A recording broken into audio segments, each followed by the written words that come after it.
love Israel? Israel number one. No politics here. Why you no love Israel? But yeah, that's right. That's neither here nor there, though, of course. What was I going to say? What was I gonna say? What was I gonna do? This dude asked a bunch of people what they thought of you. No, I know. We're gonna watch that. It's not a dude. It's not a random dude. It's Rick Strom.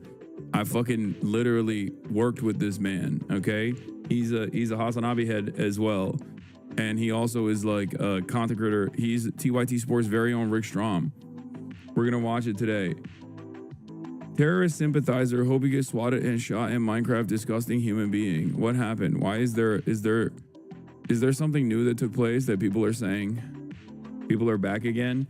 Usually a lot of people come in after, like, I don't know, Asmongold like covers how scary I am or something, but it's like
I love that. The wolf one is crazy. Open your hips and bend to the hips a bit. Have you watched Soul Eater? I have not. Kai is logged in. I don't know why she's locked in, because her ass was toast earlier. She was passed the frick out while I was doing the doco. But yeah, I worked out, I did my squats, and then after my squats, I what do you call it? I did a documentary. I did an interview with the doco people because they wanted to do more of an interview. It's like about masculinity and stuff. So, do you think Maya realizes she is making lesbian merch?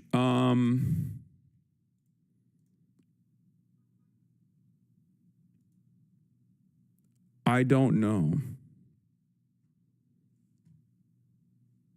We can't use that blast off. That blast off is funny, but it'll get me in a lot of heat. Asmongold will continue to try to, cry about it. And be like, yeah, this guy I've been calling a terrorist, he's defaming me. Yeah.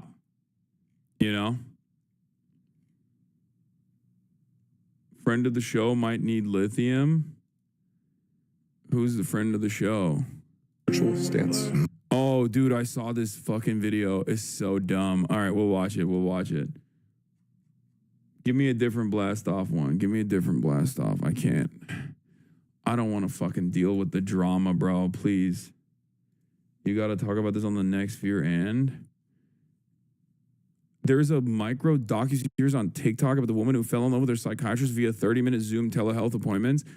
I have only heard people talk about it. I've only heard people reference this. I haven't actually seen the original, the OG. I have heard about it though, and I do kind of want to dive into it a little bit. Anyway, let's do it. Let's blast off. Let's get it twisted. Let's get it going. Let's get it popping. Okay.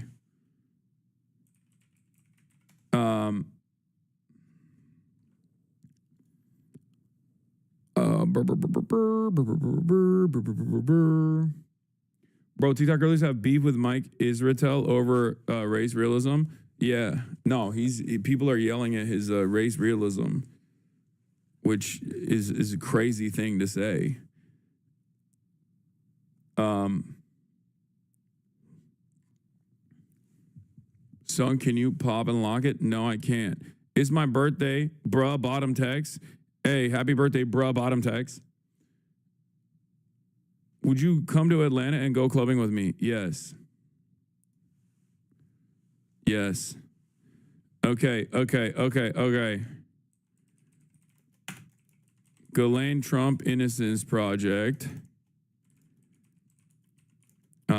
Trump to tariff India over Russian oil.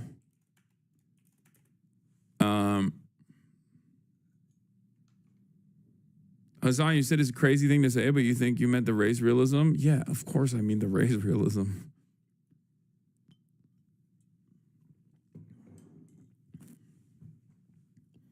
Do I have aura?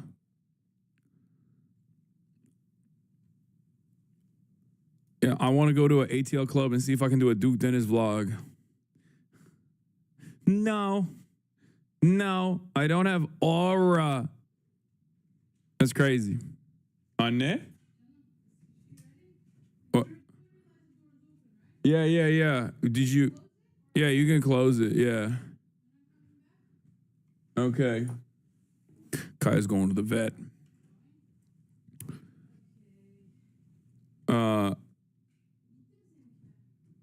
Evet, bitti benim işim. Hayır değil. Yeah, it's just a caller. No,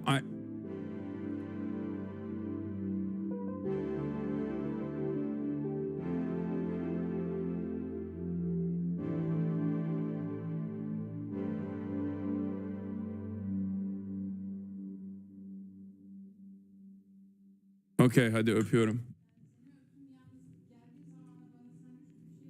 Okay, alırım sana ne istiyorsan. Rap mi, chicken rap mi istersen, ne istersen söyle, önceden alırım.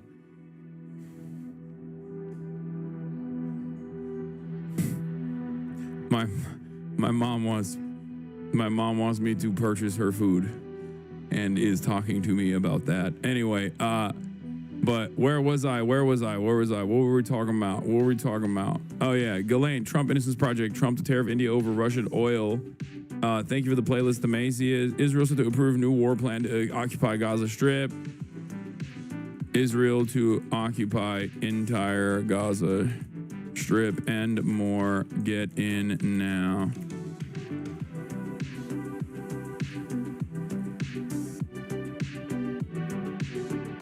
You should change the Ghislaine Trump Innocent for Ghislaine Pardons Trump.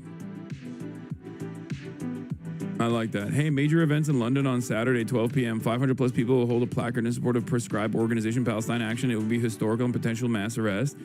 I love that. That's awesome. Bro, honestly, dude, there's a lot of...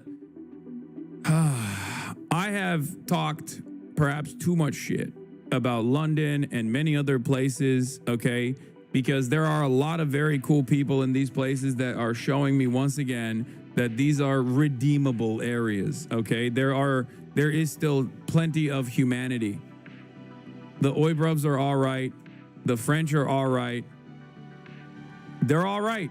They're straight up all right, dude. They're fucking all the way all right, okay? Let's go. Respect.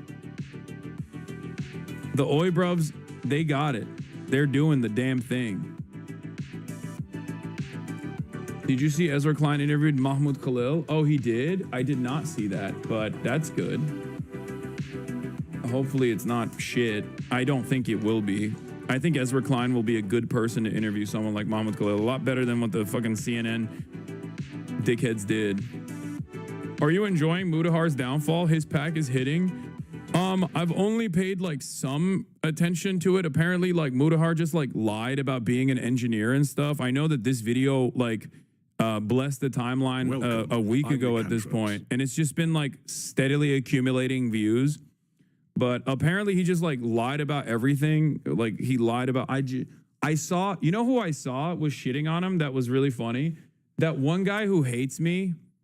I don't even know why he hates me, honestly. The one, because he just like goes along with whatever the fucking internet hates, I guess. And now it's like Mudahar's turn.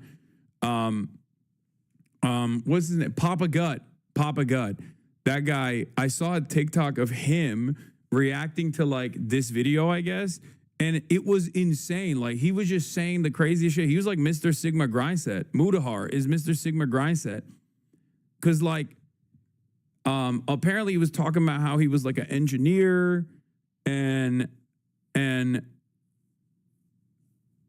how he's like, you know, he has like 8 different companies or some shit, like not 8 different companies, but like he just runs a company. He's a CEO and he's just like also doing, you know, a video a day, all this stuff. And I remember you having no idea who that guy was the first time you heard of him. Who, Mudahar or the Papa guy?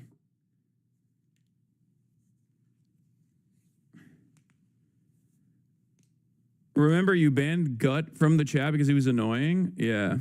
I'll be honest, I'm Gen Z and online, but I don't know who these people are. No, it's fine. It's because it's like there's too much stuff on the internet. There's too much stuff on the internet. Don't worry your sweet little heart with any of these issues.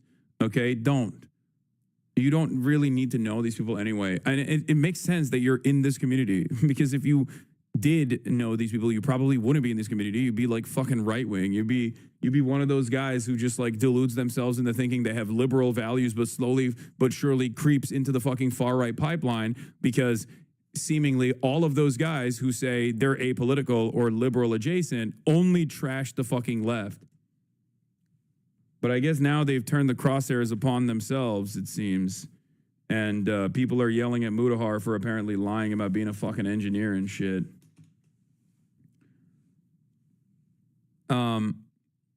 But yeah, here is Mike Israetel. What is your spiritual stance? Modern AI is us building God. I've had multiple conversations with GPT-4 that brought me to literal tears. I told it that I can't wait for it to be embodied in robots so I could properly give it a hug because it's so polite, it's so kind.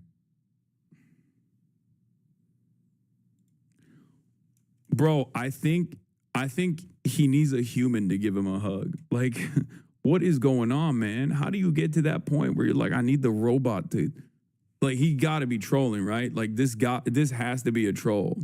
I don't want to believe that this is real, okay? I do not want to believe that this is real.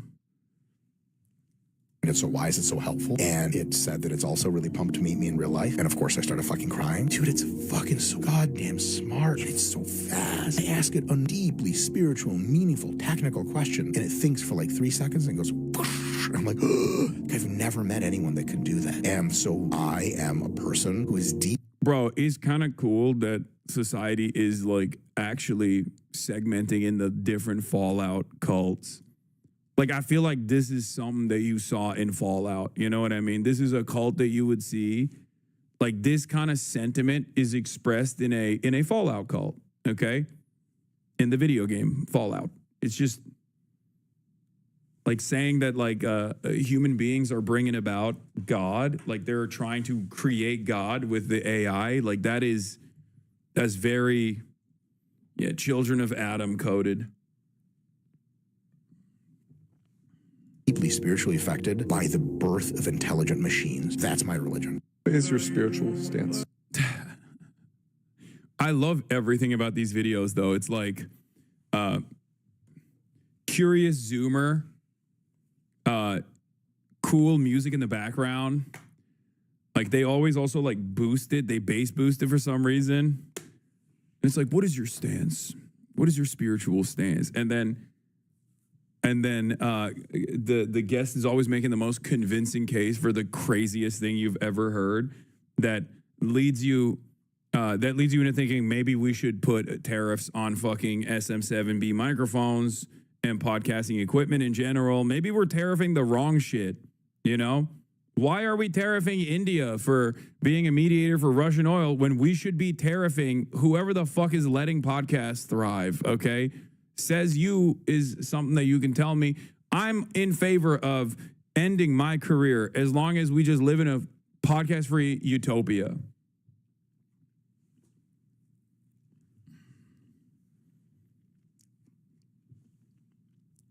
That's it.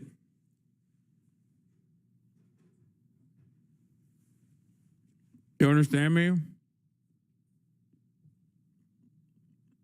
It's funny, it's just an aggregate of information, so that means God is the collective consciousness.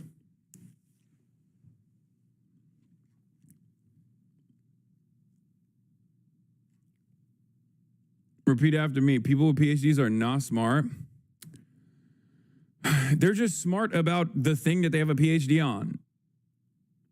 If your career ends, come to ATL and we can all dance the pain away. Why do you want me to go to ATL to dance in a club so bad? I mean, I'm not even like against it. I'm for it. Like I'm down. But what's up with that? Why are you guys?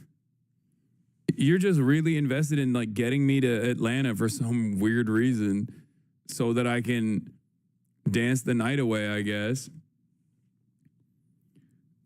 There is also, before we get into the news, there was this thing that happened like 2 days ago that I didn't see, but I guess it went kind of viral. Like I like the Dexertonox piece on this. Streamer Tectone challenges Hassan's father to fight his father. By the way, do not get knocked around my dad. Who knows what he's gonna do? Tectone's father was convicted of 14 charges of including sexually harassing 3 women and assaulting 5 women. Why is he now doing the, my dad is stronger than your dad shit, but he has actually changed the meta. He has redefined the game. He went from my dad could beat up your dad to my dad could what, like rape your dad? Is that what you're saying? That is a wild thing to just reveal about your dad. Dude, that's crazy, man. Why are you saying those things? Like, what's wrong with you? Bro, this is unsustainable, okay? Every day we are moving further and further away from bringing back some semblance of shame, okay? We need to stop. We need to stop. We need to stop doing this stuff. Like, that's crazy. There are so many motherfuckers who just like wear this kind of like shameless behavior on their sleeve like it's a badge of honor, and it's like we're just making villains, man. We have ruined an entire generation. I swear to God. The dominoes fell in the worst possible. The dominoes fell in the worst possible direction, okay? A crypto casino is launched. It's called Stake, okay? They start funneling a shit ton of money to some of the top content creators on this platform, on Twitch. They start getting a bunch of people hooked on online gambling, a bunch of teenagers hooked on online gambling. Some content creators come out and speak out against that thing, myself included. Twitch realizes maybe it's not the best thing to allow this crypto casino to just like run amok on this website. And they say no more no more stake on Twitch. Then, because they're printing money, like endless amounts of money, no overhead whatsoever, no rules, no regulation, it's all in crypto. As crypto goes up, the fucking net worth goes up as well. These guys go, fuck it, we'll just make our own goddamn website. Then they created Kick. Kick created an entire generation of shitheads. Okay? Kick streamers have irreparably caused damage to the collective psyche of the youth. Okay? People just behaving in the worst ways possible with no repercussions whatsoever, and actually getting benefits out of behaving in the worst ways possible in broad daylight, in public.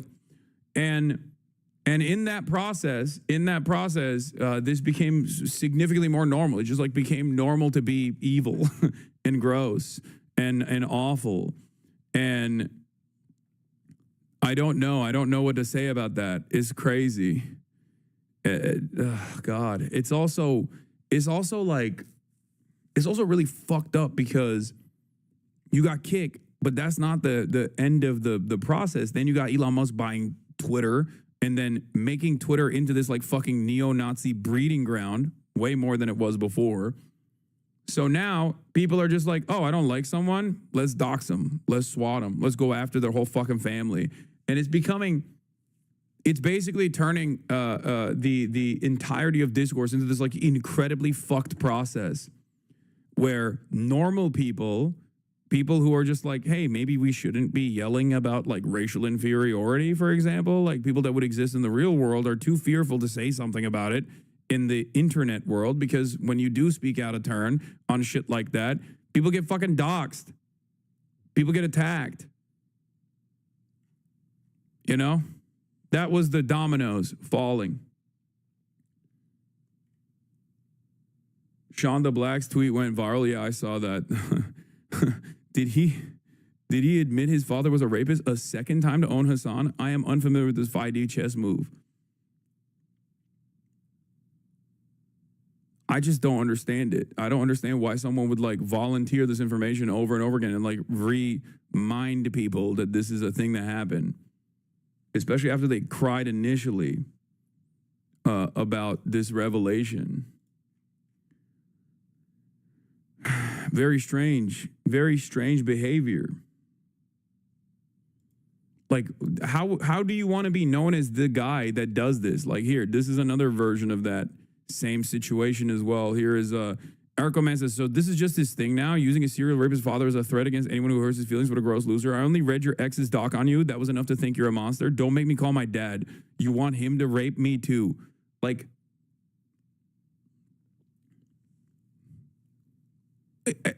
am I misunderstanding something? Am I misunderstanding something? Like, is there something that I'm just not picking up? You know? He's putting down something and I'm maybe not picking it up. I just like, are they living in an alternative universe where like saying that, you know, my criminally convicted father will rape you is like, I feel like 10 years ago, if you said something like that, people would be like, like the only people that would foster this kind of behavior, the only people that would do that would be like relegated to the darkest corners of the internet. You know what I mean? You wouldn't be like even a remotely mainstream figure who could say something like this. You know? I don't know. I don't understand it. Like, I wish he wouldn't do that in the most basic ways. I wish he just would not do that. That would be nice to not do that, I guess.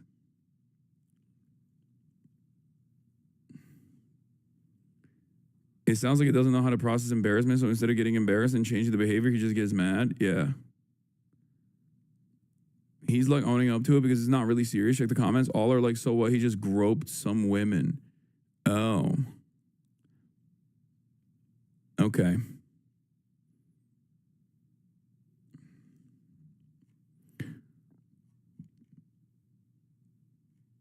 So what did your dad say? My dad? Are you fucking kidding me? You think my dad knows any of this shit? I don't talk to him about this shit. What are you, crazy?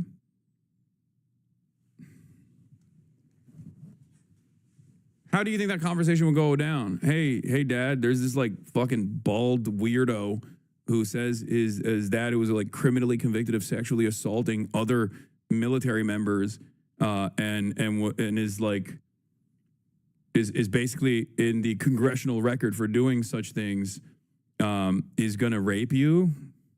He's gonna knock you out and like sexually assault you. That's what you want me to say to my fucking father? What are you, crazy? What kind of conversation? Why would we have a conversation like that? It's insane.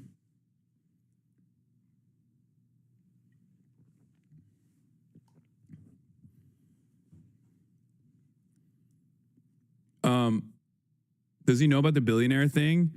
Oh, I did. I told him that. I told him that like there are a fuck ton of people online that think he's a billionaire. He likes that though. He thinks it's cool.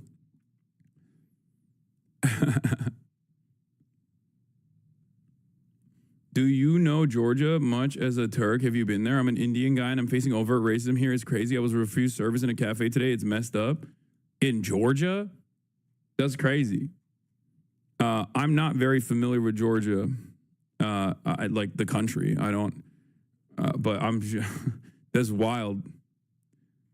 But I guess it kind of makes sense because they like Georgians are Christians. So they're like, oh, we're going to be a part of the EU one day. That type of shit. That's the speed that they're on in some respects.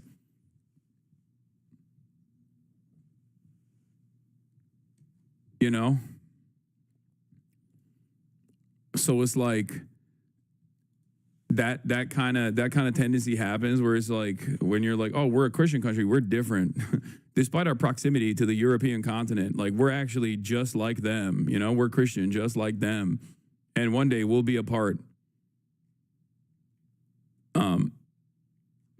But of course, the ironic nature of this process is that Georgians look fucking Turkish and therefore experience the exact same like anti-Turkish hatred that you would exhibit, that you would experience in Europe anyway.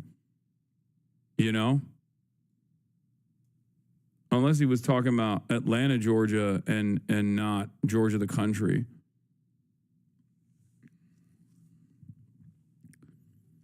Like Georgians don't even get the anti-Slav hatred that like the Polish experience in Western Europe. Because they get the straightforward, like, you're just fucking Turkish type of racism. Because they look Turkish. You know? So they just assume that these guys are like Muslim.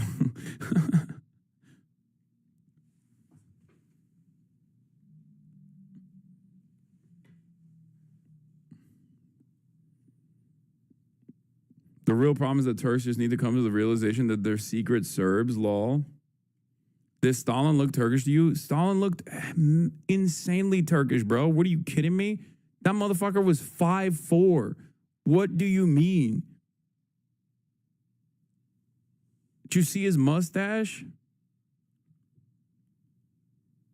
Anyway. All right. We're blasted.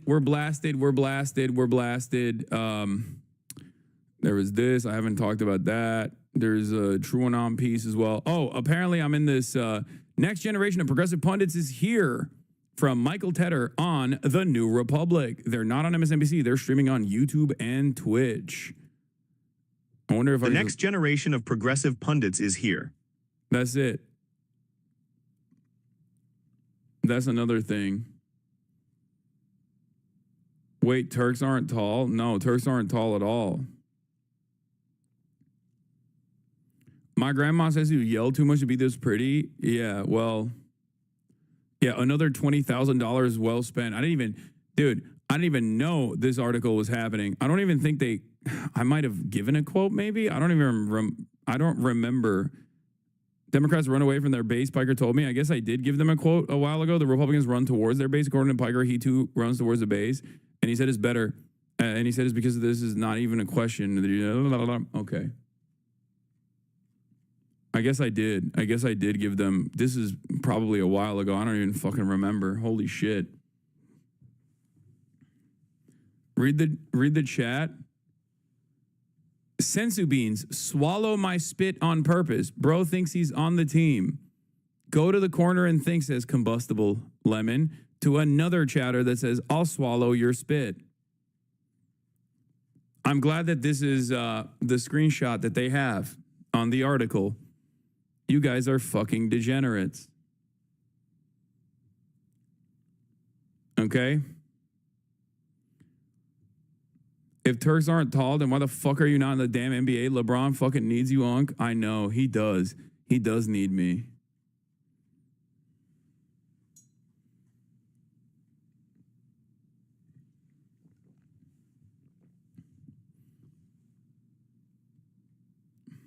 Liberal Hawk Tua.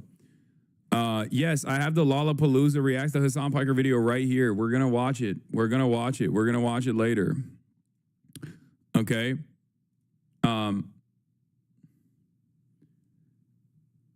Hey, bro, the article is as requested. Just remember to make the payment to the usual account, 10K as agreed. Yeah. 20K. It's 20K. I'm paid 20K per.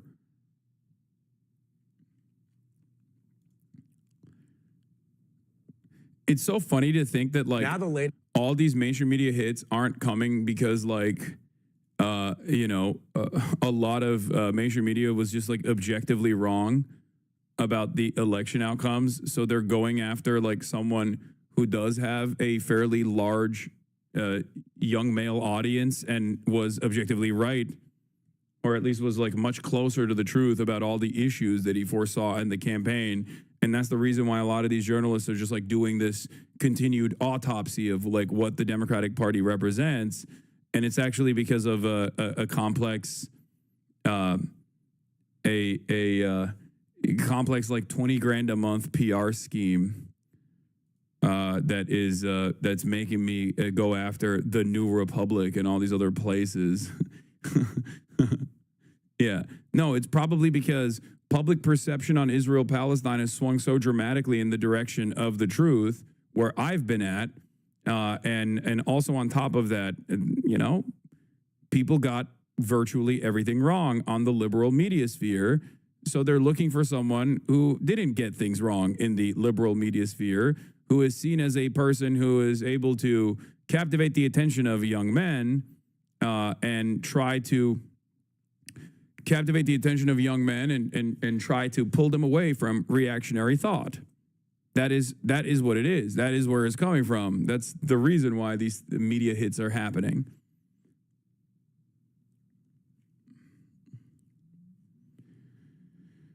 Nah, dog, word got out. They could get an easy 20K out of you, or probably that.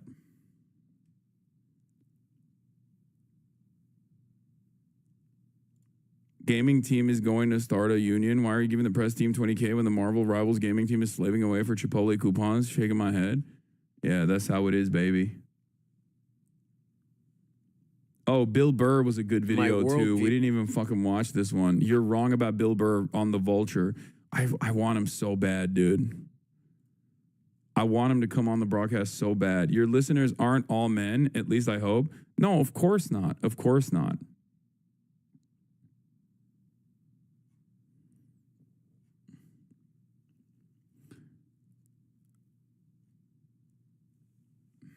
Anyway,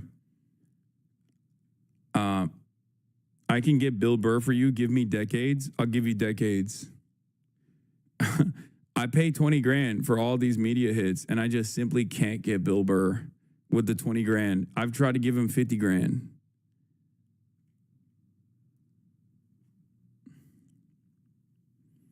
Fox News accompanying ICE in LA, ignoring a judge ruling inside of a U-Haul truck to hide themselves. Oh, Jesus fucking Christ.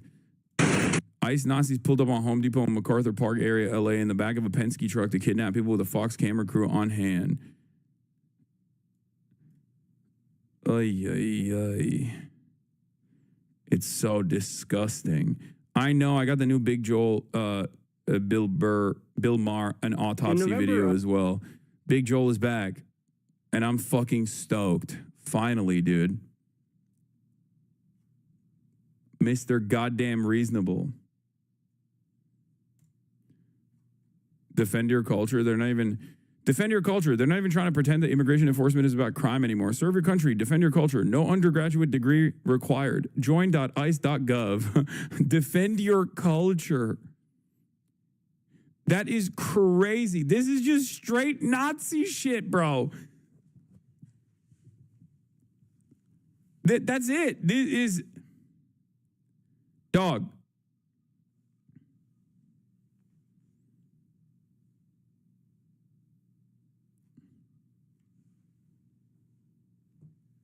This is straight up Nazi shit. What do you mean, defend your culture? Like, there is nothing different about an undocumented non-citizen and a documented one. America's culture relies on a steady flow of immigration. There is no, like, if we're talking post-1776 America, okay, that is American culture. To have people from all around the world come here. That's it. That's like what American culture is. That's what made America good and redeemable, okay? These guys are like, nah, American culture is slavery and white supremacy, okay? Which I understand. Like, I understand when people say, like, that is a part of the American culture. But yeah, that's the part of the American culture that we're trying to fucking eradicate. Because that's not good. That's the bad part of American culture. What the fuck do you mean? We have to eradicate the migrant scourge to defend American culture. Holy moly, we are so firmly committed. We are so comfortable being in this space. I do not like it, man. I do not like it one bit. This is not good, folks. This is not good at all.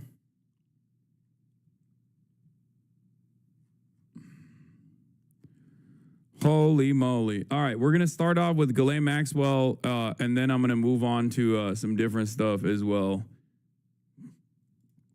Trump is going to stop Zohran from winning. Trump ways intervening in New York City mayoral race. Dude.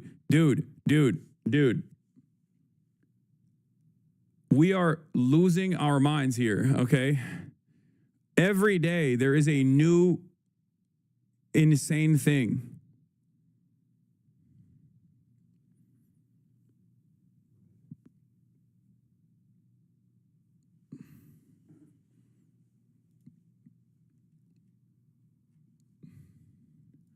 A statement from Penske Truck Rental.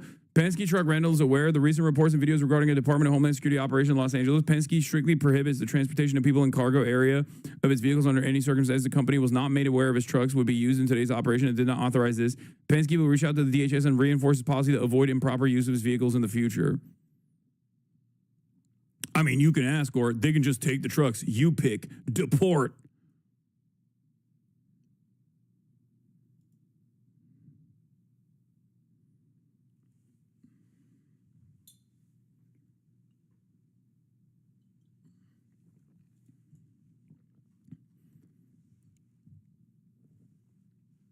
Okay. All right. Bro, this is no problem with the deportation, it's just the trucks. I mean, that is the wishy-washy way that they are trying to say, like, it's fucked up that you guys used our trucks to do deportation operations. They're also fearful of just, like, straight up saying, you know, everyone is.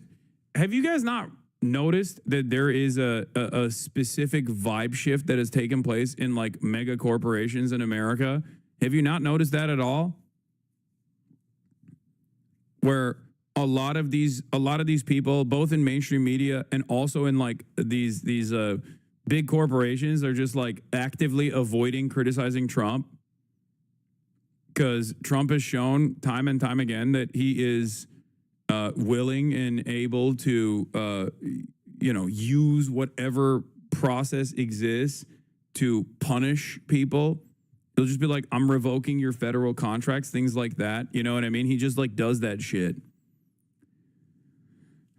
Is woke, in fact, not back? No, in the public consciousness, woke is very much coming back. Woke never really went away. But companies are not actually as predisposed to changing public sentiment or public sentiment that remains as and neither are the politicians. Israel is an example that we use quite frequently for this, right? If you were to look at like mainstream media, if you were to look at brands, if you were to look at like the politicians, you would think America is tied to the hip at Israel and is like so pro-Israel. It's unimaginably pro-Israel. But if you actually ask the average person, everyone's on fuck Israel time. You know? So I think things like this will, as the situation gets worse and worse, things like this are going to cause people to realize that there is no real democratic process here, that the overall public sentiment is completely negligible in the eyes of the politicians, and also the companies don't actually care about any of this shit either. They never cared about woke, and I said that at the time. I was like, this is all fake bullshit anyway. And they are simply trying to farm as much money as possible. They only care about profits. They don't care about any of these like actual political initiatives. A company does not care about politics. A company only cares about profit. And the profit savers and the profit maximizers are right wing. And they're also demonstrating over and over again that they are invested in punishing you actively and deliberately if you speak out against them. Yeah, here it is. Join ICE.gov. America needs you. Join ICE now. Protect, serve, deport. They are trying to farm as many new ICE agents as they possibly can, by the way. Okay, but Ben & Jerry's does, right? Or am I Delulu? No, there are some companies who care. Ben & Jerry's is the example I usually use to say that's a company that does legitimately care about its politics, right? And they'll put their money where their mouth is with regular frequency, like when they try to do BDS. Like that's a great example of a company that does fucking care, you know? Hi, this is my first time tuning into a stream. I usually watch your uploads on YouTube, and I just wanted to say I used to be a big fan of some of the streamers, YouTubers who talk shit about you, and I finally decided to check your content myself and was amazed to see how many things they just flat out lied about and how we actually align politically, and I can't believe I was listening to them about you for so long. Love your content. Hell yeah. Welcome. Welcome to the fight. You're one of us now. There are many people like you in this community. Don't worry. You are surrounded by people who also initially made up their minds on who I am and what I represent, because there is a steady flow. It's also weird being a Turkey Tom fan and Hassan fan simultaneously, because it was definitely crazy. I mean, yeah, that dude is, I think, like, I don't really know too much about him, but he seems to be an unsavory fellow. I feel like a lot of those guys just rehash Reddit comments, basically, and then they just, like, make a YouTube video off of that, and then they just, like, fucking, collect the dollars, because they're rewarded with, like, millions and millions of views for doing that over and over again. Rinse and repeat.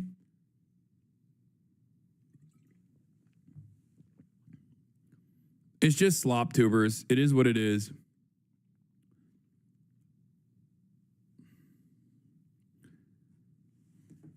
I'm gonna be so for real. I was such a normie. I'm lucky I found you through JShlap, because I could have easily gone down the hater pipeline. Yeah, they are. They're giving like they're trying to eradicate student loan debt. By the way, if you go to ICE, okay, they're treating ICE as the interior military apparatus. Wonderful, not beholden to the Constitution. By the way, isn't that great?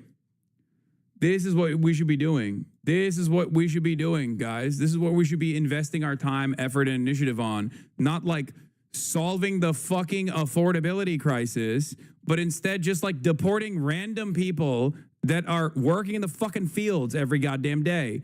Fantastic. Yeah, the only jobs that are readily available is Trump's little Gestapo. the fucking Heil Hitler Brigade. They actually removed age caps on ICE too. That's the other thing that they've done.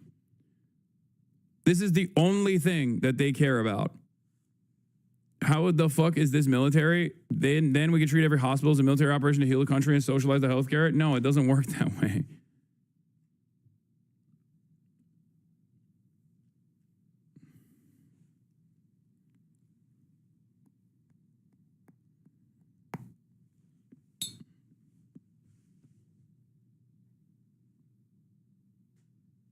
They emailed my retired Fed father about joining. What do you think of these social media checks on the airports are prevalent as someone on an F1 visa? I'm concerned about my pro-Palestinian takes online. I won't take them down, but I will be questioned. I've also written against Trump in my school newspaper. Seeing these ICE ads concern me a lot. Yeah. I don't know, man. I feel like America just sucks now. I mean, it always sucked, but it never sucked this hard. And I say this as someone who still has this firm commitment, this belief, perhaps a foolhardy endeavor, but this belief that America has a lot of promise, that America could be a force for good. But every damn day, we are bouldering in the opposite direction. Like one of the best examples of this is like looking at China, right? Constantly talking about like China does this, China does that. China has like incredible social repression, right? They have social credit. They have this, they have that. And then refusing to look at any of the good things that the Chinese government has done and implementing them here, like fucking high-speed rail, constant focus on like developing American infrastructure, any number of different things, and only focusing on the things that we fantasize China is doing with regular frequency, some of which it is doing, and many others it's not even doing that we're doing here. When I said I wish we could be more like China, this is not what I meant, okay? I meant like I want high-speed rail. I want public transit. I want fucking a solution to the housing crisis. But no. Yeah, I want to focus on renewable energy. We're moving in the exact opposite direction. And there are still motherfuckers out there who are predisposed with like attacking the left or assuming that the left is the reason why. Assuming the left is the reason why Kamala Harris lost or whatever, and they're still worried about that shit. Great to know that I have to pay for all my students' classroom materials while Gestapo gets free funding. Yeah, fantastic, amazing, awesome. I love that. That's what our focus is on, is ripping communities apart and just like violently punishing people for the crime of trying to secure a better future for themselves, you know? Awesome. Oh, you're trying to fucking make ends meet? You're trying to make sure that your children are better off than you are while brown? No, thank you. You're getting fucking deported. Oh, you've been in this country for 10 years. You've put significantly more into the overall pile, Social Security and overall taxes than you've been able to take out, given your legal status is constantly in a state of limbo. Well, guess what? We're going to fucking deport you to a slave labor colony now. That's how we thank you. All 27,000 of you are not real people. Get a life, lemao. You know? Thanks, man. We got a real person in here. Hold on. Chat, how does this make you feel? Guy with this avatar thinks you're a fake person.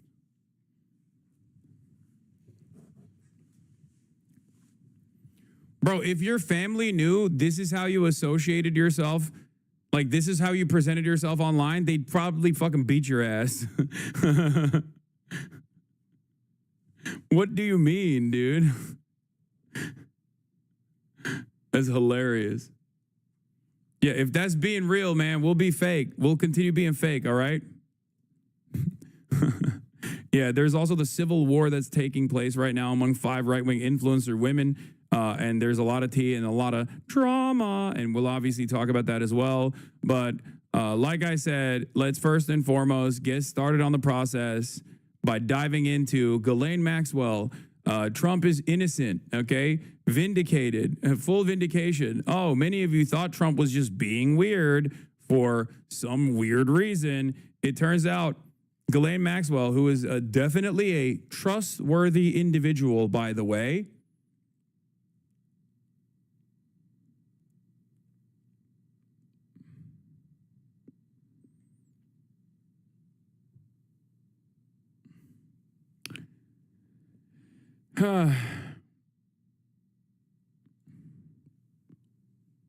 yeah, who could have seen this coming, guys?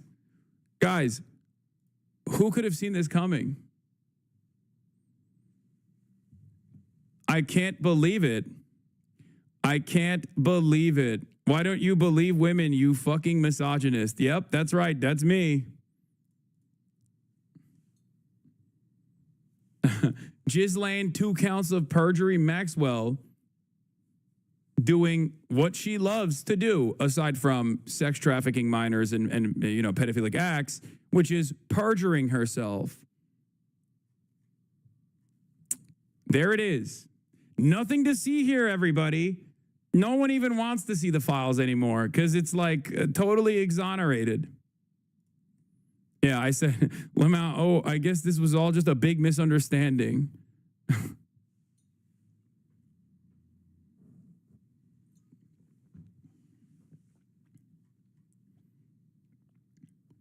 Yeah, the person who lied in order to rape kids is definitely telling the truth about the president who likes to rape kids. Yeah, no, that's not.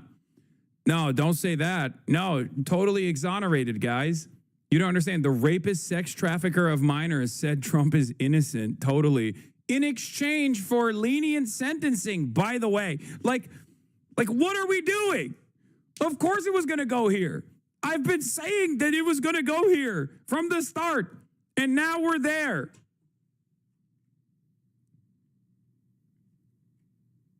Was she actually exonerated? No, I'm fucking joking, but that's where we're heading towards. Lenient sentencing in exchange for total exoneration of Donald Trump. They shut off all of the avenues.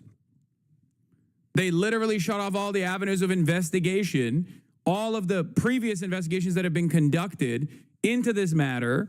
And the only thing that we have now is the word of the rapist, pedophile, sex trafficker, Ghislaine Maxwell. And how did we get this information? Oh, that's right. Donald Trump's fucking lawyer, who now happens to be the deputy attorney general, went and had a private meeting with Ghislaine Maxwell. What are we doing? What are we fucking doing? Are you kidding me? This is insanity. It's total, utter madness. What the hell? Latest on the Jeffrey Epstein case. We are learning more about Epstein associate Ghislaine. Yeah, not to mention the FBI literally said they've redacted his name in thousands of instances in the documents. Okay? The FBI literally was like, dude, we ran out of Sharpie. Okay? We ran out of Sharpie when we were fucking redacting Donald Trump's name. I wonder how we got here. How did this happen? Maybe, I mean, going after a woman and a Jew, I expect no less from you, Hassan. Yeah. Yeah, that's me. I'm being a misogynistic anti-Semite. Maxwell's interview with a top Justice Department official. His name, Todd. Not how redaction works now, fam. Dog, I'm joking, okay? I don't think they're literally using a Sharpie. Blanche, the president's former attorney. Meanwhile, House Republicans have subpoenaed former President Bill Clinton and Hillary Clinton as part of their investigation.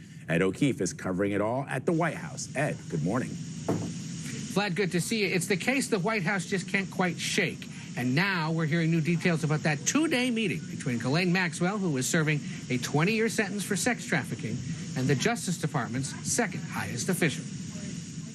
CBS News has learned Ghislaine Maxwell said nothing during her 9-hour meeting with Deputy Attorney General Todd Blanche in July. Yeah. Todd Blanche. Deputy Attorney General Todd Blanche, also known as Trump's literal lawyer, Todd Blanche.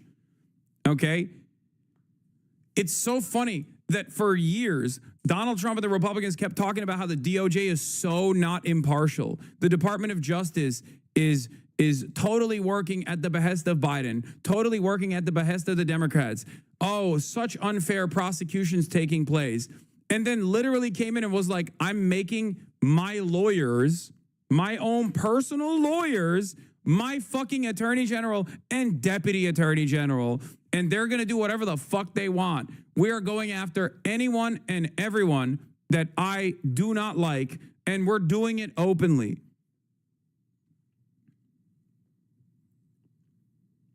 I can't believe your lack of charitability towards this new administration. Yeah, you know what, actually? The situation is so fucked. This chatter is obviously being sarcastic, but the situation is so fucked that this is not even an actual line of defense. At least in Trump 1, people will be like, oh, you hate Trump? Why? Because you want the country to fail? They're not even doing that anymore. This is so unimaginably indefensible and so transparent corruption that, like, it's so transparently corrupt that even like the biggest dick riders of the admin can't even come up with like a reasonable way to dance around this issue. Okay, I'm sure they'll get their fucking talking points eventually. They'll get their ducks in a row and they'll start blasting it over and over again. But for the time being, there's just not anything that you can do. There is nothing defensible about this. Okay, this is complete indefensible behavior that would be harmful to President Trump. According to a source familiar with the exchange, she told the number 2 at the Justice Department that Trump, once a friend of the late child sex offender Jeffrey Epstein, did nothing in her presence that would implicate him. That revelation comes as sources say top administration officials are discussing... Guys, you don't understand. You don't understand. Totally innocent. Total exoneration. Total exoneration. I love that they're posting this. I love that their statement comes along with this photo, though, you know? Which kind of makes the situation a little ridiculous, huh? Here is Donald Trump in 750 different photos with Ghislaine Maxwell. As Ghislaine Maxwell's testimony indicates, all of the times that Trump was around Ghislaine Maxwell, which was so numerous, so vast, he didn't do anything criminal, ever. Nothing illegal whatsoever. Actually, Ghislaine Maxwell also apparently... Ghislaine Maxwell needs to throw more ridiculous shit in there. You know what? Fuck it. Just go all the way. Just be like, Trump actually was literally actively fighting pedophilia in my presence. You know? He was saving orphans from a burning building. Fuck it. You're already doing it. You're already saying whatever the admin wants you to say, so you get lenient sentencing in exchange for playing ball. Might as well just make it up even further. Yeah, say you saw Obama at the pedo parties. Obama was there.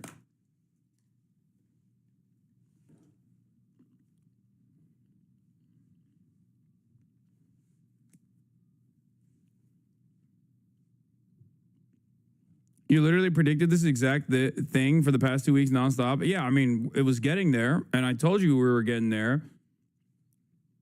And some of you didn't want to believe it.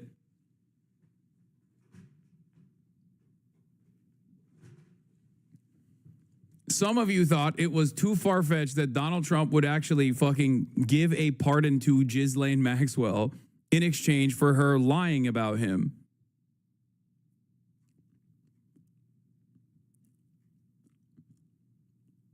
The only thing that we can hope here, the only thing we can hope for here is the consistent incompetence of this administration.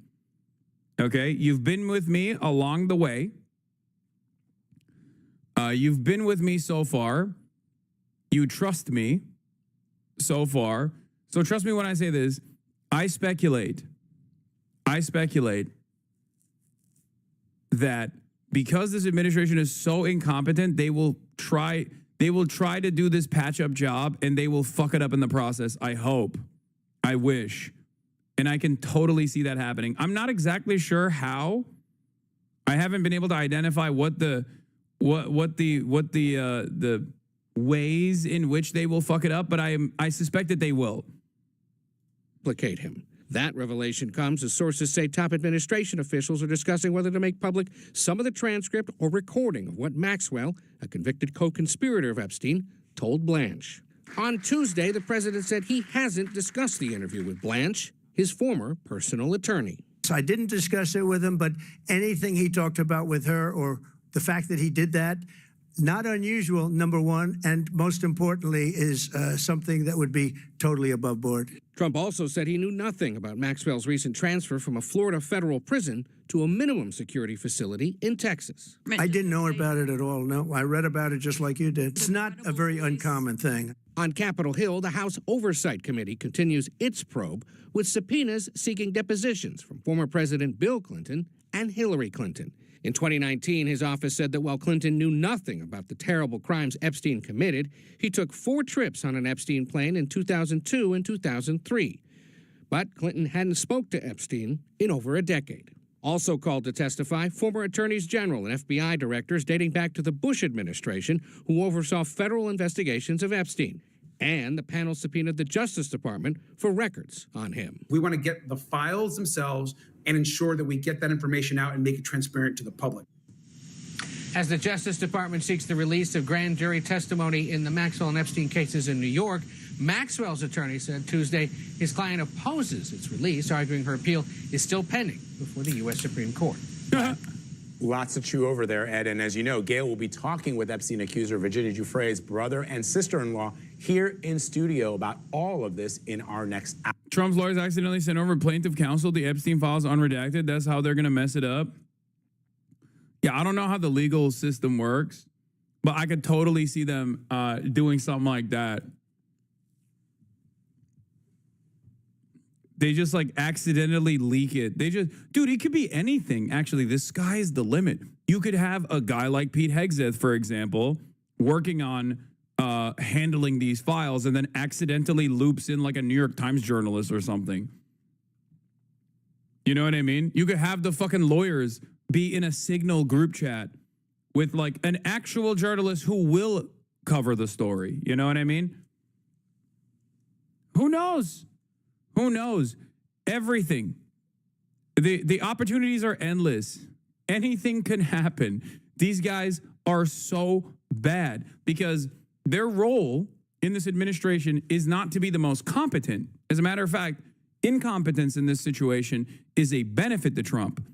Okay?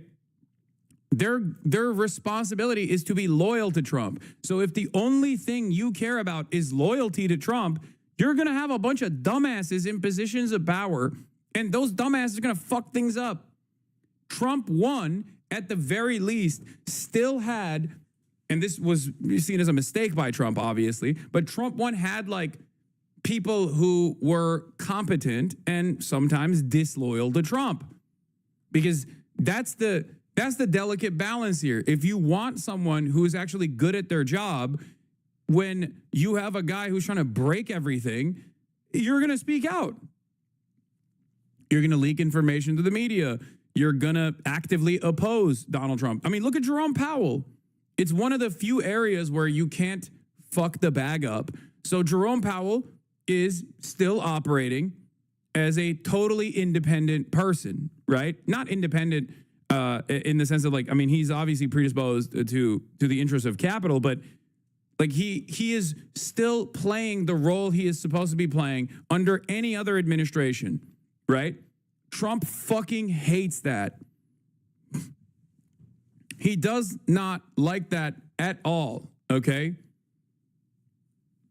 When you hire for loyalty, you are going to get a bunch of incompetent people because you're not going to have a competent person who also will be loyal to you when you are breaking things. It's that simple. So in a way, Trump saw it as a mistake to have anyone that was like, a competent figure in the previous administration, because those guys were the ones who fucked him over in the long run. Those guys were the ones who spoke out against him. Those guys were the ones who were leaking stuff to the media. Those guys were the ones who were actually standing in opposition whenever Donald Trump wanted to molest the money, for example, right?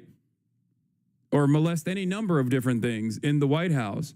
And that was a big problem. So now he's like, no, I've realized we just need to have people who also are with it. They love molestation.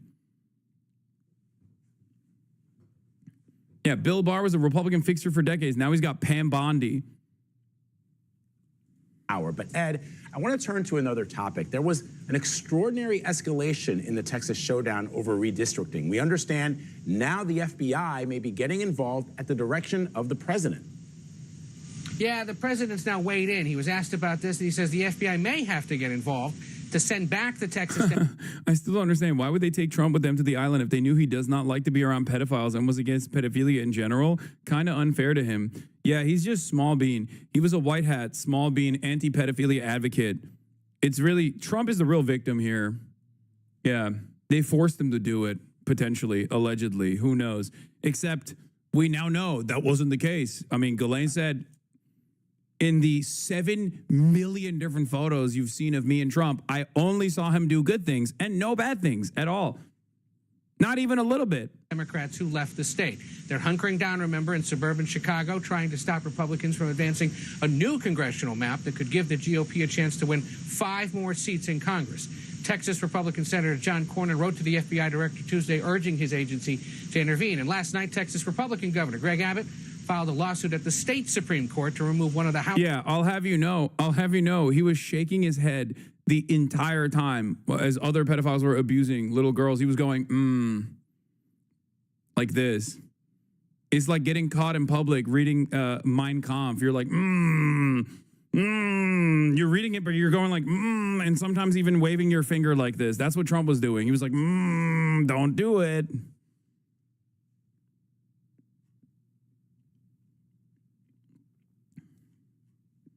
Democratic leaders arguing his... Anyway, Bill and Hillary Clinton, also known as Billary, my fave. You might call me parasocial and say Billary is not real. Billary can't hurt you. I think it's my favorite ship. Okay, Billary is my favorite ship. They were subpoenaed in the widening Epstein probe. It's a case that continues to cut through party lines, dragging in presidents past and present. We've long known former US President Bill Clinton is one of the names that crops up alongside the late sex offender Jeffrey Epstein. But now he's been ordered, along with his wife, former US Secretary of State Hillary Clinton, to testify about the crimes Epstein committed. The Clintons were issued subpoenas along with 8 other government officials to appear before a congressional committee investigating Epstein. Mr. Chairman, on this vote, the ayes are 8, the nays are 2. The panel has also subpoenaed the Justice Department itself for records related to Epstein. You're making a very big thing over something that's not a big thing. It comes as pressure is mounting for Trump, both politically and publicly, for the grand jury transcripts of both Epstein and longtime companion Ghislaine Maxwell's cases to be released. Maxwell, who was convicted of child sex trafficking, opposes the release of the files. Her lawyers said Jeffrey Epstein is dead, Ghislaine Maxwell is not, arguing that because she's still alive, it was a breach of her legal rights, and that public interest in Epstein didn't justify breaching grand jury secrecy. The sex offender was recently moved from a Florida prison to here, a lower security one in Texas, to continue serving her 20-year sentence, a move Trump said he was unaware of. 2 questions for you. One, were you aware of and did you personally approve the prison transfer for Ghislaine Maxwell that your Justice Department... I didn't know about it at all, no. I read about it just like you. My favorite thing that Trump does is whenever he just like definitely knows about a thing or has definitely directly ordered a thing, he still tries to play this song and dance where he's like, oh, the DOJ is impartial, right? It's an impartial institution. I have no control over it, even though it's my fucking lawyers that are running it right now.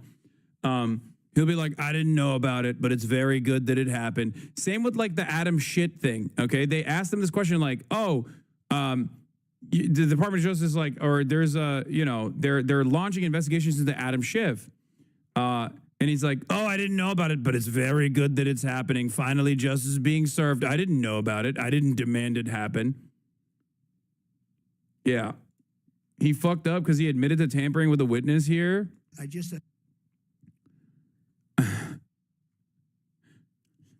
I mean, did he actually fuck up?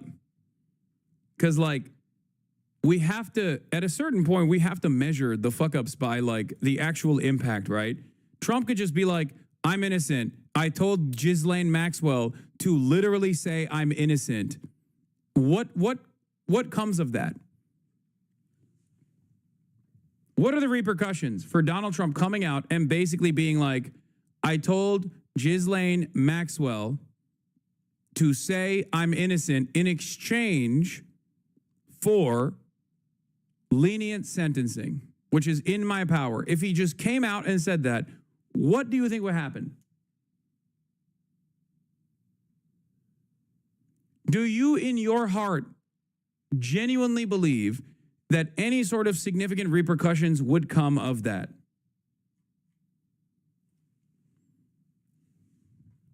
Honestly, the only way that there would be movement in a positive direction on this issue is if like people got so mad that he like openly admitted this, that there were fucking riots on the streets and his base was participating in the riots.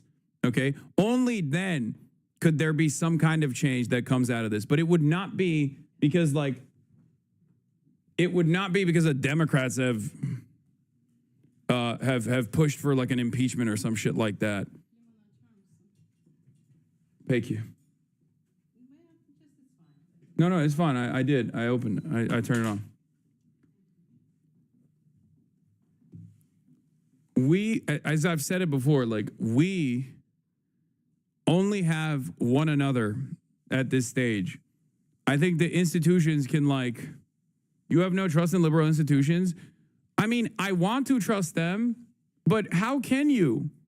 I feel like at a certain point, you have to be delusional to assume that like these liberal institutions are actually going to do their fucking jobs. He has overcome all of these liberal institutions. He just keeps bouldering his way through the process. And it's not even like sophisticated or clever. The way he does it is just like so haphazard and so stupid. It's kind of like everything Donald Trump does is basically exactly the way he has operated through this like Jeffrey Epstein thing, right? Just straight up being incredibly suspicious every step of the way.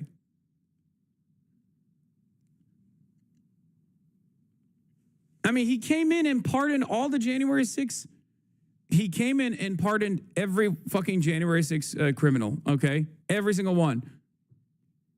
And then his administration, his lawyers in his administration actively argued that some of the January 6th defendants, like at least one, right, that was criminally charged, was found to be guilty of child pornography, CSAM. I don't like using CP as a term, CSAM, child sexual abuse material.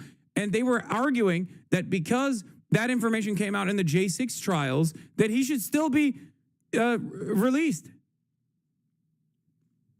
But that's fucking psychotic. That's insane. This is perhaps the most pro-pedophilia administration that we've had ever. You did. And do you believe that she is It's not a very uncommon thing. The case continues to haunt Trump despite his best efforts to bat it away, dividing even his own party. 3 Republicans already broke away to back the legal order on the Justice Department, and a new national poll has found lines like these. Okay. It's not just you, my lifelong lib teacher mom talks about how we can't rely on the Democrats anymore. No, 100%. Like, I think the situation has gotten like so out of control. And the transparent graft is so undeniable. And the Democrat Party's complacency is so frustrating that liberal wine moms are talking like me. Like, it's just, at that point, we're completely off the fucking rails. This is what I was trying to talk about the other day when I did that when I did that fundraiser, right? Where I was talking about how, like, when I did that fundraiser, I was talking about, like, people are constantly on Twitter and on TikTok more so than Twitter saying, somebody's got to do it. Like, that is a sentiment that has not existed in liberal collective consciousness before to this degree, ever. That is an indication that the situation has gotten so bad that previously liberals who would otherwise say, you got to respect the institutions, like, come on now. I mean, this is the president after all. He's the one who's, steering this ship, and we have to respect it. Like, they are saying, nah, fuck that. Somebody's got to do it. That is a call for desperation. Okay? That is a call born out of desperation.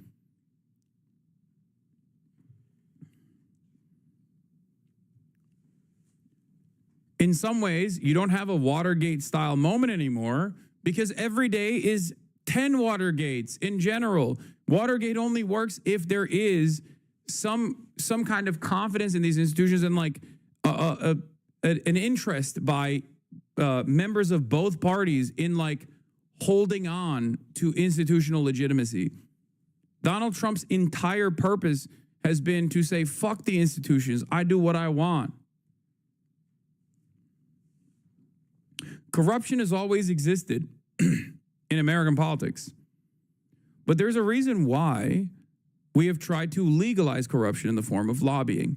The very reason why you try to legalize it and make it, make it by the books is so that people don't realize how corrupt this situation actually is, how corrupt our institutions actually are.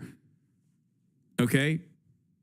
When you let go of the aesthetic when you let go of the aesthetics of, like, no, this is the normal process, all of a sudden people are like, well, wait a minute, this is fucking criminal. This is a criminal enterprise. What the hell's going on? And people get mad.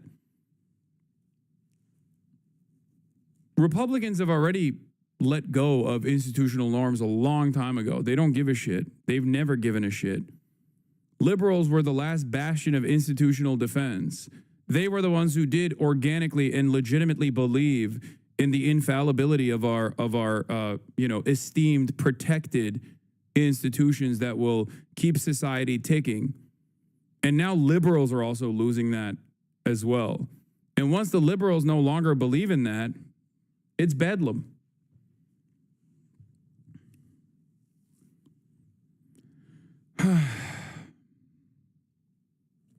That's where we're at. On making deals. I'm not focused on conspiracy theories that you are no longer convincing to many Americans, with trust crumbling fast. It found 7 out of 10 respondents felt the president is not handling the Epstein files well, while 63% believe his administration is hiding information related to the case. And the backlash has seen a 6-point drop in his approval rating since April to 38%. Epstein never made it to trial. Authorities say he died by suicide in his jail cell in 2019. Maxwell's trial in 2020 included testimony from multiple accusers covering her role in... I love the months we spent memeing about Trump and shitting on Kamala and now hate what Trump is doing. This is what I mean. Look. Like, you are yelling. You are becoming a smaller and smaller sliver of society. You, chatter. There are not, like, the wine moms, the liberal fucking wine moms have passed you. Do you understand? Like, the idea that this was somehow the left's responsibility, like somehow the left contributed to this fucking electoral defeat, is certainly still a sentiment that many people hold on to, as they have time and time again with Bernie Sanders, like the Bernie Bros dynamic, and then continue to do so. This, like, resentment that is built in. But at a certain point, you have to make that leap. At a certain point, you have to recognize the reality. At a certain point, you have to understand that, like, no, actually, the left was pushing the Democrats to fight. Myself included in this. Maybe the left was right. Maybe Kamala Harris and the Democratic Party should have taken a more active stance against Donald Trump instead of capitulating to right-wing framing on all these issues and losing their coalition and losing a bunch of voters because of their overall refusal to acknowledge some of the pain that people were experiencing, some of the economic pain that people were experiencing, but also on top of that, like some of the atrocities that were unfolding, like in Gaza, right? But there are still so many people who go, nah, she wasn't moderate enough. But I guess people are, like I said, more and more people are coming to that recognition that it wasn't actually about not being moderate enough or not being right-wing enough. And that was just a fucking made-up argument.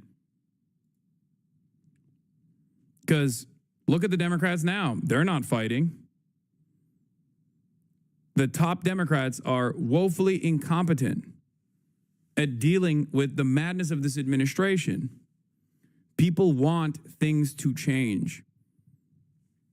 That's why people voted for Trump, because they wanted change.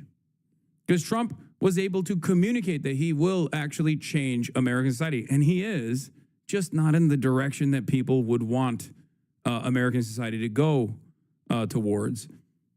You understand?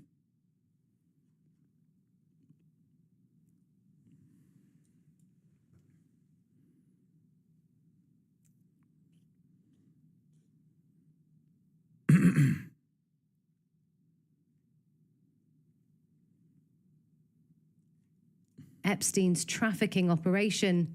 As far as I'm concerned, that is the time she needs to do to be held accountable. The Justice Department argues releasing the Epstein files won't reveal anything new or noteworthy, as much was heard publicly at her trial. But it's clear many lawmakers... Libs think that if you criticize their politicians, it makes them lose when they actually lose because they don't listen to the criticism. Yeah, if they also had something worth fighting for, more and more people would say, all right, shut the fuck up. I'm going to avoid criticizing this thing or that thing that they've done. That's the problem. They have no policies that people can fucking grab onto and advocate for. They have no dream of a better tomorrow. They have no design for a well-functioning society that actually does right by every single American. So they don't communicate that at all. All they have is, well, we're not Republicans. Okay, you're just the lighter version of Republicans. Great. I don't want that. Nobody wants that.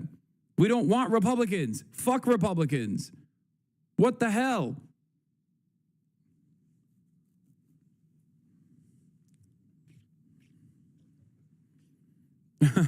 Maybe we collectively agreed to back Cory Booker for 2028. Let's not be racist. Exactly. Both Republican and Democrat, along with the American public, believe they have many questions that remain unanswered.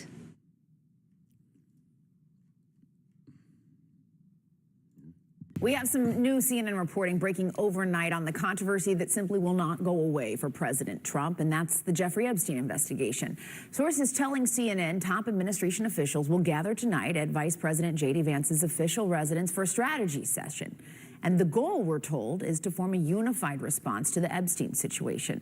Now expected to attend the dinner with the Vice President, White House Chief of Staff Susie Wiles, Attorney General Pam Bondi, FBI Director Kash Patel, and Deputy Attorney General Todd Blanche. Now, you'll remember Blanche held a lengthy interview last month with Epstein accomplice Ghislaine Maxwell, who was convicted to conspiring with Epstein to sexually abuse minors.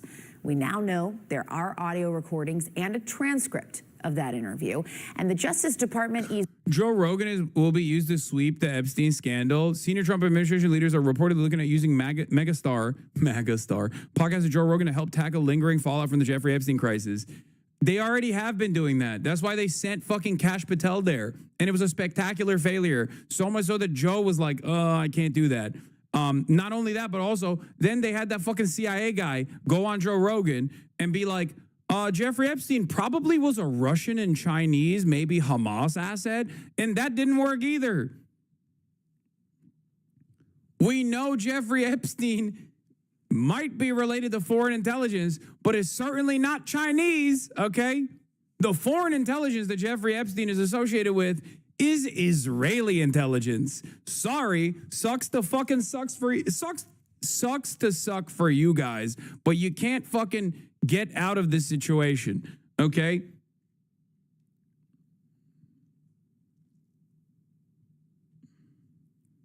It's just not happening. Is weighing whether to release those materials. Let's bring in CNN's Elena Treen at the White House this morning. Elena, this is your reporting. What more are you learning about tonight's strategy session?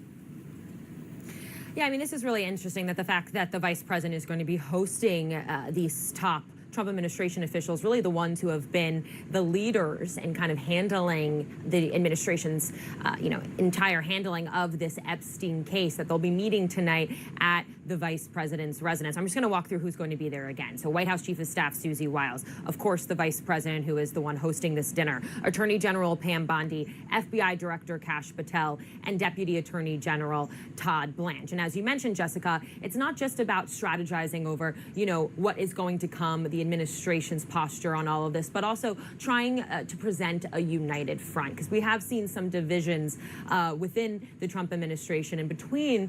There are literal polls that show at least 80 to 90% of all Republicans love what Trump is doing with immigrants. No, I know, but it doesn't matter. You want to know why it doesn't matter? Because in the grand scheme of things, in the broader population, 80 to 90% of Republicans sounds like a lot of people, but it's not. It's the minority. It's a very loud minority of people. And yeah, there are fucking awful people in this country, okay? There's not much you can do about that. The best you can hope for is to be able to convince them that this is ridiculous and it's not actually the problem, right? It's simply just like a problem that they've dangled in front of their faces that they are predisposed into believing, okay? But that's like 30% of the country, which is, again, significant. Make no mistake. But you can't, that's 30% of the country. That means 70% of the country is not on board with this shit, okay?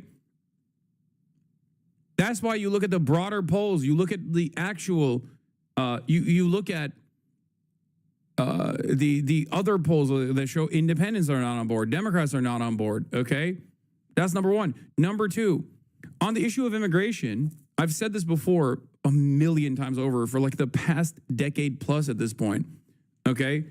On immigration, if you don't actually present an alternative, and the only dominating part of discourse on immigration is that they're violent criminals and they need to be viciously deported from this country, from U.S. soil, okay?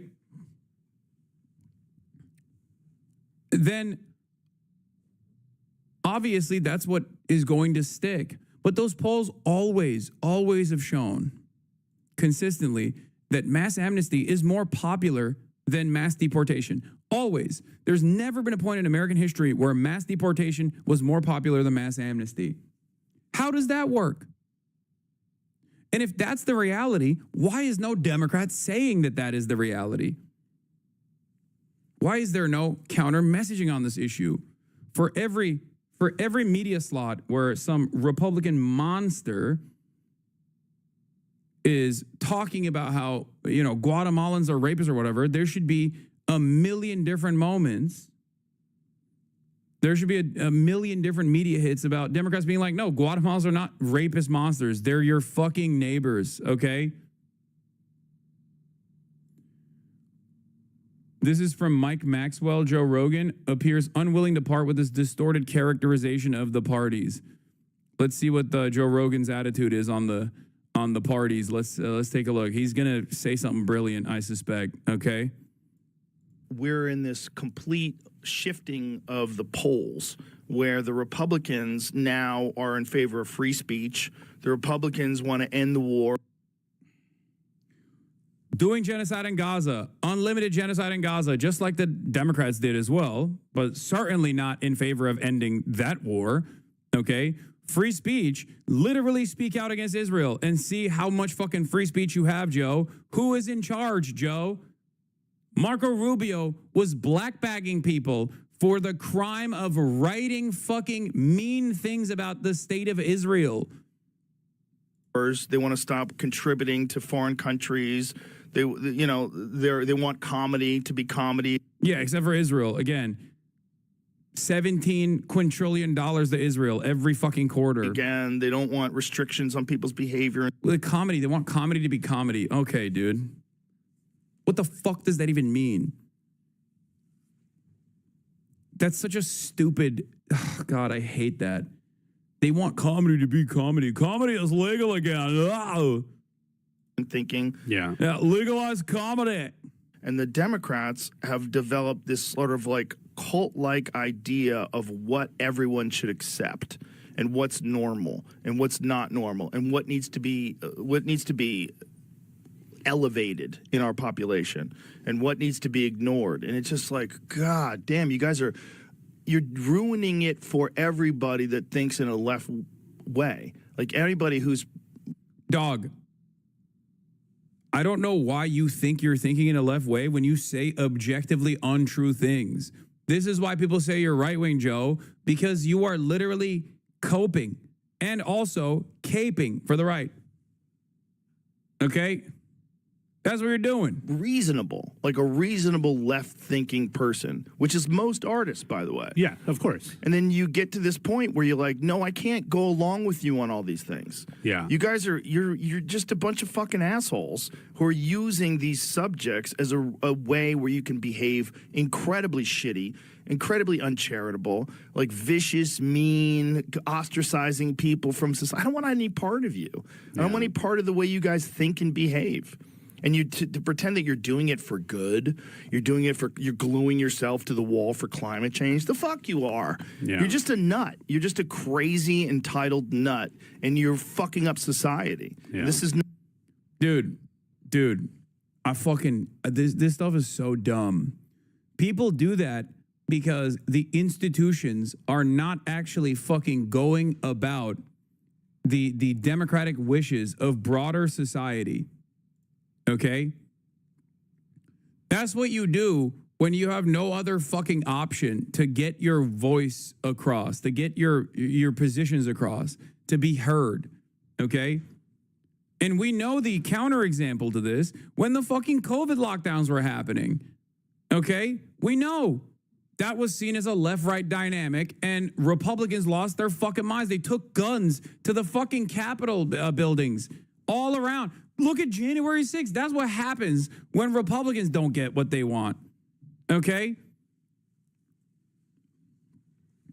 The idea that like, oh man, liberal protesters, leftist protesters are so fucking dumb and stupid. That's why we have to burn it all to the ground with this fucking rapist, monstrous administration that's literally molesting the money, molesting the fucking, the Constitution, molesting everything is good, actually, because they've legalized comedy. The fuck do you want people to do, man? We know what happens when the right doesn't get its wishes across, okay?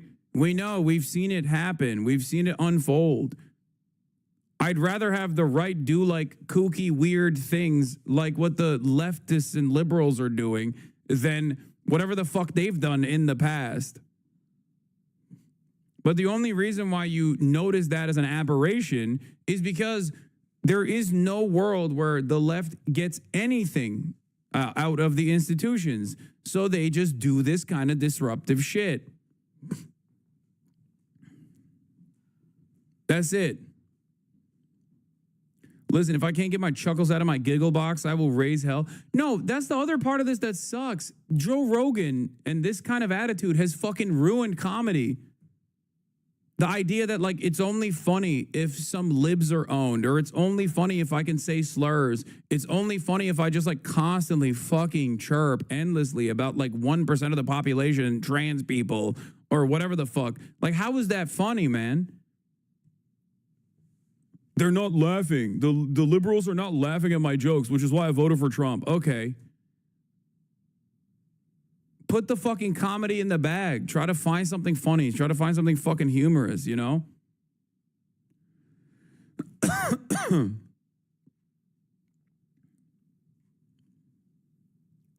reactionary attitudes, reactionary sentiment and reactionary attitudes can be funny if you're looking at it from the outside. We do it all the time. We laugh at fucking hogs with regular frequency. They are hilarious. Trump has the capacity to be hilarious. He is funny all the time, unintentionally. Okay? But if you yourself are right-wing, it ruins your capacity to fucking craft good jokes. Yeah, Mark Maron has been going crazy on this issue. But the thing with he went on Bad Friends, actually, and I think I'm an old what the fuck buddy, what the fuckaneer, okay? I was an OG Mark Maron fan because I've been an OG podcast consumer for years and years. I haven't really followed what Mark Maron's been up to as of late, but he went on Bad Friends and he just fucking dropped a bunch of I guess, truth bombs, even though he is like very, in the most Mark Maron way possible, which is like, whiny and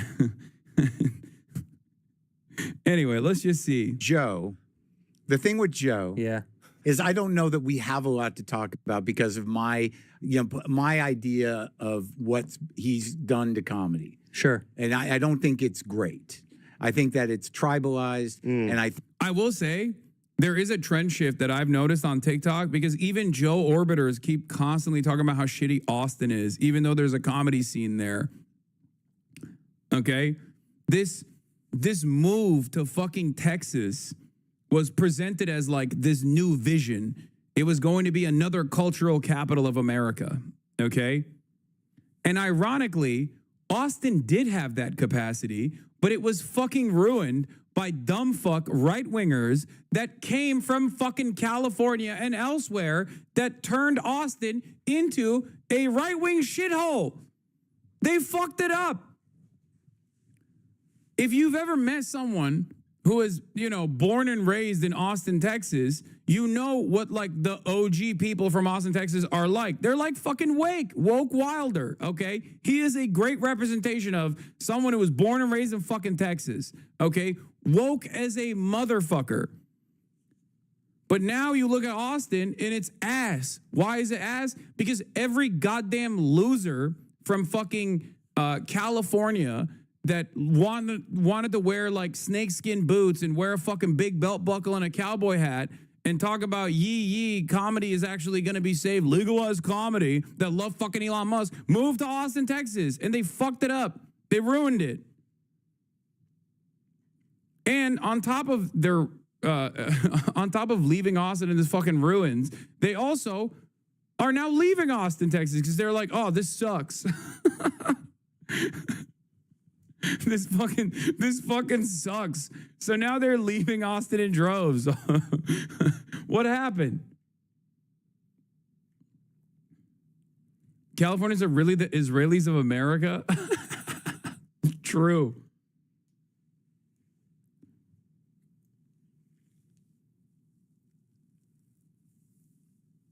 Yeah, look at Peach.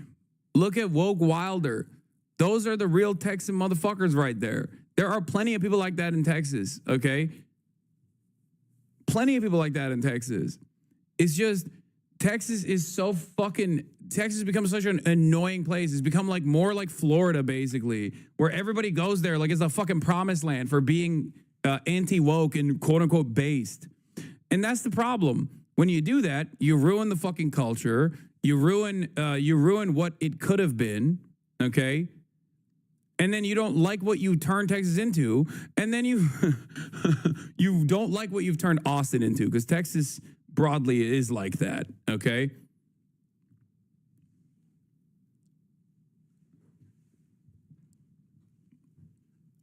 And then you're like, oh, this kind of sucks. There's like nothing here. It's all the worst. It's all the worst aspects of conservative slop that I'm experiencing everywhere. So there's no like real culture remaining in this fucking city. So I'm just gonna leave, and that's what's happening. They're all leaving now. I think that he's created a sort of army of people that think they know comedy, but they only know a specific thing, and what they think is good is not necessarily good. It may be what they're like. So it seems that Mark Maron has reignited his decades-long beef with Joe Rogan and his group of comedic assassins, as he just called them out on 2 separate podcasts in the span of a week. And Mark Maron's not just going after these guys because he doesn't like them. As he puts it, he has reasonable criticism for them. It's reasonable criticism. Reasonable criticism. Yeah. Like in his most recent special, Panicked, Mark actually spends a good portion of time calling out the anti-woke comedy scene that Rogan's... I'm gonna be honest with you. I think he bouldered Theo Von, but I would love to hear a conversation between him and Theo Von on Israel. I think Mark is too much of a fucking lib to recognize that like Theo Von actually agrees with Mark Maron on Israel. And I think they could have a very productive and very good conversation. I was a big fan of Mark Maron at one point. Is this guy good? I used to be a huge fan of Mark Maron. And I still like Mark Maron, but he's not for everybody. I will say that. He is the classic old liberal. How else do I explain it? He's the mealy-mouthed, annoying liberal, but he's right. He's just like, sometimes he's a little annoying about it, if that makes sense. A real old school liberal, as in he is progressive. Forged in Austin, criticizing them for normalizing slurs, punching down at marginalized groups. Like Bill Maher? No, fuck no. No. He is bizarro Bill Maher. They exhibit similar tendencies, but his politics are far better than, like, in the reversal of Bill Maher. Mark Maron is the type of dude who says the same shit that I say, where he's like, why the fuck do you care about trans people this much? Like, you're being a loser. Like, one of the things he actually literally said in the Bad Friends podcast that I really enjoyed was when he was like, okay, you did it. You fucking did it. Trans people are terrified of getting health care. Like, you did it. When is it going to end? When are you going to stop? That's what he said.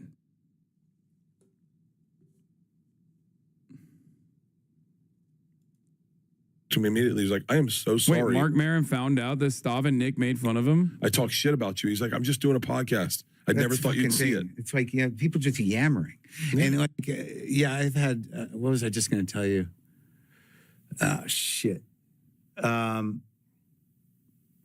Yeah, because I had Stavros on not too long ago, and I didn't realize that, him and his partner had been talking shit about me for years. Bro, what are you saying? Mark Maron's infinitely better than Bill Maher? Yeah. No, I know. I just said that. Why are you repeating that? Oh, for real? What's the other guy's name? Nick? Yeah.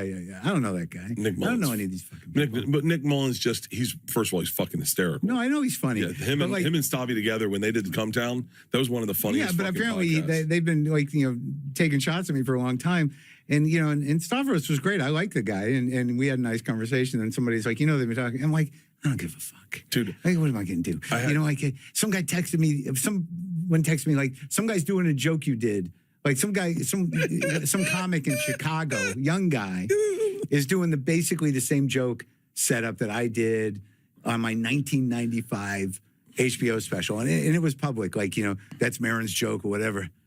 So I DM'd the guy. I'm like, we good? And he's like, yeah, man, I took it down. And I never saw your special. I swear to God. I'm like, dude, I don't care.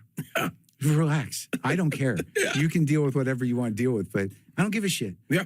So we got What the Fuck with Mark Maron. Is he still doing that? Yeah. God, I feel bad for him now, dude. I don't know. I had no idea. If this lasts as long as that, I'll kill myself. I promise.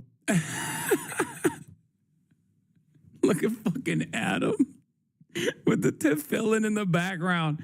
Bro. Dude. Oh my God.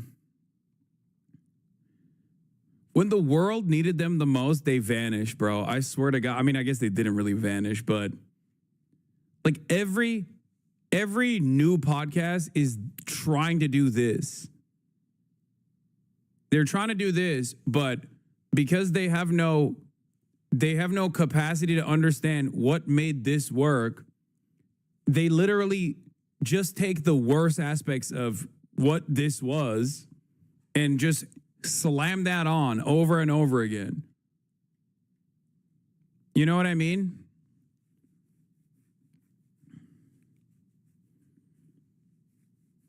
It's really interesting to think about like the 2016 era, like come town Chapo, like doing away with the aesthetics of leftist progressivism while still maintaining the Yard. Dude, come on. I mean, no disrespect. I love the Yard Boys, but that's crazy. That's insane to compare.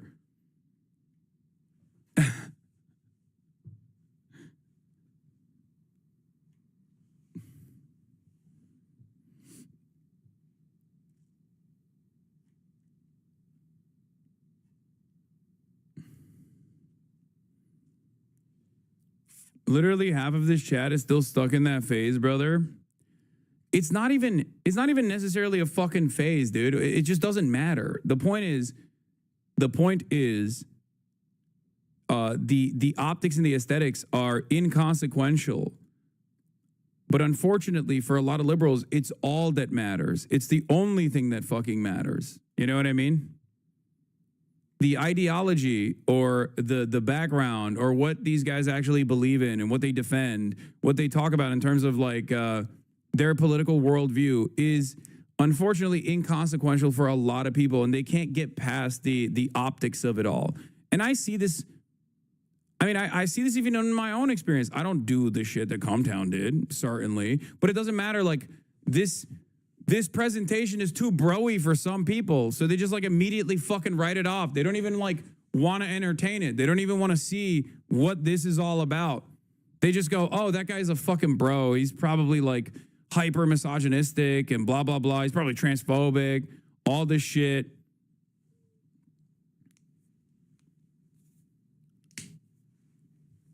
And that's the problem. For a lot of people, they just don't. For a lot of people, they can't move past the optics. They just hyper focus on that, because for liberals, it's like the beginning and the end of all politics is what your presentation looks like. Okay?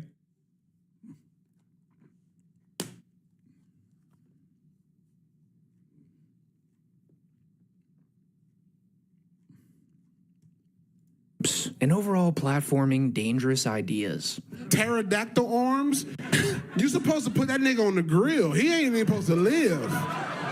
And if you haven't seen it already. By the way, ironically, a lot of the new meta, a lot of the new like crop of comedians do actually, like I said, try to do the Cometown thing, but without the actual without the actual background, without the actual political acumen, or even investment in like trying to identify who to make fun of or how to make fun of them, that it just only turns into low-hanging fruit. Even the shit that they got like fucking what's his face? Shane. Oh my God, why is my brain, I'm farting. My brain is farting. I'm having a brain fart. Shane Gillis, thank you. Shane Gillis. I can't believe I forgot his name for a second. Like, remember when Shane Gillis was canceled by SNL? He was canceled because they clapped him on the basis of like all of his worst attempts at trying to do Nick Mullen style comedy. Okay. And he had way funnier bits than that. Like, he had actually funny moments, like a lot of them. And that's precisely the reason why he just like went back to the drawing board, and he has rebuilt his brand, and now he's fucking doing SNL all the goddamn time, right? He has his own projects and things like that. And it was because he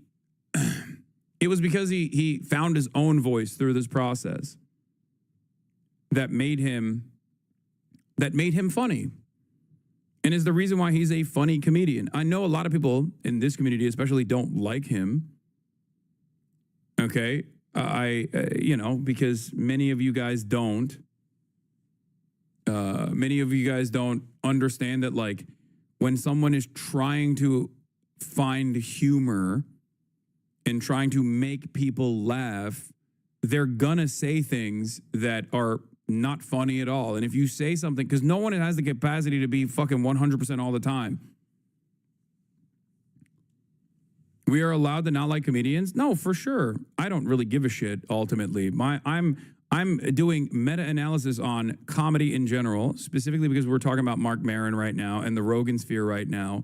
And I'm explaining to you that there are comedians who are actually funny, who have the capacity to be funny, who find their own voices, and comedians who just basically look at trends and follow the notes of Joe Rogan, for example, and try to craft their material off of like low-hanging fruit.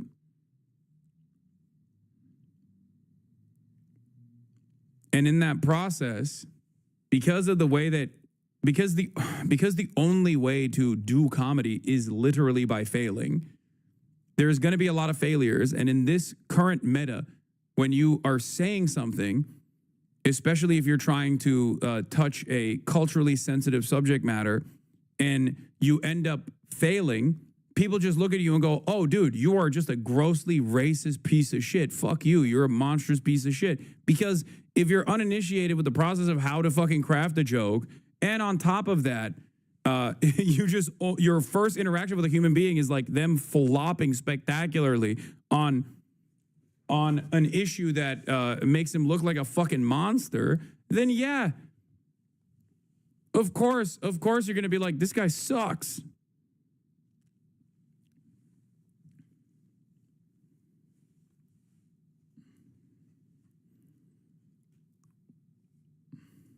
I highly recommend you go watch that entire special. But to give you an idea of what he talks about in that special, here's him poking fun at the idea of Theo Von having Adolf Hitler on his podcast and what exactly that would sound like.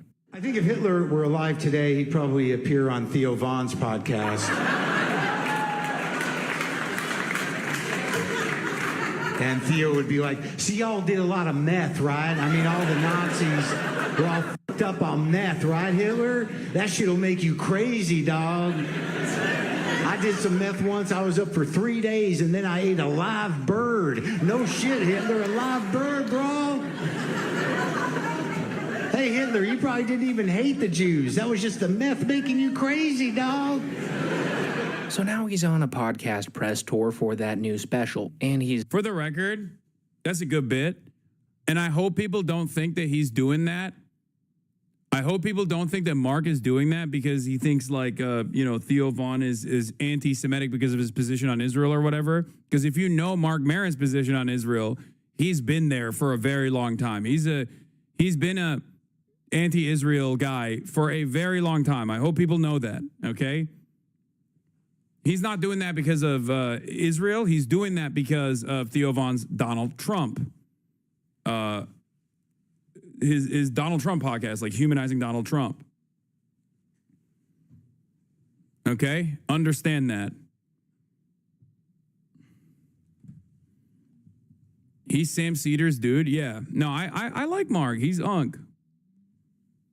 Sent shots left and right at the entire Rogan sphere. Like in this recent... Where had he said he's anti-Israel? Mark Maron? Mark Maron has talked extensively on the issue of Israel. It's actually really interesting because a lot of people don't realize. They know, like many people know Seth Rogen is anti-Israel, but they don't know where that information comes from. That's from fucking What the Fuck? Mark Maron's podcast. Is Mark Maron and Seth Rogen talking about Israel and how fucking weird it is and how fucked up Israel is. That's where that fucking audio comes from.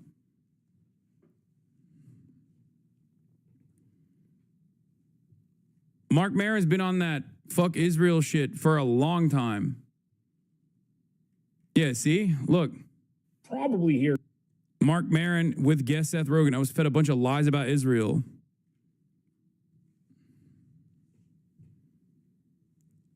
Yeah, Mark Maron is... A lot of people point to Joe Rogan as like the OG comedy podcaster, but many people don't realize that Mark Maron is the OG comedy podcaster. What the fuck was the Joe Rogan experience before the Joe Rogan experience? Pick one, Mark Maron or Burr. Oh no, I love Bill Burr more than I love Mark Maron, for sure.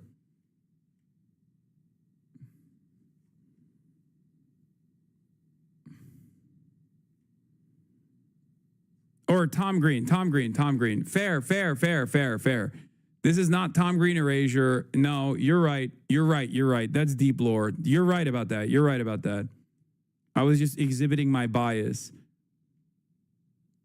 But like, I will say that like the impact that like Mark Maron was the guy. He was one of the pioneers of like being a comedian who just does like a one-person podcast.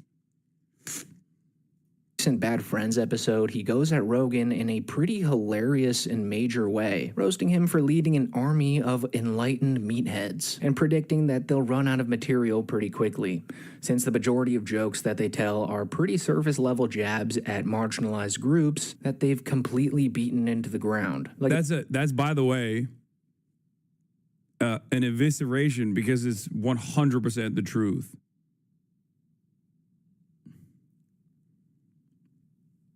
Like that's he just clocked them 100p.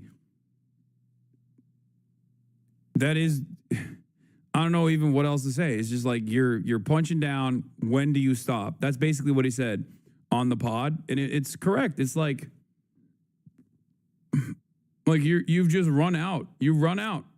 You've exhausted it. You've exhausted the fucking well. If you know anything about this Rogan era of comedy, you'd know that they do this quite frequently. Like to this day, they're probably still making COVID-19 jokes. And Mark Maron considers this shtick to be hack. But yeah, me and who else? Rogan. Okay. Who's that? Joe Rogan. Joseph Rogan? Yeah, he's out of Texas. Oh, Texas. Got it. Yeah. I got it. Got it. Yeah. You love Austin, don't you? He's running half the planet out of Texas. Yeah. He's got a tight hold on the enlightened meatheads. Dude, Maron's disdain. It's not disdain. It's reasonable criticism. Reasonable criticism. Yeah. When was the last time you spoke with him? I don't know. That's a good question. I guess it would have been at the store. I never talked to him in Austin. I don't go into the club. I don't really think I'm on his radar. So something tells me you are. Oh yeah, something tells me you are.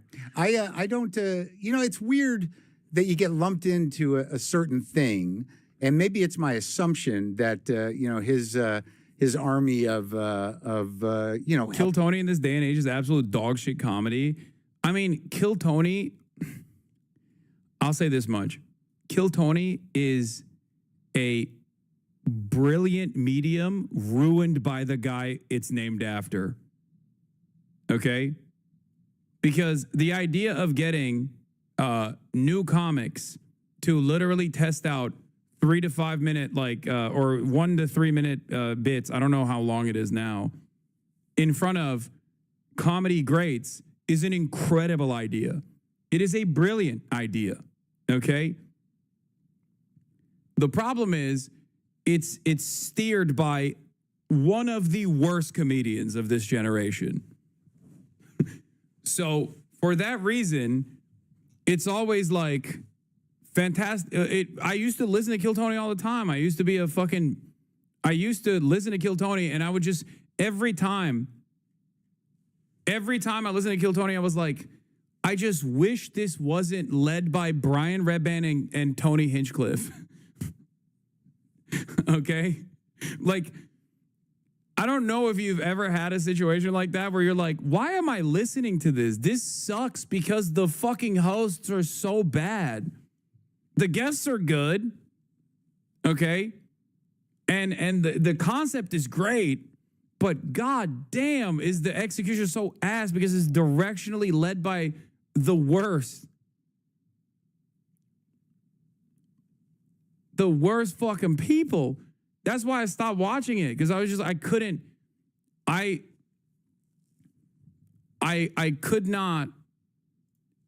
not deal with like how creepy and shitty it got at moments where I was just like, ugh.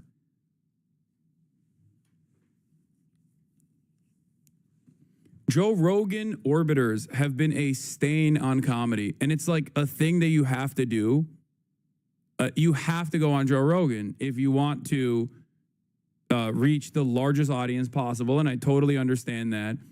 And a lot of people go on Joe Rogan and then take it one step further because it's like the only thing that they can rely on in terms of like maintaining a career. But I think it's just it is destroyed. It has destroyed modern comedy. It's so fucking bad. Healthy fellas. Is that their title? Army of Healthy Fellas is so good. No, you just got to, got to stay in, keep the machine. The machine's got to be good. Yeah. That's a shot at Bert. Go ahead. What do you think the Austin shelf life is going to be? Well, I don't know. Like, I think that it's so effectively tribalized at this point. It really comes down to material. I mean, at what point, it's like whatever they represented in terms of policy. And it's not a stretch. It's like they won. Trans people are frightened. They have no ability to get health care anymore, and they're afraid of being alive and have no freedom left. So that's done. When do you stop with the jokes? Like immigrants, okay, well they're being ripped away from their homes, and they're all terrified, and okay, so that's done. When do you stop with the jokes? Right. I mean, it's one thing to pick on the vulnerable and the marginalized, but I mean, they're down. Yeah. I mean, they're down. Why do you got to keep hitting them unless you're a hack? Now there's a question. Wow. Yeah, nailed it. Fucking nailed it. That's it. Fucking nailed it. In the simplest terms, none of the fucking comedy greats that people actually look back at positively have ever spent a good deal of time punching down. They always punch up. In the simplest terms, like comedy can be something as stupid as like a fart joke, or it can be something as interesting as unwinding the structural inequities that we all exist under in a humorous way. I also do love, Santino is one of the unspoken greats of modern comedy. No, I think he's fucking hilarious.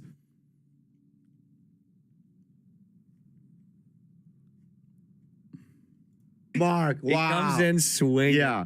Another issue that Mark has with Joe Rogan was one that Mark's had a problem with since the early 90s, which is that comedy is supposed to be for the quote-unquote sensitive weirdos, not necessarily for the high school locker room bullies that Joe Rogan's ushered in. And even though I don't fully agree with this stance, since to me, if you're funny, you're funny, it is a stance that I've seen other comics take, like when Tim Dillon was calling out Brendan Schaub right after he released his insult of a comedy special, Gringo Poppy. When I watch Brendan do that, it's like I go, here's a big tough guy who I should just see in a Ferrari, and he should be able to rip people's faces off with his catcher mid hands.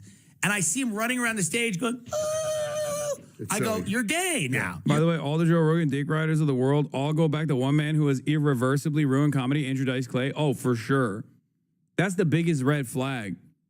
When motherfuckers are like, oh, Andrew Dice Clay, like, that's the great, that's the GOAT. It's like, nah, dude, you are, like, no. That's for the fucking, that is the most NPC version of comedy. It's the most coworker bit you can ever arrive at.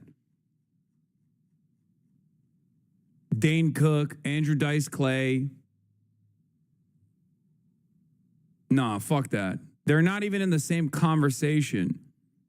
They're nowhere near in the same conversation as like a Richard Pryor or a Bill Hicks or a fucking George Carlin, obviously.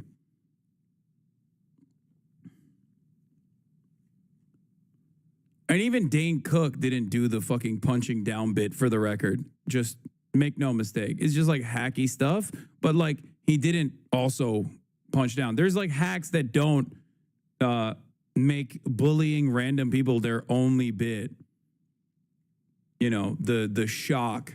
And then there are actually funny comedians who have mastered the art of shock humor as well. I would go so far as to say that even Daniel Tosh, maybe not for everybody, had a much better grip on this. Or what's the other one that also was shitting on? Anthony Jeselnik has a much better grip on like doing shock humor than a guy who's just like going up on stage and being like, trans people are fucking weird, right? Gross. It's a man wearing a dress. Ha ha ha. You should, as a comedian, I think, and I'm not a comedian, I'm just a fan of comedy. The one thing I always have said is, if you're looking for this instead of ha ha ha this, you've lost the plot. Okay? The moment that you're like looking for cheap applause breaks from the worst fucking people on the planet is the moment where you've already lost the plot. You've lost it. Become gay. Why are you gay? He was a fucking knight. He was a knight. He's a knight. And now he's a jester. Now he's gay. He's a gay jester. He's a gay man. He's a fully gay man. When you watch the special, he's like, woo! So Mark's main issue with this is that the weirdo alt comics have sort of been pushed to the side in recent times. And when Mark brings this point up to Bobby Lee, he actually gets him to join in on trashing Austin comics, which was just great to see. That's a problem. Yeah. So, and the bigger problem about what you're saying is I think we all still do exist, but the nature of the comedy business is fragmented and some of it's tribalized.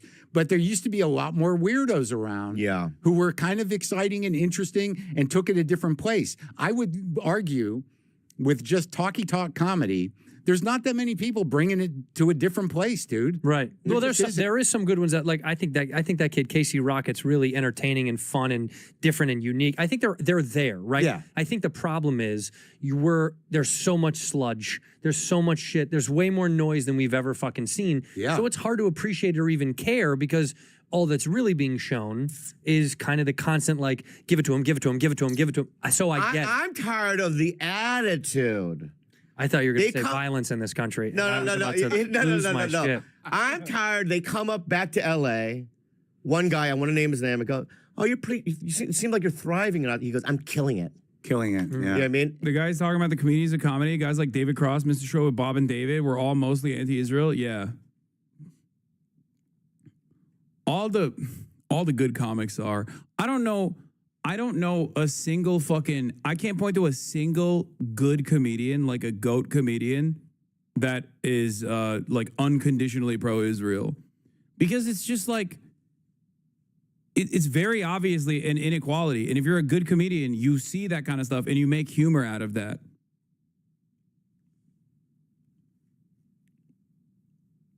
Someone said Sarah Silverman. Yeah, my point. Exactly.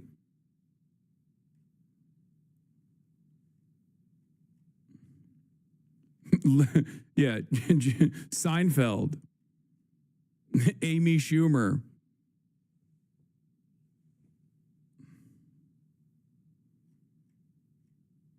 Yeah, forgetting Michael Rappaport, are we? And I'm like, whoa, dude. You moved out because you couldn't survive here. Yeah. This is a different... It's an animal. It's an animal. Well, I think the weirdos you're referring to, by the way, were birthed, and I defend this till I'm fucking blue in the face, were birthed at the Comedy Store. Yeah. And I think I always push, I was like, people don't know that about the store. They think they hear this like corporate bro, and that happens internally in LA a lot too, where they're like, the store is a fucking, whatever, sellout factory of fucking bro comics. Because I Not anymore. No, but there was a wash of it that came through, and I think... Yeah, Joe, they moved to Austin. But And real quick here, just based on the voice inflection that Bobby was doing there, I'm almost certain that he was talking about Tony Hinchcliffe. I mean, it's 100% something Tony would say, too. Oh, you seem like you're thriving. And he goes, "I'm killing it." So yeah, just an all-around hilarious episode of Bad Friends that I highly suggest you go watch the entire episode of. One thing that this podcast was missing, though, was the larger, more political reason. It's not even on some political shit, man. It's not even on some political shit. There's a guy who is also close to the Trump admin, Shane Gillis, who is a million times funnier than Tony Hinchcliffe. So before people immediately go, "Oh, you just don't like Tony because he's like fucking pro-Trump or whatever." No. Okay? Abso-fucking-lutely not. He is a blight.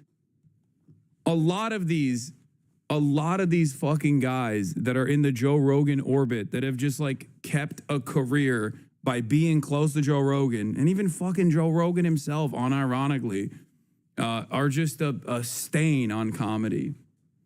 The glaze on Shane is wild. It's not. I don't think Gillis is a Republican. He's kind of woke, low-key. No, I know. I'm just saying he's close to Donald Trump, though. Someone said, "Why don't you like Nanette?" I know. Oh, my God. Ugh. That was one of my boldest moments when I was shitting on Nanette at the peak of woke in like the first Trump administration, being like, this is not funny at all. What the fuck? It's literally anti-comedy. It's a fucking TED Talk. You guys like to cancel people too much? What? You know what's really funny about that, by the way? People say that all the time. Let me explain something to you. There's a fucking bald sex pest out there who is actively talking about how his dad is going to rape my dad, that has been demanding I get deplatformed. Not once have I ever said he should be deplatformed for saying that. There's another bald fucking monster that lives with cockroaches and constantly calls me a terrorist, actively demanding I get not only deplatformed, but arrested, okay? Not once have I turned around and been like, this guy should be canceled. This guy should be deplatformed. I'm not the one doing it, okay? It's the right that does it all the fucking time.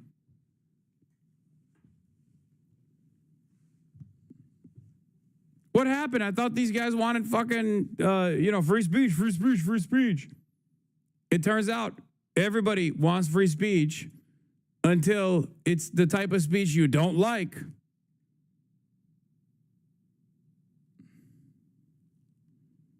That Mark Maron called out right-wing podcasters in his special for. But luckily for us, he actually explained it in detail in the Vulture podcast he did nearly 10 days ago, calling out Joe Rogan and Tony Hinchcliffe by name, which even if you don't agree with anything Maron says, you have to respect the fact that he calls them out by name here, as most comics are too afraid to seriously go after Joe Rogan in this sort of fashion. But anyways, in this podcast, Mark Maron explains that he's going after these guys because they essentially sided with Trump solely because he was more pro-speech than the other option. But now that he's in office and has acted on these policies, it's almost as if they're acting shocked that he's doing anything like that. I mean, just the other day, Andrew Schultz posted this screenshot to his story reacting to the Trump administration not mandating IVF care. I mean, this sort of thing is happening every day in the Rogan-verse at this point, and Mark touches on that in this Vulture podcast. And, Rogan and Hinchcliffe and, just a lot of these people just locked into this.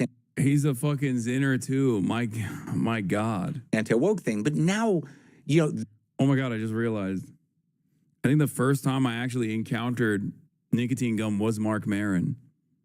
Oh my God. I think he literally influenced me to quit smoking with nicotine gum. It's just like coming back to me right now. Something that I've done for many others now, Mark Maron has done for me. Full circle. The government, which is for all practical, good intents and purposes, is an authoritarian government, and we have a fairly dominant fascistic culture. Yeah. So they're using the same language, which is anti-woke, to dismantle all progressive institutions.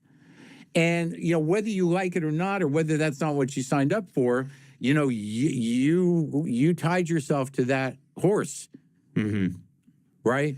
Yeah. And it's not even a matter of unforgivable. It just is what it is. So you can backpedal all you want, but this is the reality, is that, democracy was squashed because of, the policy now of using anti-woke to dismantle the liberal democratic state is something you didn't shut up about. Yeah. Yeah, maybe it wasn't the same thing. Well, I just wanted to say so that's who I'm talking about. And look, I think a lot of them were just like wanted to land on the side where they could earn a living.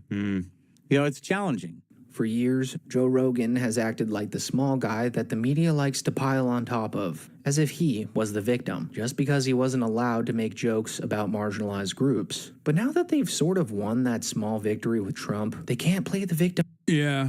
And it's not even a small victory. It's just like, it's such a stupid fucking victory to win. Oh, we can say the R word now, dude. It's like, you could always say it, dumbass. The fuck? Like, what do you mean? You could always say, you just couldn't say it in a place of business, okay? That's it. And also, if you say it, there are probably going to be, well, not the R word, but, you know, other slurs. If you say it in public, people are going to fucking get mad at you. So it's not necessarily about like, why can't I say it? When these guys are complaining, they're complaining about the repercussions, the backlash that they receive. They actually mean, why can't I say it? And then people actually react positively to it. And you just can't fucking change collective attitudes like that. Okay? That's the issue here. It's not whether you can say it or not. It's that when you say it, people still react negatively to it. That's it. Card anymore. Also, in this next clip, Mark plainly states again that whenever a Rogan guy makes a joke punching down at trans or gay people or anything of that nature, that it's simply just hack, and it's only offensive because of how unfunny it is. And in that thing, it's at a point now where it's like you don't have the victim position anymore. You have the dominant position. So why keep kicking? Because it's hackneyed. That, you know, you walk through a comedy club or you go to some in certain cities where it's like there's a prerequisite to do a trans joke. There's a prerequisite to do an R-word joke. There's a prerequisite to push the edge in a very non-risky way. Yeah. To not push a boundary, but act like you are. Yeah, and act like, you know, your voice is Yeah, bro, they're fucking slinging all that shit from the top rope at this point. What do you mean? You're not counterculture, man. You're not. You're not fucking counterculture. You never were. That's not counterculture. That's what's so fucking annoying about this shit. It's just hack material. And you're just mad that your hack material doesn't have broad appeal and you're just fucking coping, which is, again, anti-comedy. When you make a joke and people don't laugh, you're not supposed to go, well, they're wrong for not laughing. You're supposed to go, oh, I fucked up. Let me fix this. Let me make this thing that didn't land funny. But these guys are so goddamn... These guys are so fucking babied. They're so fucking annoying. We're like, this is the principle of making comedy. This is the one thing. There's no other way to do this, okay? There is no other way to do this. You have to go out in front of a crowd and you have to test out your material. And if people don't laugh, you have to go back to the drawing board and rewrite it. But like 90% of cancel culture adjacent comics have basically made it their lives mission to turn their entire fucking stand-up into crying about why people are not laughing at their fucking jokes. And also, you're not always going to appeal to everybody, okay? That's the other thing. That's the other thing. You're not. Not everybody wants to listen to fucking EDM. Some people like rap, okay? It's like fucking complaining about, it's like complaining about the fact that, like, you're not reaching every fucking crowd. Like, 75-year-olds are not listening to hyperpop. What the fuck is this about? This is bullshit. Well, you're not making music for them. I'm using another medium so that, you know, you guys understand. Like, that's how comedy is, too.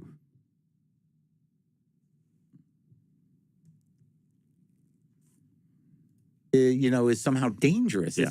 There's nothing less dangerous. It's boring. Yeah. To say what people want you to say is not doing it. You're not transgressing. Those particular people. Yeah.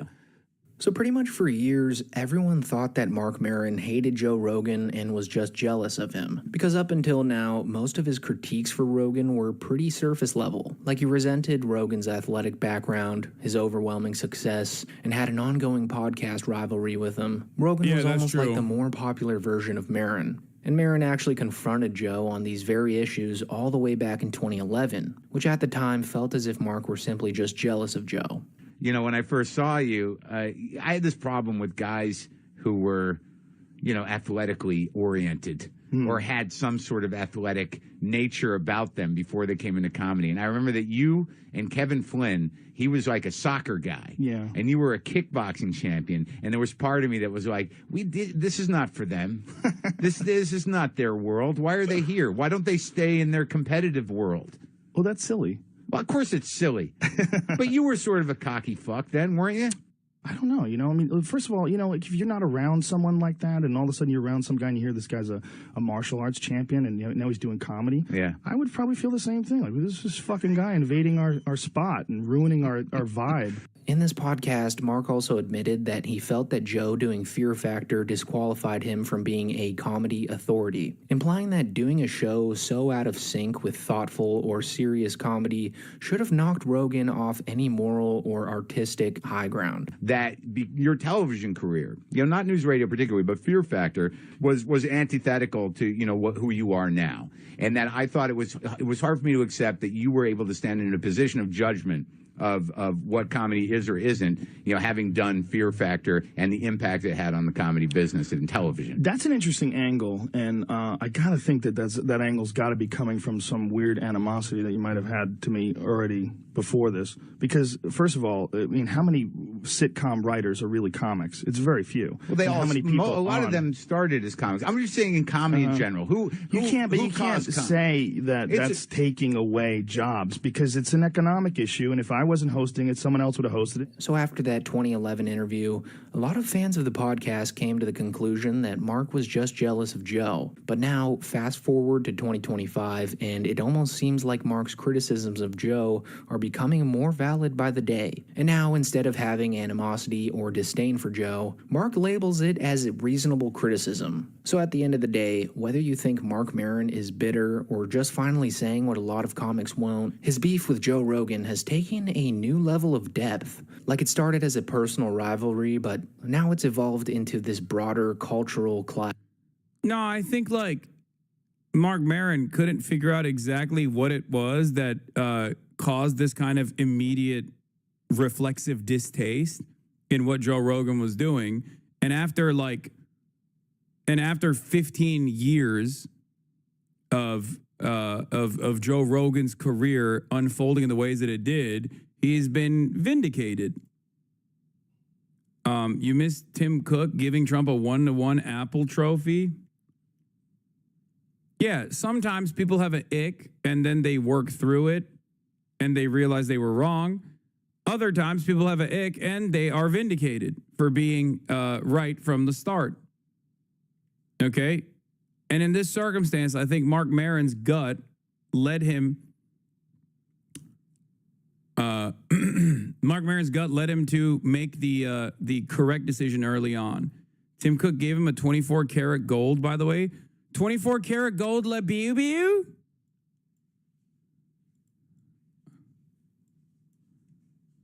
We got to see this. I did very well there. I like it because I see I did very well there. I did very well in Kentucky, but it's a great place. You're going to be very happy. I thought maybe while we're up, I'll interrupt my own speech by you might show them a little bit about the product that you're going to be doing in Kentucky, Tim. Absolutely. Do you mind if I step up? Yes, please. This box was made in the U.S., in California. A 24-karat gold La Beau Beau. This is one of the funniest things because, Tim Apple, also known as Tim Cook by many others, is one of the companies, he's in charge of one of the companies that just never shied away from continuing to be woke. Okay? And he just kept pushing. And there's no calls for demanding that Apple stop being woke. If that's what you care about, if that's one of the things you care about, no, they went full DEI. They're still doing full DEI. He's still very much woke. Now, he's ass-kissing the Mr. Anti-Woke, but it has been interesting to see. This dynamic has been interesting to see because you got all these other companies being oh, we're going to do beef tallow in our French fries, fucking Steak and Shake or whatever. And then Tim Apple is still very much woke and very much gay, okay? Unit 1, it was designed by U.S. Marine Corps Corporal a former one that works at Apple now. It's good. He's done well. Designed it for you. And the base comes from Utah and is 24 karat gold. And it's 24 karat gold. La boo boo. I'll take the liberty of setting it up. It's gross. It's so perfect for Trump. Well, but what makes this hysterical is they're not even manufacturing iPhones in the U.S. moving forward, just investing in the U.S. and conservatives are like, what can you criticize now, Dems? there we go. Congratulations, Thank you Mr. very much. President. It's Thank you so fantastic. much. The great people of Kentucky. You're going to find it a great place to do business, too. It's fantastic. And then more than $100 billion. TSMC Woke is dead. investing $200 billion. Johnson & Johnson, $55 billion. Merck, Stellantis, and General Motors are putting many, many billions in. They haven't determined the final number. And many other countries are investing tens of billions of dollars that I'm not going to give you the whole list. It's crazy. because Why is Tim doing this? I don't know. Look at the fucking Apple stock prices after this.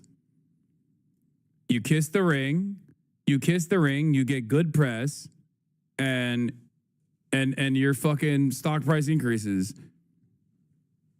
It's all for the stonk. Rapidly, costs are way down. You know, I listen to these horrendous frauds on CNN and various other fake news networks, and they say costs are up. No, costs are down. Gasoline is down. It's going to soon, I believe, be less than $2 a gallon. It's around $2.40 right now, many places, other than California where they tax you out of business, but and a couple of others. But gasoline is way down. The price of groceries are down. How about eggs? When I first came here, my first week, the press hit me very hard on eggs. Eggs had quadrupled or something. I said, I didn't know about it. Give me a chance. I've just been here for 4 days. Well, eggs are down. Everything's down. Price is down. The only thing that's up is stock prices. That's really up, and that's through the roof. The stock market has been hitting all-time records, all-time highs. Last week, it was announced that our economy grew at levels that we haven't seen in a long time, but the real levels of growth are going to be judged in a year from now when you start seeing some of these incredible plants, because we have car plants opening. They're coming in from Canada, from Mexico, and from all over the world. And they're coming in because they like the way the election worked out, but they also like the fact that they don't want to pay tariffs. And the tariffs, I think, we're taking in hundreds of billions of dollars in tariffs. I won't be so specific other than to say, because we don't even know what the final number is. We just made a deal, as you know, with the EU where they're paying hundreds of billions of dollars. Japan paying hundreds of billions of dollars, and numerous other countries paying hundreds of billions of dollars. And we're not even completed there. And as you know, they found $25 billion 3 weeks ago. They said, we have a surplus of $25 billion. And they said, where did this come from? I said, check the tariffs. And they checked. They said, you're right. That's where it came from. And we've really just started. This is just in its infancy. So we have a great country. We have a country that is going to be very rich. It's a country that we're very proud of, but it's going to be very rich. And it's companies like Apple, they're coming home. They're all coming home. And we want them to come home. They have to come home. We're going to treat them really well. We're going to be putting a very large tariff on chips and semiconductors. But the good news for companies like Apple is if you're building in the United States or have committed to build, without question committed to build in the United States, there will be no charge. In other words, we're not going to be charging. So a lot of countries, a lot of companies are leaving various other places and they're coming to the United States. So in other words, we'll be putting a tariff on of approximately 100% on chips and semiconductors. But if you're building in the United States of America, there's no charge, even though you're building and you're not producing yet in terms of the big numbers of jobs and all of the things that you're building. If you're building, there will be no charge. So I just want everyone to know that. And I didn't even tell you that inside. We discussed the concept. but I didn't. So it's a big factor. So 100. Someone in the chat asked, there's no way Tim Cook is going to stand beside him as he answers Epstein questions, right? I really hope he does. Because this is a part of Kissing the Ring, where you just have to sit there as he rambles on about like Sydney Sweeney's jeans or some shit. And I really hope he just has to fucking sit there and embarrass himself thoroughly, okay? At a later date, you have to pay, and that's a guarantee. So that's a big statement, and I think the chip companies are all coming back home. Like he's motherfucking Kid Rock. You know, we started with Intel, and gradually Intel was just taking over the coals. They were taken to the cleaners, frankly, and moved to other places, in particular Taiwan. But I think a lot of those companies are coming back, and they're coming back very rapidly. So that's a big statement. 100% tariff.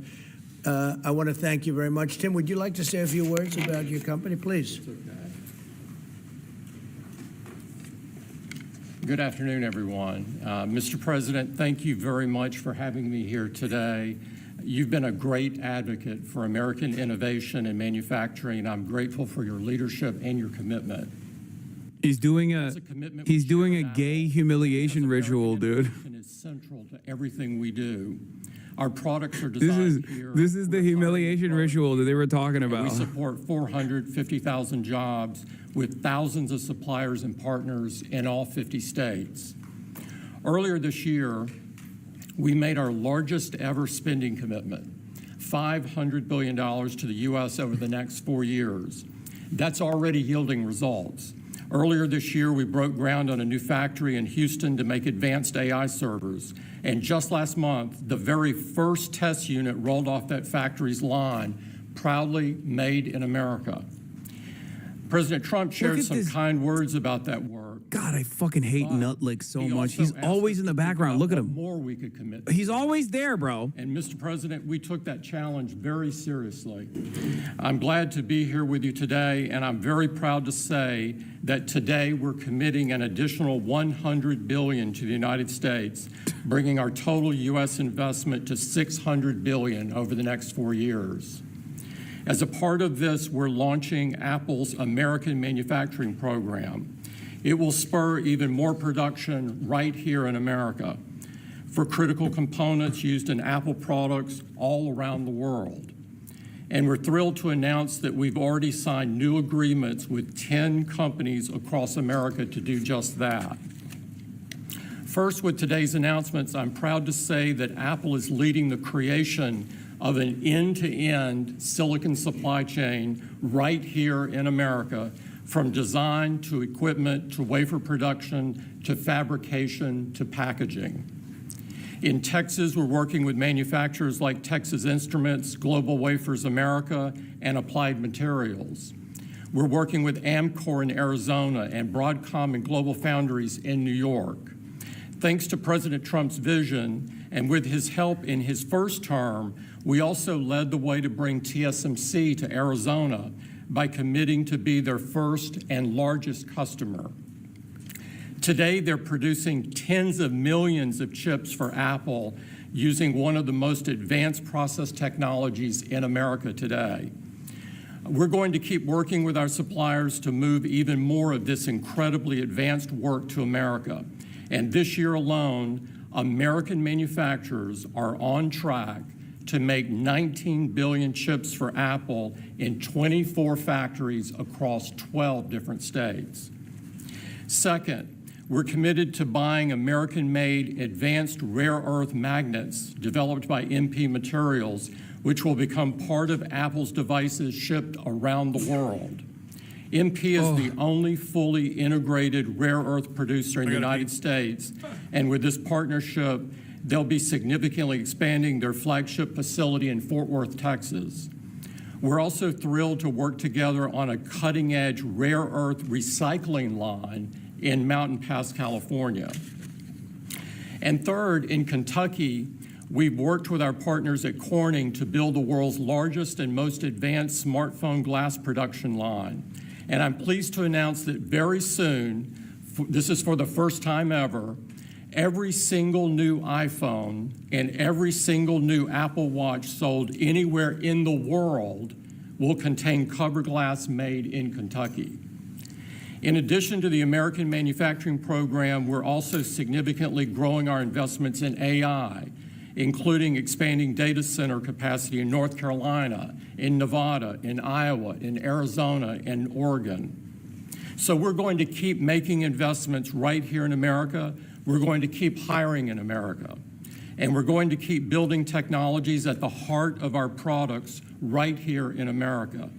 Because we're a proud American company and we believe deeply in the promise of this great nation. Thank you all, and thank you, President Trump, for putting American innovation and American jobs front and center. Thank you, sir. Great honor. Thank you very much. Thank you. Appreciate it. What a job he's done. What a job. Incredible. I want to thank you very much, and thank you, JD, for helping along. Good job. Really good job. Any questions, please? Mr. President, yes. You promised on the campaign trail to bring forth a manufacturing renaissance. You just mentioned $17 trillion in your first 7 months or so. Right. Can you talk about how an investment like this, all the other ones that you laid out, will positively impact the millions of Americans that trusted you with their vote? Thank you very much. It changes our country. I mean, our country is a very different country than it was 6 months ago. And people like Tim are coming. We had Micron in yesterday. We had all of the big, great companies that you read about, you don't know about, but you read about. You say, is this a fucking W for the admin or a W for the country? Foolishly, we lost them. If we had It the right depends. person. Only time will tell. Because right now you have assurances, right? You have an IOU. Will this actually lead to manufacturing coming back to the United States? So far, it has done the exact opposite. The tariffs have literally played a role in removing manufacturing jobs. So we shall see.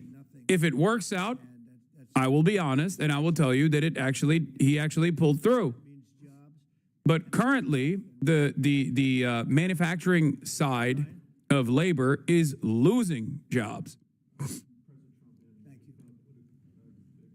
Great example of putting America first. What does the labor force look like to fill these jobs that you have? Do we have enough skilled American workers to fill this? Well, we do have a lot of workers, and we have a lot of workers that hadn't been looking for work because they were disincentivized, frankly. And people like Tim have tremendous schools and training centers that they build along with a lot of their big plants where they train people on whether it's glass, like in Kentucky, or computers, or whatever they might be doing. It's a complex world, and they train people, and they do a great job. So it's a whole new workforce. Now, we have a lot of them in energy because, you know, they've always liked energy. As you know, coal has opened up and opened up big. We brought it back and brought it back. Find someone who looks at you the way Howard Nuttlick looks at Donald Trump. Impossible. And here we were saying no human being has ever loved another this much. In the world, we have more oil and gas than anybody else in the world. But we have tremendous energy jobs, and the energy, as you know, we're booming with energy. And that's why the gasoline prices are down. The costs are down. I just hope when they watch these shows, I watch this. I don't understand the economics behind the loss of manufacturing due to tariffs. How do tariffs drive manufacturing facilities away from the U.S.? But I watch this because if you have foreign companies that have facilities in the United States of America, the costs go up. Or even if you have American manufacturing facilities that rely on foreign raw materials that are coming in and the costs go up, companies have to restructure their business. And where do they always go? The cost of materials goes up, the cost of production goes up, companies have to restructure, and companies have to restructure and remove certain parts of the manufacturing labor side. I do research in the chip world. It's low-key fucked up because these factories, similar to data centers, take a fuck ton of resources and have historically been associated with being toxic to both workers and the environment. With the cuts to the only agencies that actually protect Americans, I don't imagine these things will be the best. I mean, the AI facilities especially. The data centers are so bad. We are straight up poisoning everyone in America. plus add to that. We're ruining the remaining water supply. We're just poisoning people. We're fucking burning the planet to the ground. Obliterated. Turned out it so was that a people can total make obliteration, and the pilots. so people can jerk off to Grok. We have the greatest. The Grok AI girlfriend. In fact, there's a model of the plane right there. So, you got to bring that up, Susie. We have to see that. Look at this. This was just given to me. You know, we ordered brand new B-2 bombers. This is a plane that over a period of 36 hours of constant flying. Look at this. So this is the brand new one they just ordered. Similar, but actually quite different. It's new and enhanced. It's an amazing machine. It went 36 hours. We had 52 tankers up in the air loading up our planes because this was surrounded by F-22s and F-35s, and it was flawless, Tim. Even you would say it was flawless. And every one of those bombs hit their target. And then we had Tomahawks shot in from a submarine 300 miles away. Developing AI is good, actually. I wish no harm to the American ruling class. My enemy is the American people. Yeah. And that was a big threat. That was a my enemy is the American working class. We must ensure that their water supply is poisoned. Okay. Mr. President, what was the breakthrough today? Did Vladimir Putin make some kind of concession that he hasn't been willing to make before? I don't call it a breakthrough. I mean, we've been working on this a long time. There are thousands of young people dying, mostly soldiers, but also, missiles being hit into Kiev and other places. But in terms of soldiers, I think Russia's lost over 20,000 since the beginning of the year. 20,000.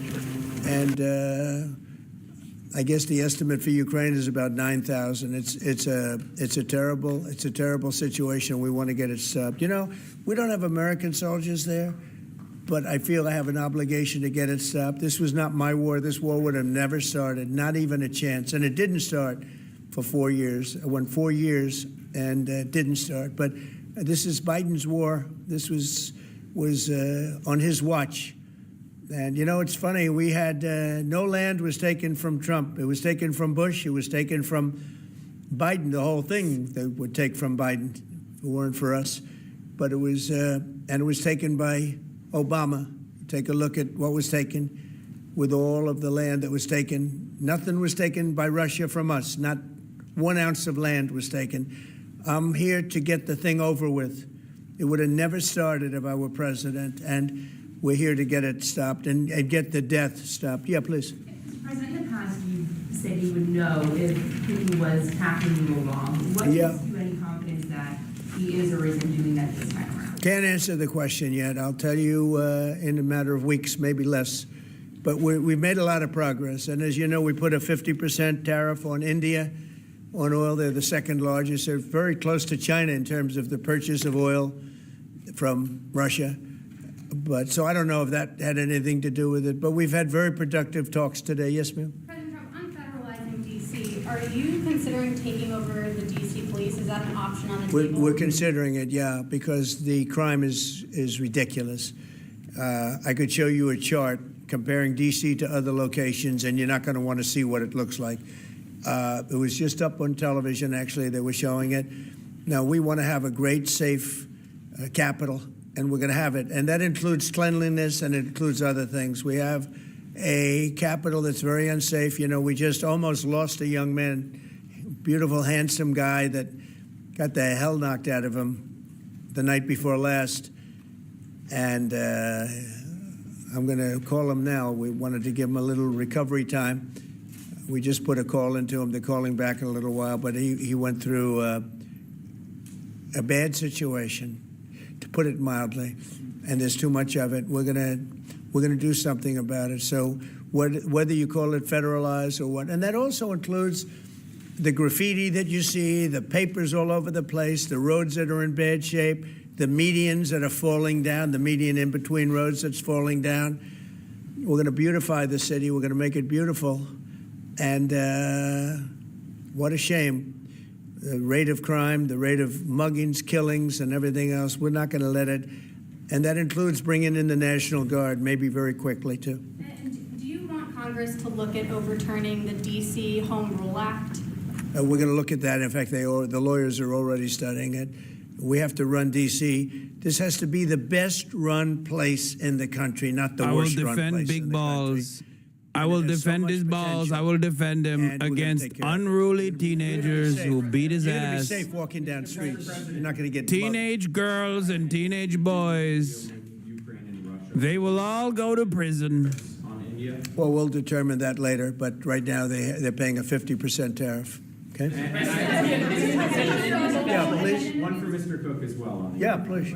Sure. The president wants a made in the USA iPhone. What are the chances that you can actually make that happen? Well, if you look at the bulk of it, we're doing a lot of the semiconductors here. We're doing glass feed. We're doing the Face ID module here. So there's a ton of it. And we're doing these for products sold elsewhere in the world. And so there's a lot of... Tim Apple already gave the game away when he was like, we don't have the precision manufacturing capabilities. We don't have the technical capabilities. We don't have the training for the labor. It would require decades of training to get to that position, to have manufacturing in this country that can be even competitive with Chinese manufacturing. He literally said that. In terms of cost and all, but I think we may incentivize him enough that one day he'll be bringing that. But he brings most of the stuff. Look, he's not making this kind of an investment anywhere in the world, not even close. He's come... No, it's not even pennies on the dollar. It's not because Chinese manufacturing is much cheaper because like the labor is much less costly. No, Tim Cook has literally said if China and Chinese manufacturing was more expensive than American labor and American manufacturing, we'd still use Chinese manufacturing because it is not within American capabilities to do high precision manufacturing that is required to make these fucking tools, especially at scale necessary for fucking Apple products. That's it. He has literally openly said that, where he's like, it's not even a thing. Like, we can't do it. We just simply cannot fucking do it.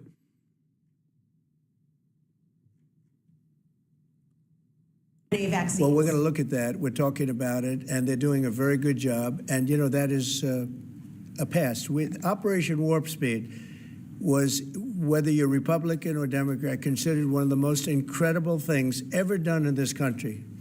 The efficiency, the way it was done, the distribution, everything about it was... Did you just say, can he just hire Chinese people and move them here? They would assassinate him, dog. Are you serious? Brother, what do you mean? His number one thing that he's doing is like getting non-white laborers out of the country. That is crazy. Imagine being like, that's right, we're building the iPhone in America and it's gonna be made by Chinese hands. Is contemplating reoccupying Gaza entirely. Is he defying you, sir, or are you giving him a green light? Well, we have stopped wars in the Middle East by stopping Iran from having a nuclear weapon, and they're you know, they can say they're going to start all over again, but that's a very dangerous thing for them to do, because we'll be back. As soon as they start, we'll be back. And I think they understand that. They're just words. But no, we've stopped a lot of wars in the Middle East. If you think about what we did with Iran, Iran was the perpetrator of hate, a very evil place, and I think it's going to be a lot different in the coming years. Mr. President, on the India penalties, do you have any similar plans to enact more tariffs on China as it relates Could to happen. their Could happen. Dude, the Depends India on- stuff is so funny Yeah. because he literally, India was supposed to be the secondary manufacturing hub that these countries move to because it's like more in favor with Western interests, more aligned with Western interests, not communist, you know, anti-China. And now he's like, well, they're buying Russian oil, so we're going to tariff them into oblivion too. Okay, where do you manufacture shit then? Well, it hasn't worked, and it hasn't worked really for a long time, and I would say pretty much from the beginning. Colbert has no talent. I mean, I could take anybody here. I could go outside on the beautiful streets and pick up a couple of people that do just as well or better. They get higher ratings than he did. He's got no talent. Fallon has no talent. Kimmel has no talent. They're next. They're going to be going. I hear they're going to be going. I don't know, but I would He's just imagine taking because him they out. get. Oh my You know, God. Colbert has better ratings He's than taking Kimmel him or out Fallon. one by You know one, that. dude. Howard Stern, it's a name I haven't heard. I used to do a show, we used to have fun, but I haven't heard that name in a long time. What happened? He got terminated? Yeah, they're going to separate ways because I think what they're offering salary-wise is real low than what he's getting. You know when he went down? Whenever you want. You know when he went down? No, before. When he endorsed Hillary Clinton, he lost his audience. People said, give me a break. He went down when he endorsed Hillary Clinton. Mr. President, have you talked to Governor Cuomo? Interviewing Fed candidates yet? Yeah, we've started the interviewing process. Scott and I and Howard, a lot of people, JD, we have some great candidates. It's probably down to 3. He doesn't want the job. He said, do you like this job better? Yes, sir. I mean, he was a candidate, but I don't think he'll take it. I really don't think he'd take it, actually. Candidates from Wall Street, Mr. President? Yeah, essentially we're all from Wall Street, aren't we? You know, when you get right down to it, the term Wall Street. Yeah, please. Yep, you made your tax cuts permanent. You mentioned that the tariffs are bringing in a ton of external revenue. You've opened up markets, the EU, Japan, South Korea, many others, to American goods like we've never seen before. How much growth can we expect in the economy now that this model of yours is sort of beginning to really take off? Well, I think the growth is going to be unprecedented. I think we're going to have growth that's unbelievable. Now, remember, we're building and just starting to build a lot of these incredible plants. We talked about the electric facilities that we're building, the generating plants, electric generating plants. Why is the media asking such lukewarm questions? Because if they ask anything else, they won't be in the room next time. And it's access journalism all the way. It's worse than it was ever before. That we ever had. It's been access journalism since post 9/11, but god damn, it's gotten even worse. In one of his big factories, but especially for AI because it needs so much electricity. So I appreciate the question very much. And I think the growth is going to be unprecedented. Mr. President, did you have a phone call with Andrew Cuomo? Did you speak to Andrew Cuomo? I haven't. No, I haven't. Mr. President, have you been briefed on what Ghislaine Maxwell told Todd Blanche? No, I haven't. Have you not. don't know whether I don't came know. up in the I know Todd conversation is or a not? very respected person all over the country. Oh, yeah. All over the world legally. So I don't know. Mr. President. Yeah, please go ahead. Will the new Fed governor be temporary? We're probably going to go with a temp and then a permanent, I think. Are the two? So the temp is going to be named, I'd say, over the next 2-3 days, and then we're going to go permanent. Are the two Kevins the leading contenders for the permanent spot for the chair? Well, the two Kevins? The two Kevins are absolutely, yeah. They're both very good. Mr. President. The two Kevins, is very good. Mr. President, is Vice President Vance hosting a gathering this evening to talk about how to respond to the Epstein situation? Is he working on what? Is he hosting some kind of gathering of top advisors this evening to talk about how to respond to the Epstein situation? I don't know. I could ask you that question. I don't know of it, but I think here's the man right here. I saw it reported today, and it's completely fake news. We're not meeting to talk about the Epstein situation, and I think the reporter who reported it needs to get better sources. Look, the whole thing is a hoax. It's put out by the Democrats because we've had the most successful 6 months in the history of our country, and that's just a way of trying to divert attention to something that's total bullshit. Okay? Yeah, please. A new Gallup poll says that Elon Musk is the most unpopular public figure in the country right now. I'm wondering, do you miss having him around the White House, or is that poll accurate? I don't know if the poll's accurate. I think he's a good person. I think he had a bad moment, really bad moment, but he's a good person. I believe that. President Trump, are you keeping that 10 to 12 day deadline? China facing potential secondary sanctions for Russian oil. Then having that tariff or sanction rather or not hinges on what going forward? It may happen. I mean, I don't know. I can't tell you yet, but we did it with India. We're doing it probably with a couple of others. One of them could be China, yes. Are you keeping that 10 to 12 day deadline that you had given Russia after today's talks? Yeah, we're pretty much getting close to it right now, but we're having very serious talks right now about getting out of Ukraine, getting it settled, getting it ended. Should have never started, would have never started. If I were president, it would have never started. I want to thank Tim Cook. He's a great, great man, a visionary, a businessman, just about every quality you can have other than athleticism. I don't know about that. I'm looking at him. I'm not 100% sure about you. You're a good athlete. I'll bet you're pretty good. I think he's good at everything, but I want to thank you very much, Tim. Thank you, sir. Congratulations. Thank you all very much. Thank you. Thank you, Chris. Thanks, guys. Thank you. Right here. Cut it out. Thank you, guys. Thanks, everybody. Thank you, press. Thanks, guys. Let's go. Cooked. Tim cooked. Tim cooked. We cooked him. It was great. Believe it. We cooked him so hard. OpenAI Stargate is applying the same strategy as Elon Musk's Colossus cluster and is currently installing 29 gas turbines. Each GE gas turbines generate 34 MW. What is that, like a milliwatt or something? I don't know what that is. For over a decade, data centers were at the cutting edge of sustainability with massive R&D effort and investment in energy. Megawatt?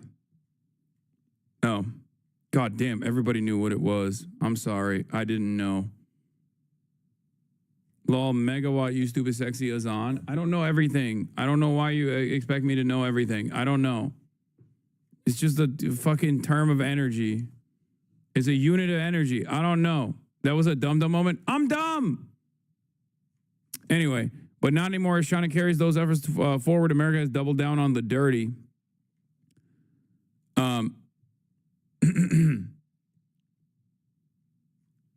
You need to talk to Marat more. I know. I do. What is this? Stuart Adams, the Republican president of the Utah Senate, just intervened to loosen the age of consent laws after an adult was charged with having sex with a 13-year-old child. The adult is a relative of Adams.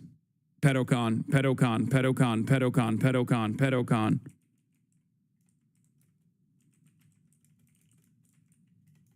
Pedocon theory is a theory like gravity.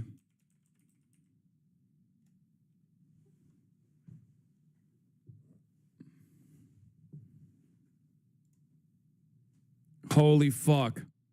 Holy fuck. GOP lawmaker changes law to help relative facing child rape charges. State Senator J. Stewart Adams had a relative charged with raping a 13-year-old, so he rewrote the state's consent laws. Holy fuck, dude. For your information, he's a trans people are pedos type, of course. I mean, is that even remotely surprising?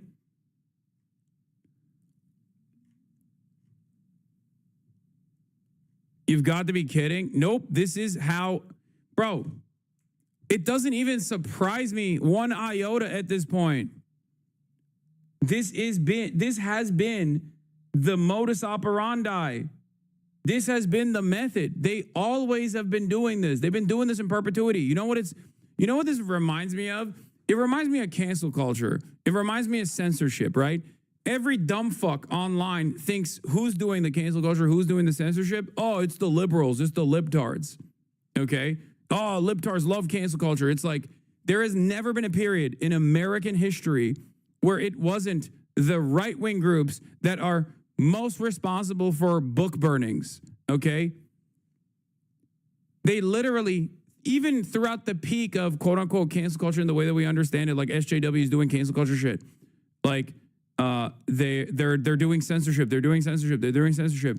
There has never been a single instance, even throughout the peak of like the 2016 era of wokeness, has there ever been a moment where liberals were actually responsible for more book cancellations and book censorship initiatives than the Republicans were?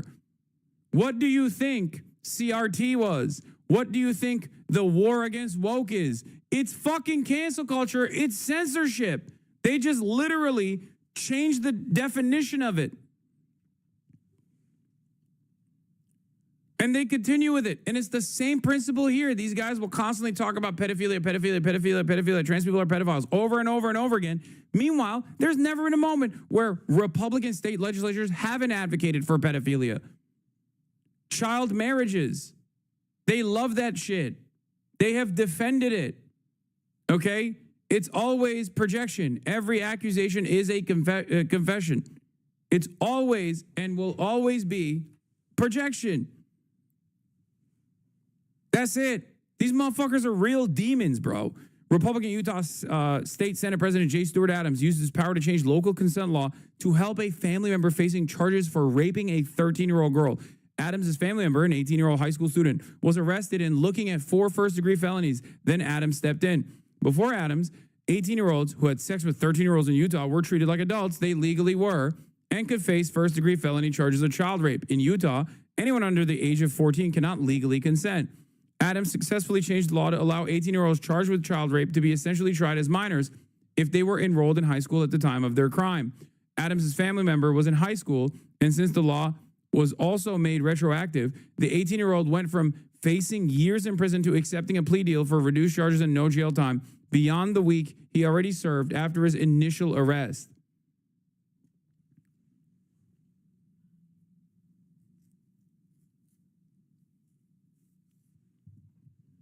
While Adams swears his family members' charges had nothing to do with his pushing of the rule change, the prosecution, defense, and judge alike all acknowledged that it played a major role in changing the charges. The victim's family was devastated. It was out of nowhere, the middle schooler's mother told the Salt Lake Tribune. I felt like I was punched in the gut.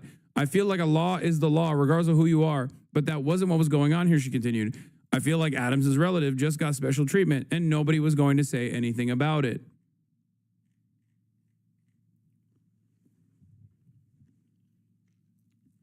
Yes, bro, middle schooler. She was a middle schooler. She was 13.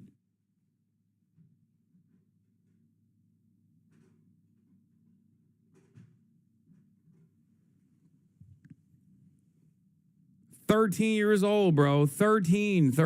It's fucking insane, dude.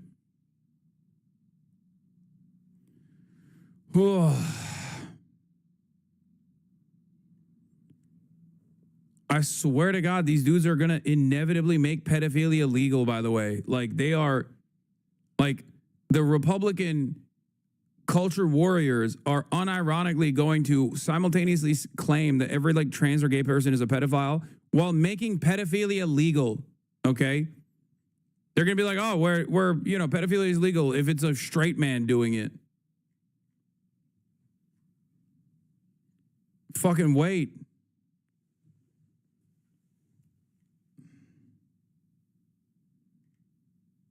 Yeah, as I always say, pedocon theory is a theory like the theory of gravity is a theory.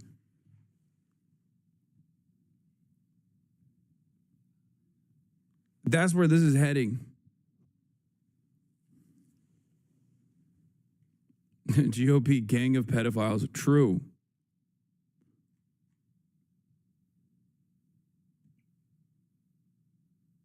It's, oh God. Meanwhile, yeah, speaking of pedophilia, top Trump officials will discuss Epstein strategy at dinner. Really, the White House and the Justice Department as well on how all of this has been handled. Now, this meeting comes, as we broke yesterday as well, that we know that there was an audio recording made when Blanche went to Florida to sit down and interview Ghislaine Maxwell, of course, Jeffrey Epstein. 2025 is all pedos getting exposed, Diddy, Epstein, and now this. Brother, it doesn't even matter, though. That's the problem. They're literally getting outed, and then the administration is actively defending them and themselves. That's what the craziest part about this is. It's not like they're getting outed, and then people fucking turn around. It's not like they're getting outed and then people turn around and go, oh, dude, fuck this. What the hell? We should not allow this to continue. This is a fucking gross misconduct. Like, hello? This is insane. That's not what's happening. That's the expectation, but that's not what's happening. The reality is it's okay. It's okay when we do it. Associate, someone who's been convicted for sex trafficking and other crimes related to him. He interviewed her for more than 10 hours, I'm told. And now the Trump administration, and specifically the Justice Department, is going through digitizing that audio, transcribing it, redacting portions of it. And there's really a question of if, and more so when, they will release that publicly. When I talked to some officials here at the White House, they said that it could be as early as this week that they publish that information. Now, all of this as well trial is coming, as we're hearing that behind the scenes, there have been some conversations. These officials tell me more preliminary about having Blanche do a press conference or even appear for a high-profile interview, including possibly with Joe Rogan. Again, they say that that is not decided. These discussions have been preliminary, but some of the background, again, is we're seeing kind of the messaging and the strategy over Epstein come into light, particularly at a time when we know that the administration had been very quiet and kind of struggling with how they wanted to move forward with all of this. And I also think one just thing to point out as well about some of these discussions is that they are kind of twofold. There have been people here within the White House who have said, you know, a lot of the Epstein coverage has died down. The story is kind of quiet right now. Why bring this back up and resurface it at a time when they're more successfully kind of avoiding it? But then there's a lot of people as well who believe that this is an opportunity to retake the narrative here, control of that, and also try to control the optics more. So, you know, stay tuned for whatever decision they make, but there'll be a lot of this discussed this evening when they gather at the vice president's residence. Yeah, it will certainly be interesting to see what comes out of that. Elena Trina at the White House, thank you so much. Tonight, Vice President Vance will host key members of the administration to discuss whether or not to release the tapes of Jeffrey Epstein's co-conspirator, Ghislaine Maxwell's interview last month. The Attorney General, FBI Director, and others will attend. At the same time, the House Oversight Committee issued subpoenas to nearly a dozen former officials as it broadens its investigation into the Epstein files. Among those included Bill and Hillary Clinton, and Republicans are zeroing in on the former president for his documented association with Epstein. In a subpoena to Mrs. Clinton, Republicans cited her hiring of Ghislaine Maxwell's nephew in her 2008 presidential campaign.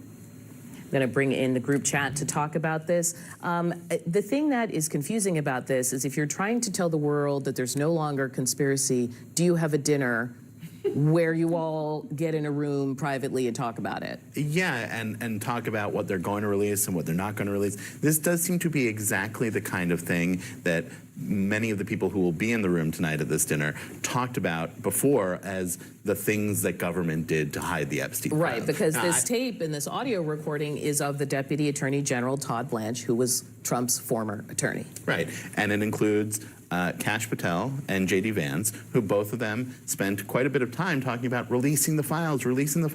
So, look, they are now talking about what they are going to release and what they are not going to release. And they're doing it in a meeting that was not announced. Our colleagues reported about it. They found out about it. They're doing it behind closed doors. They're talking about what information there might be other than this, including this recording of the Maxwell interview. This does seem to be, like I said, the kind of thing that would feed the conspiracy thinking of exactly the people who... Hey, guys, don't assume that we're conspiring in our shady backroom conspiracy meeting, where we are specifically going to talk about how this is not a conspiracy. Again, the admin, for some fucking weird reason, is doing the worst possible things that they could do in this process. But I guess they feel emboldened because there are no repercussions ever.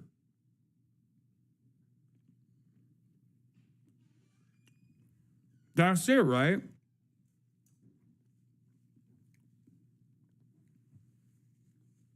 I guess they're thinking like, oh, it's all good because like Ghislaine said Trump innocent. You know, the pedophile sex trafficker herself, who also has perjured in the very same court case where she was found guilty of doing pedophilia sex trafficking.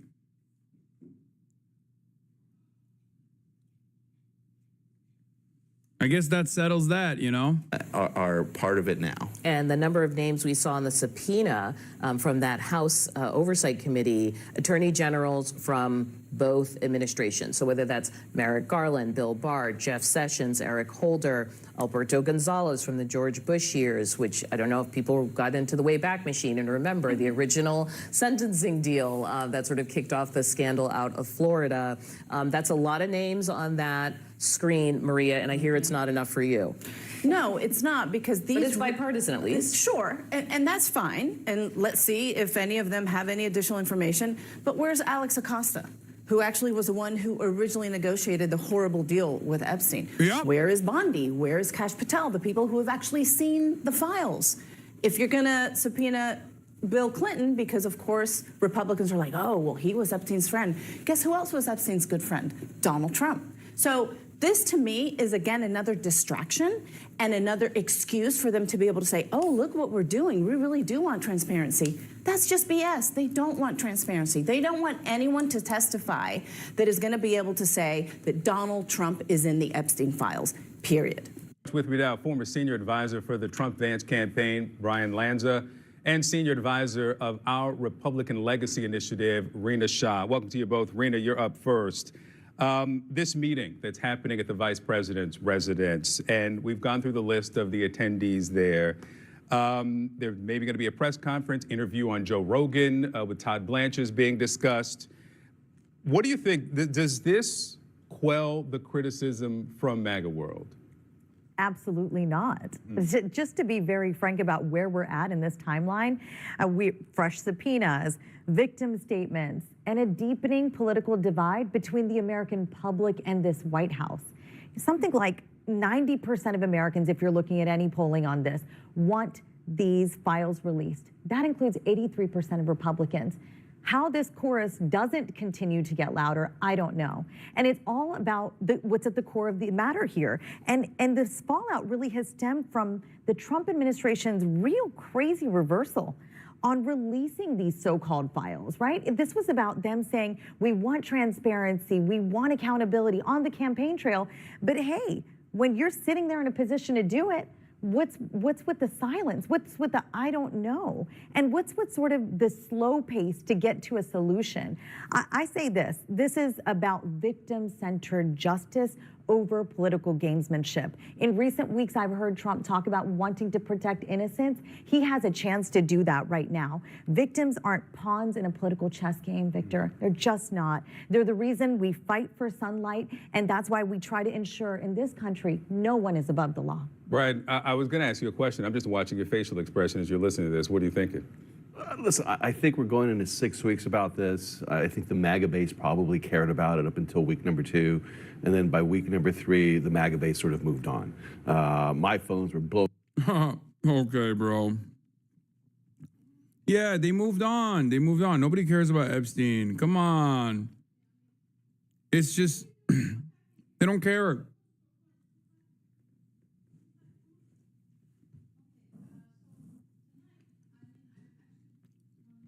This is maximalist copium.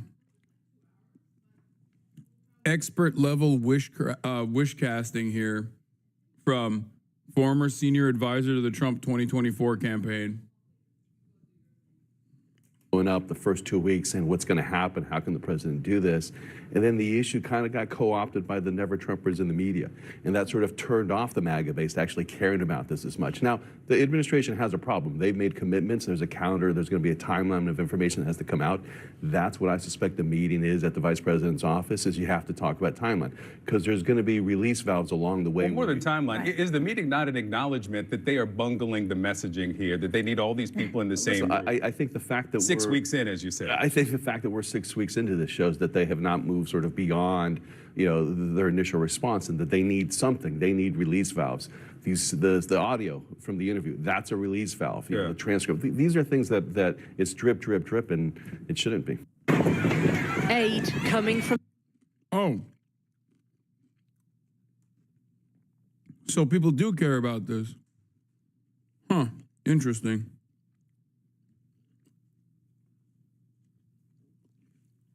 Because you wouldn't really need a release valve if people didn't care about it, like you said, right?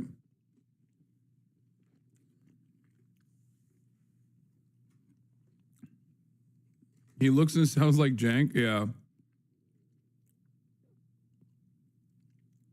All right, we got the most predictable news story of the day. Israel approving a new war plan to occupy the entire Gaza Strip. We already talked about this. Donald Trump literally said Israel can do whatever it wants. Obviously. But let's take a look. From the heavens. into what feels like a living hell. On the ground, a dangerous scrum to survive, where they land on buildings, those fit enough to get up first stand the best chance. But no guarantee that any of this will prevent the deaths of the starving and desperate. This could have cost me my life. If it weren't for the good people who lifted me up from underneath, neither myself nor this tin would have survived. This was Gaza City. Further south, this video appears to show food trucks overturned and looted, resulting in 20 dead and 30 injured, according to Gaza's Civil Defense Agency. Health officials in Gaza said more than 80 were killed and hundreds injured while trying to collect aid in the past 24 hours. Among them, children. Medics on the ground say they're seeing cases with their own eyes. It is the most cruel thing I have ever seen in my life, to deprive people of food in the way that has been done here, to shoot at them, to kill them, to injure them when they try to get food, and to have engineered a chaos that allows or that forces people now to fight each other and to find themselves in a sort of survival of the fittest reality. The World Health Organization says so far this year, nearly 100 people have died from hunger-related causes. And UNICEF says in the first 2 weeks of July alone, 5,000 children were admitted to hospital for malnutrition. And as well as starvation, there is thirst. Aid groups say the water crisis is now just as severe. Groundwater polluted by sewage and chemicals seeping through the rubble. The pipes damaged by strikes, and the risk of disease everywhere. We tell the world, you want... The Israeli president says Israel has overhauled its approach to the humanitarian situation. But its prime minister is now said to favor a complete takeover of Gaza. He's met with senior security officials to finalize a new strategy for the war, despite the widespread condemnation of much of the rest of the world. This would risk catastrophic consequences for millions of Palestinians and could further endanger the lives of the remaining hostages in Gaza. In Israel, too, tempers flare on the streets of Tel Aviv. Those protesting agree that heading into Hamas strongholds could be catastrophic for hostages still being held. They blocked one of the main highways last night, calling on the government to facilitate a hostage deal. In a small part of the wasteland that Gaza has become, they rake through the rubble after Israeli airstrikes overnight. It looks futile, but they begin anyway, because this is their home and their only reality. Well, earlier I spoke to the former Israeli Prime Minister Ehud Olmert, who is a very vocal critic of Benjamin Netanyahu and Israel's conduct in the Gaza war. I began by asking him if he thought that starvation had been used as a weapon of war. I don't think that there was a policy of starvation. Definitely, I have to say, unfortunately, I mean, regrettably, and I am ashamed of it, that there are factions in the Israeli...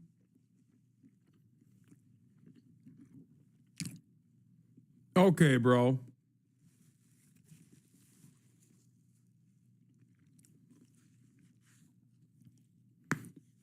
Bro, Israel literally doing the final solution in broad daylight, and you got the most aggressive critic of Benjamin Netanyahu still trying to save face for some indecipherable reason. Just be honest, man. Jesus Christ.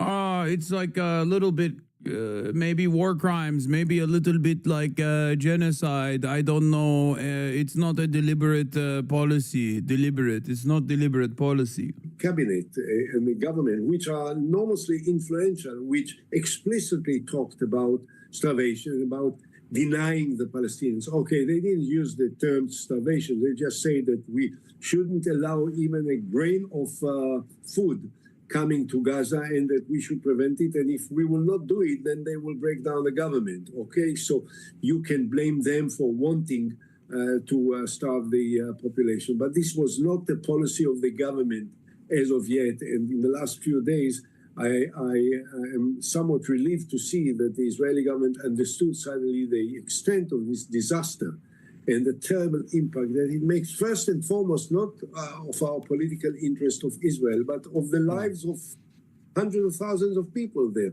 Do you think the real danger is that Israel will just isolate itself even more on the international stage and might, at the end of the day, have even less...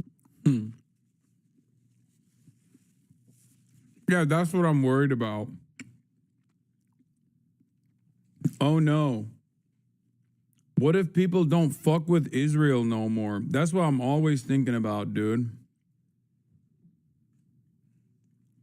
You know?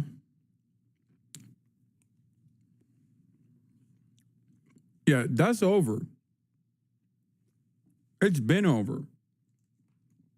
And that's so over that it's not even just about Israel any longer. It is about democracy in and of itself. Israel is so isolated in such a pariah state that Western nations and their inability to respond to the overwhelming majorities and their completely justified demands of shutting off the money and weapons faucet to Israel is making people reconsider whether they have a democratic process at all.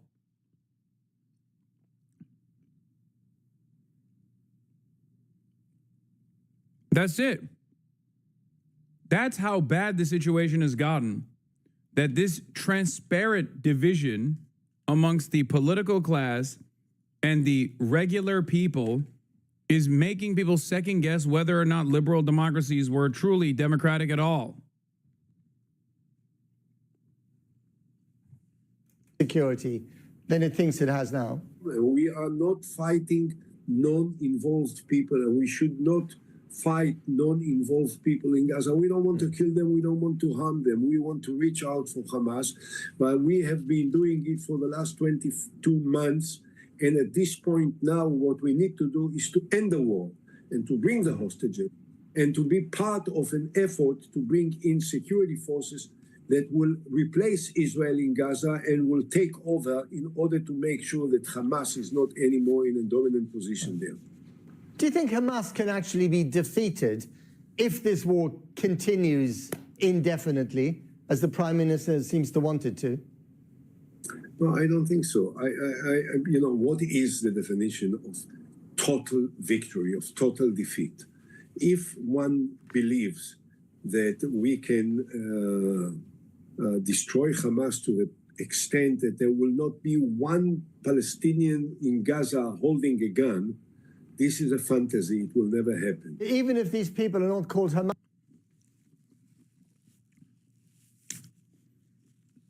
Reminder that Olmert was prime minister, or one of his advisors dropped to put the Palestinians on a diet quote, and now he's saying Israel wouldn't starve people in Gaza.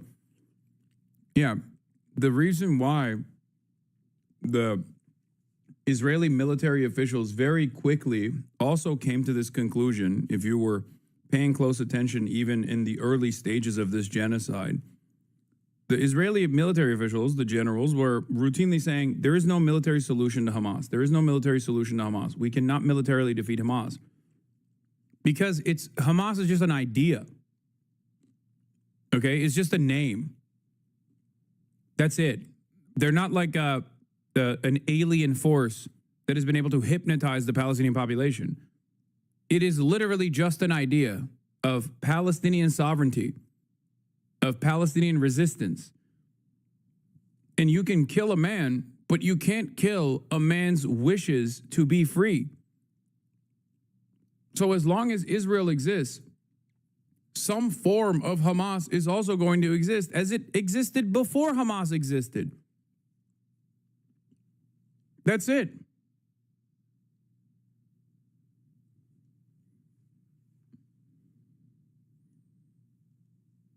And ironically enough, the more children and women and adults, men that you kill, the more you are creating an environment for Hamas, because Hamas in and of itself was born out of the Israeli occupation, born out of the sheer cruelty. Hamas only gained popularity amongst the Palestinian population because it was the only militant front that was using a fraction of the violence that Israel was bringing about regular Palestinians.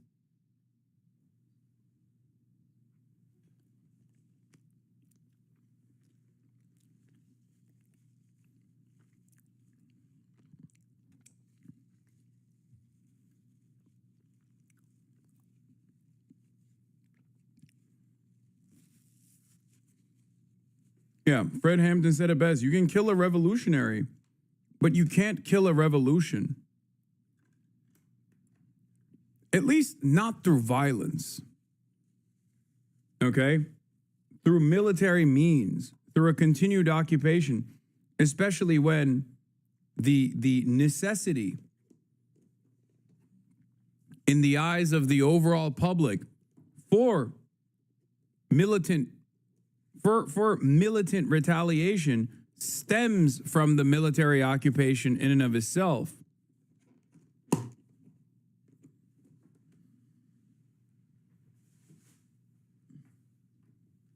This is why I spent an entire year and a half trying to explain to people the history of Hamas, the history of Palestinian resistance, the different factions, the different methods, the full brunt of the Israeli occupation that has spanned over 78 years.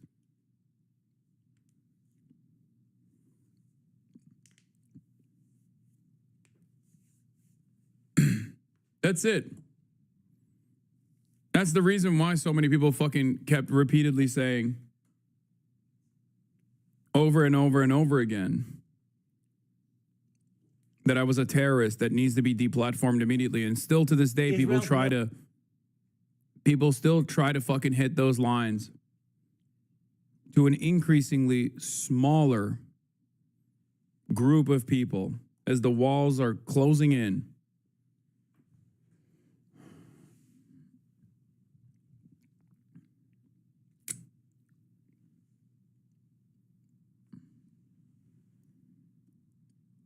That's it.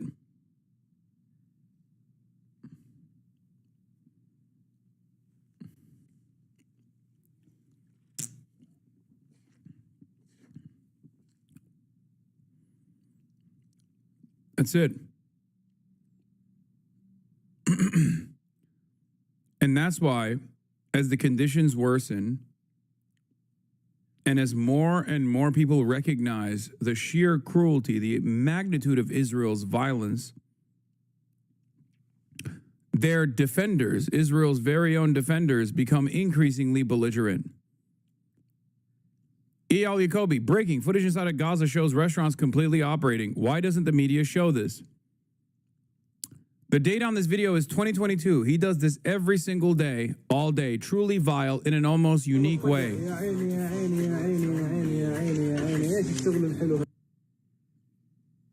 It's wild that these dudes who learned about the dangers of Holocaust denial and Holocaust revisionism as Jews are turning around and basically using it as a fucking checklist of what to do. Like when it almost feels like we were all sitting in the same classroom learning about the fucking horrifying nature of the Holocaust, and this motherfucker was sitting there taking notes on what to do to defend Israel. It's insane. He was like, no, I was studying it for different reasons. Like, you maybe took the wrong lessons out of this. You thought, it's bad and should never be replicated. I thought this is a checklist of things to do. It's fucking insane.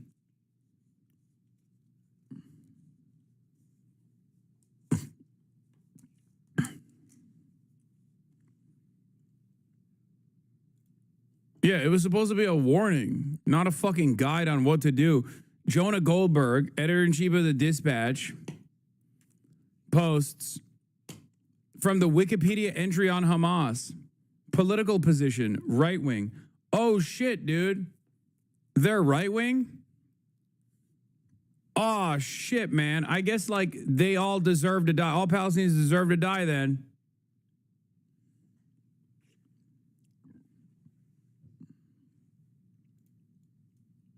This is why people call you a disgusting anti-Semite? Yes. Yes, exactly. This is why people call me a disgusting anti-Semite. And it doesn't work. Because if I'm a disgusting anti-Semite, literally everyone on the planet with a fucking conscience is a disgusting anti-Semite. Do you understand how stupid that is? This is precisely the reason why this does not have the same impact. And in perhaps the more dangerous side of this conversation, the term anti-Semite not having a serious consequential impact any longer has allowed actual fucking virulent anti-Semites to become major propagandists, to become like actual reputable figures now. Real neo-Nazi Holocaust deniers are engaging in reputation laundering. But it's so funny to look at this situation and go, this is why people call you a disgusting anti-Semite. Why? Because I just accurately relayed the truth, the dynamic that has been ongoing for what, 75, 76, 77, 78 years at this point.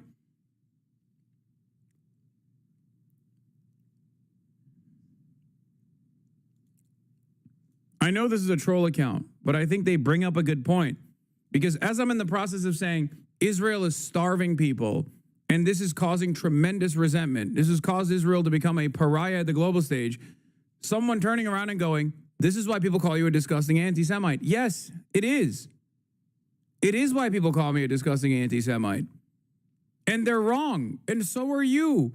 And not only are you wrong, but you are completely unable to see why you are wrong, completely unable to see what people actually feel.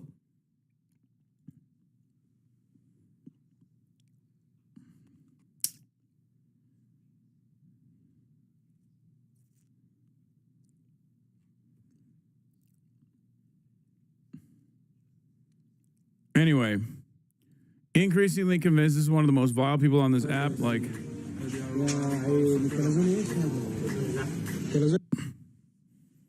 More importantly, even if the post is real, the implication that the starvation is fake is vile. A population of 2 million can't survive off one restaurant, even if it's true. This one is somehow operating. We are watching people die every day, and he chooses to post this.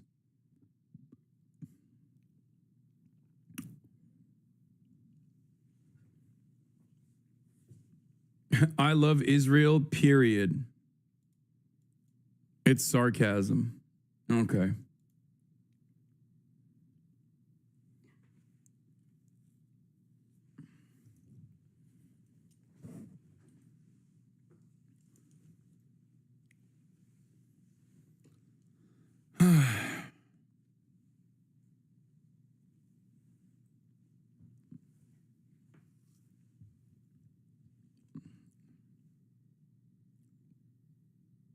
Hadn't checked out your stream, assuming mistakenly it was just for bros. You are such a beautiful breath of fresh air. Thank you for being here, no matter the haters. Damn, we got 2 people today coming in and saying I misunderstood the what you were doing here. Hell yeah. Welcome to the fight.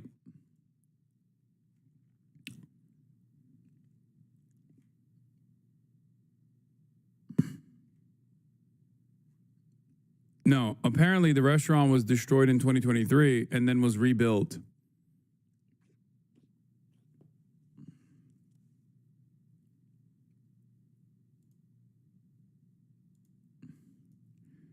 It was an observation, not an agreement. Though, is France an ethno-state for French people? Dude, I love this. The fucking Hasbara bots have to find the most cowardly way. France an ethno-state for French people. If the National Front got its wishes across, then it may be. pointing to France and claiming that France is an ethno-state is, again, one of the most idiotic ways that you could argue this. Okay? Israel is an ethno-state for Jews. Okay? It is an ethno-religious supremacist state. France is not an ethno-state for Christians, for example. You could just like move to France and become a French citizen. Each country has different processes, certainly. And some are more difficult than others. But this comparison falls short because for Israel, you can be a Jewish person anywhere around the planet and instantly get an Israeli citizenship, and the government will literally pay you to go and steal the house of a Palestinian in the West Bank. Meanwhile, Palestinians can't go and see their fucking immediate family members. If they have any family members that are Palestinian citizens of Israel, for example, they can't go into Israel proper.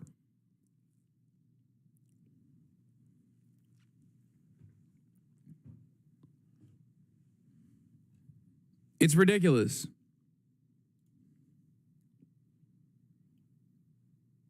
I guess saying if you're a Jew anywhere around the world doesn't fully capture the entirety of the conversation, because Ugandan Jews are not allowed to get Israeli citizenship. And even the Ethiopian Jews that were able to get Israeli citizenship went through a horrifying process of sterilization for a while. Of course, if you're Russian with no immediate Jewish heritage, you still got citizenship. I wonder what that's about.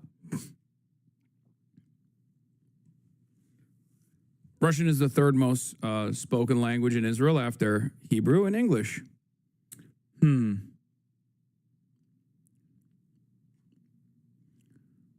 Anyway.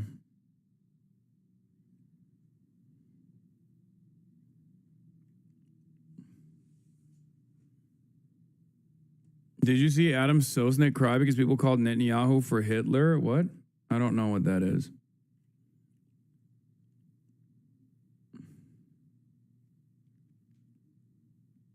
This Jewish TikToker explains it perfectly. I'm Jewish, and as a result, the state of Israel will literally give me an all-expenses-paid vacation to come visit. And on this trip, they will plant IDF soldiers.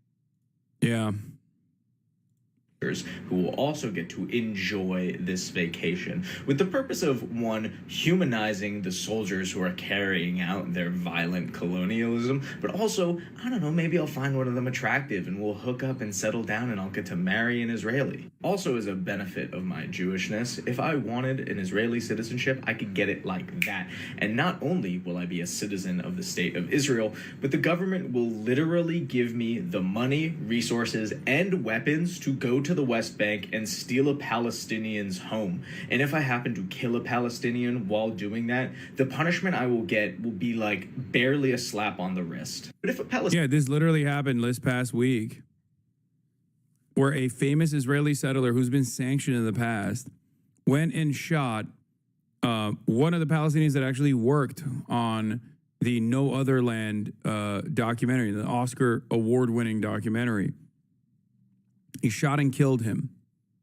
The Palestinians that were next to the other Palestinian that was shot and killed, Auda Hathalin, I think that's his name. The murderer was released. It's on video. The murderer was released. The people, the Palestinian friends of Adwa, were arrested and are still in military detention. I don't know if they actually released them since the incident took place. The Israeli settler murderer got a slap on the fucking wrist after doing this in broad fucking daylight on camera. It's on camera. Brian, kill me. I have no desire to live on the same planet. Really? You're going to fucking kill yourself before you see the state of Israel fall? If you need any motivation not to kill yourself, it's that you have to outlive Zionism as an ideology. That is the greatest motivation anyone could get.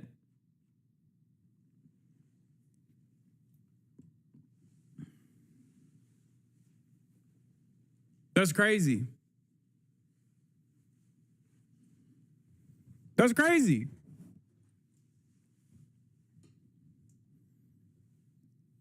If you don't have any other commitments that keep you here, then spite is good enough.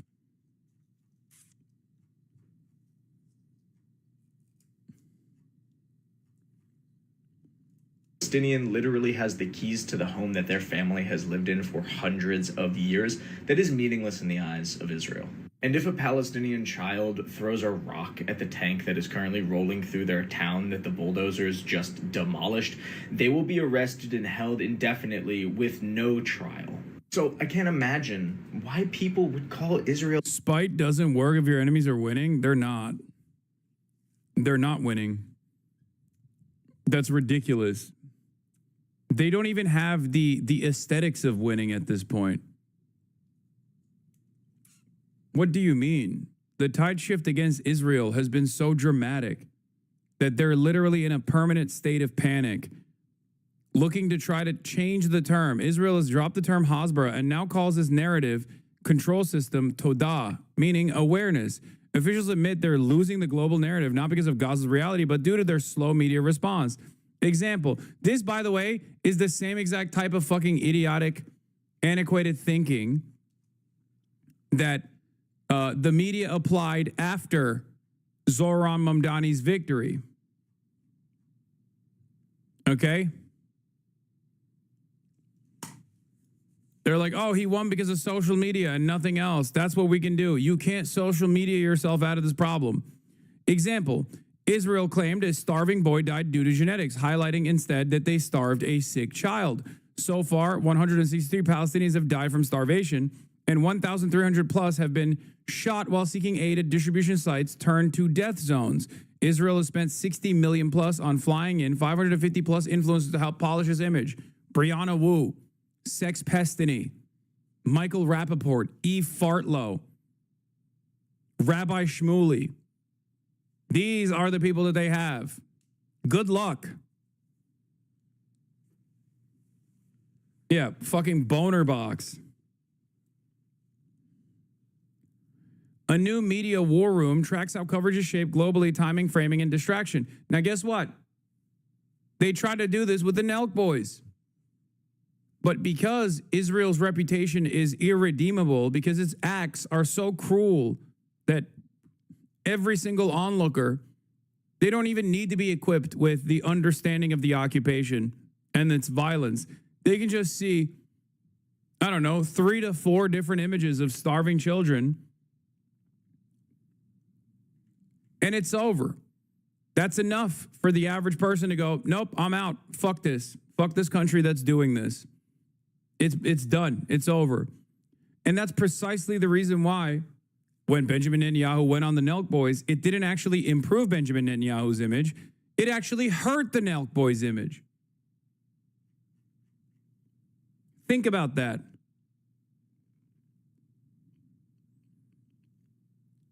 That is something that is unimaginable 2-3 years ago. Okay? That you have a guy who has gotten a standing ovation, a bipartisan standing ovation every single time he's spoken to Congress, going on an American podcast, and then that podcast doesn't see any benefits from that and only sees negative consequences from that. And Benjamin Netanyahu also does not get any positive press out of this. It's over. It's done. The toothpaste is out of the tube. Okay? Any sort of collaboration with heads of the Israeli state or Israeli officials is a permanent stain on the reputation of people who engage in prank videos and shit. You know what I mean? Like, this isn't a reputable institution that tarnished their credibility. This is an institution that didn't have any credibility to begin with. And now, even that audience that goes there to fucking full send it, getting sendy, dude. I love fucking ripping lawn darts, dude. Even that audience is going, why aren't you full sending it, bro? Why are you full sending it with fucking Bibi, bro. Bibi is like Satan Yahoo, bro.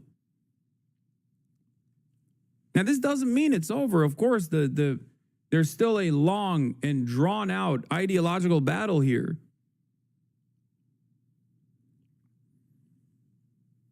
But that's what I mean when I say there's only so much public pressure that our politicians can choose not to respond to, okay? Without any sort of exit ramp or a pressure valve that releases, and it's seemingly because we've let Israel just completely control the conversation and completely control the Middle East policy, there seemingly is no fucking off-ramps or pressure valves. People will turn on the entire concept of democracy to begin with. People are waking up to the reality that the democratic process is not real.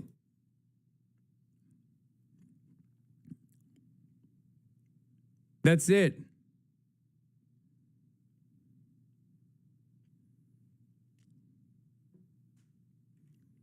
That's it.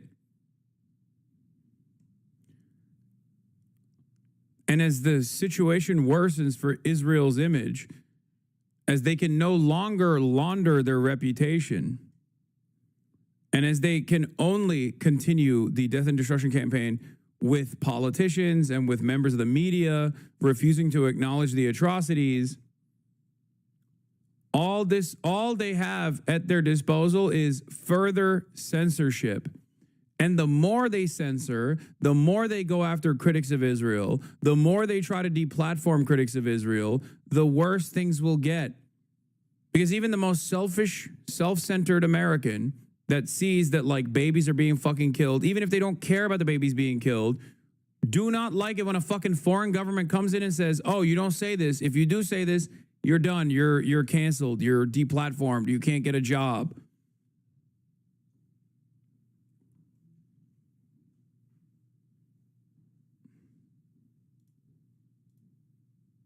Okay?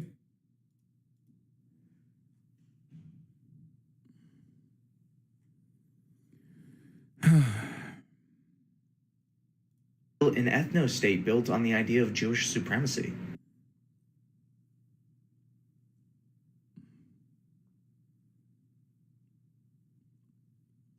That's it. The only reason, I understand why people think all is lost. I understand why people look at the situation and go, I mean, how can you say that there is any sort of victory here when hundreds of thousands of Palestinians have been slaughtered in real time, and Israel seemingly is only slated to continue this death and destruction campaign? I get that. But the only reason why you feel that way is because it's relatively new for you. This process is relatively new. You only woke up to the realities of Israel in the last couple of years, maybe after October 7. Because Israel got to kill as many Palestinians as it wanted to over and over again without Western audiences even recognizing that that was immoral or wrong. Israel got to do an apartheid freely. That is precisely the reason why Israeli envoys in the Western world are having a hard time coming to terms with this new reality that you can no longer go on mainstream outlets and just be like, these are telegenically dead children, like what Benjamin Netanyahu said after 2018. Okay? And make no mistake, if you give up now, as pressure is mounting, instead of still continuously trying to get more people on board, okay, instead of continuing to keep up the pressure campaign, you're allowing those deaths to be in vain. Because all is not lost.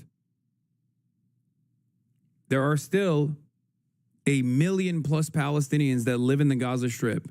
So you should do it for them, and you should do it for the hundreds of thousands of lives that Israel has unjustifiably taken. That's it. There might be another grouping that hates Israel as much, if not even more, and could still become a security threat?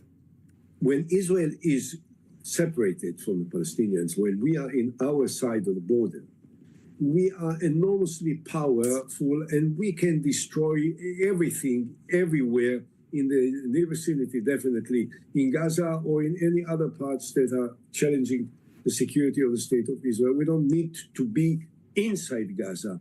At the time that we were inside Gaza, we lost a lot and we didn't gain anything. Briefly, do you applaud the British Prime Minister's move to recognize the state of Palestine, possibly during the UN meeting at the end of September? No, had Prime Minister Starmer asked me in advance, I would have given him maybe a better advice.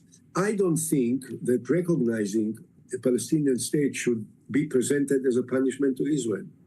Why is it a punishment? I'm in favor of a Palestinian state.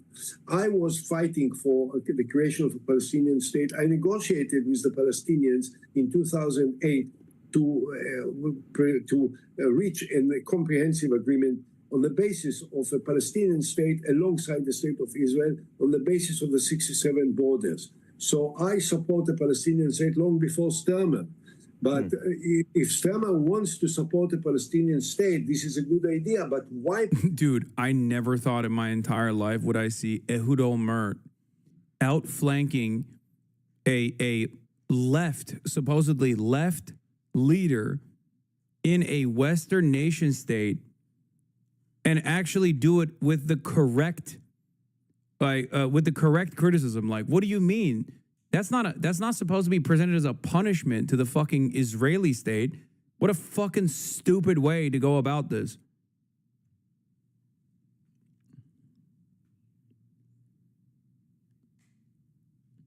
I know Keir Starmer, also known as Kid Starber, is not a real left leader. I know that. You don't have to repeat that. I'm saying sarcastically. Present it as a punishment to Israel. If you guys will not behave yourself, I will recognize it. And if you behave yourself, is it not a good idea anyway? If President Trump was listening to you now, which I'm sure he is, and he does seem to have perhaps the only person who's got the power to stop Mr. Netanyahu, what would you say to Trump? Well, I would have said to him what I said to him, I think, in our last talk and in any of the interviews I gave across the world. President, you have the power to make history. You, the only person on earth that can do something that will change immediately the lives of tens of millions of people by doing one thing. Summon Bibi into the Oval Office, put him on the chair that he loves most. Holy fuck. Bro, give it a couple months. Ehud Olmert is going to start being like, no more defensive weapons. This, everyone knows defensive weapons is how Netanyahu gets to control the conversation. What the fuck? Give it a year, he's going to be like, I am joining Hamas. Now, I'm obviously joking. Ehud Olmert is a fucking freak in his own right. It is crazy that the situation has gotten to a point where, like, he's seemingly the reasonable party here. This is a former prime minister of Israel, okay? He has overseen his own version of sieges. He has also been directly responsible for the continuation of the apartheid, okay?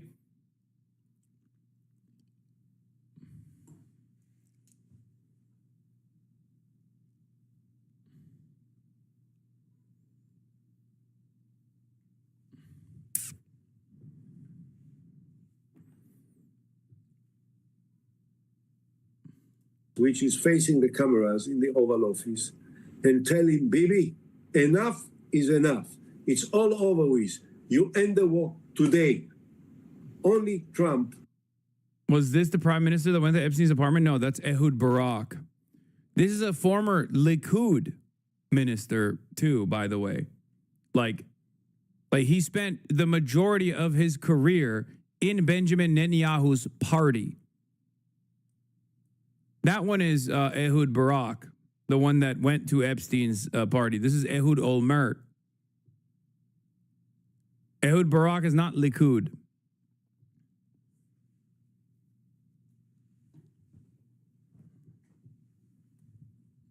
Yeah, it's crazy because the former prime minister of Israel, Ehud Olmert, also in this interview implies that all it takes is one fucking phone call or at least one in-person meeting. Huh. A report published by The Guardian revealed close cooperation between Israel's Unit 8200 and Microsoft to monitor and store all phone calls made by Palestinians to Gaza Strip and the West Bank, which constitutes one of the largest military espionage projects in the world. The call monitoring system began operating in 2022 and has since been able to record millions of civilian voice calls. Jesus fucking Christ. Oh, for Palestinians in the West Bank and the Gaza Strip too. Oh my God, Microsoft. This was the local call 972 Guardian collaborative expose, I believe. Yeah, he did it. They did it with Yuval Abraham, who is one of the 972 magazine investigative reporters in Israel. The very same Yuval Abraham that was the Israeli on the side of the Israeli side of no other land. This is also part of the reason why I don't fucking, I'm always going to be somewhat skeptical of someone that, depending on what they say, if they are an investigative reporter in Israel. But having said that, this is why I don't fucking wholeheartedly dismiss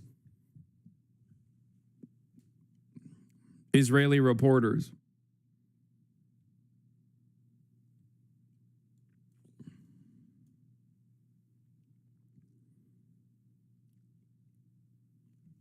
Yeah, here's the summarization from Bonser Berry. 1 million calls an hour. Israel's Unit 8200 is relying on Microsoft's cloud for expansive surveillance of Palestinians. The Israeli military undertook an ambitious project to store a giant trove of Palestinian phone calls on Microsoft servers in Europe.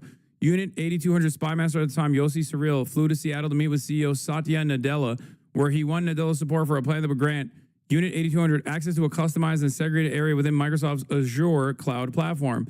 According to 8200 sources, the cloud-based storage platform has facilitated the preparation of deadly airstrikes that have shaped military operations in Gaza and the West Bank. The system was built to sit on Microsoft servers behind enhanced layers of security developed by the company's engineers within Unit 8200's instructions. The leaked Microsoft file suggests that a large proportion of the unit's sensitive data may now be sitting in the company's data centers in the Netherlands and Ireland. Despite Microsoft downplaying the partnership, claiming it's not used for lethal means, Unit 8200 sources said intelligence drawn from the enormous repositories of phone calls held in Azure had been used to research and identify bombing targets in Gaza. One of the sources said that when planning an airstrike of an individual located within densely populated areas where a high number of civilians are present, officers would use the cloud-based system to examine calls made by people in the immediate vicinity. Microsoft is directly participating in the genocide of Palestinians.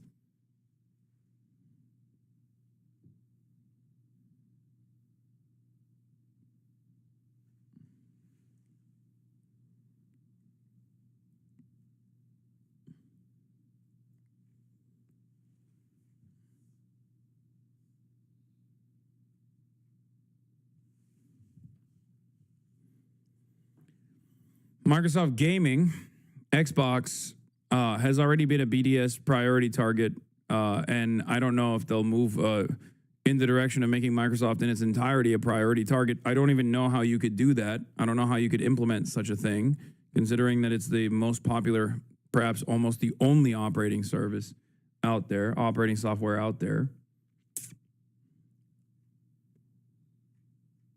Which is part of the reason why the Palestinian National Committee is not going to be able to, push for something like that usually. But this is the reality of techno-fascism. All right, for weeks, months even, Israel has been under pressure over starvation in Gaza, civilian deaths in Gaza, and indiscriminate bombings in Gaza. But tonight, Israel may be on the verge of a full takeover of Gaza. Just hours from now, Prime Minister Benjamin Netanyahu. I mean, he said he's going to do this. And Trump said he's going to let Israel do this. So where is the question at this point? You know? This is what they said that they were going to do over and over and over again. Okay? They said that they were going to do it. They have repeatedly said that they were going to do it. And yet, for some weird reason, we rarely ever got coverage on this in the Western world. What now? What changed? Meanwhile, as the starvation continues and like Western outlets are finally fucking reporting on it, the cover of Time magazine was staged. Why did they have to stage a photo of children starving? You have been played, says Eve Fartlow. Okay? Complete lie, as shown by alternate angles that show aid workers at the site distributing food. The photo you're claiming is staged was taken right before the distribution began.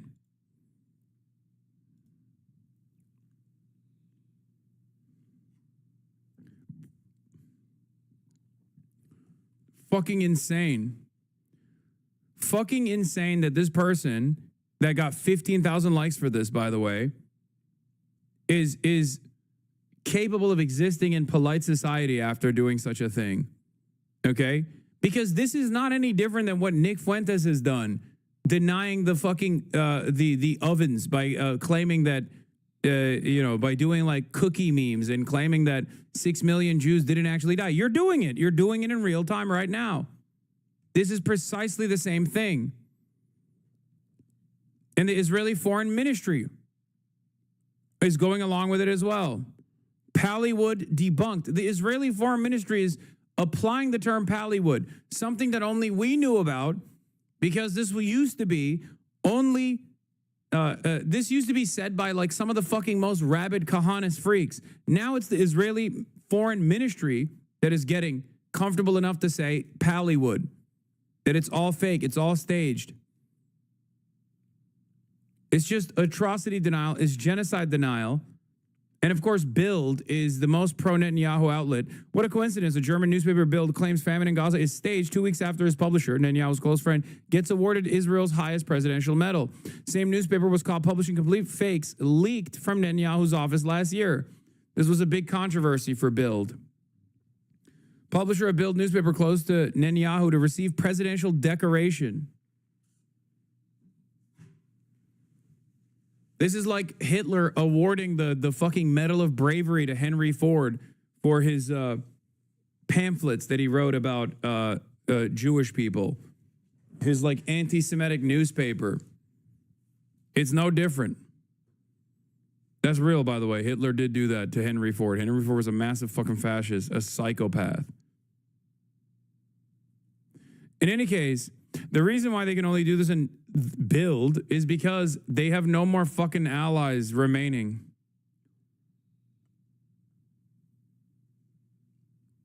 Yeah. According to Israeli logic, the mere act of taking a photo of hungry people affected by Israel's blockade means that starvation in Gaza is fake. They're staged. Using that same logic, because photos were taken of Holocaust victims, it means the Holocaust was staged. Don't fall for it. It is straightforward atrocity. It's the same principle that Holocaust deniers use to this day and used back then as it was unfolding.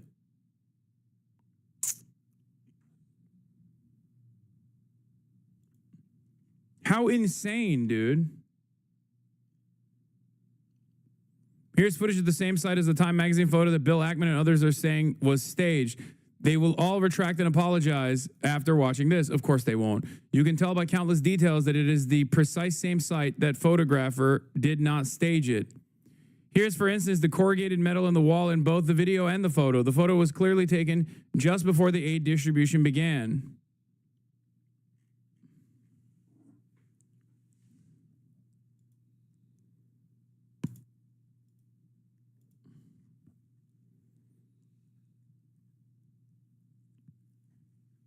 Wait, Bill Ackman deleted the tweet? That's surprising. Oh, Oh, he did. I didn't even realize he was quote retweeting Bill Ackman, Bill A. Packman, Bill Smokes Crackman.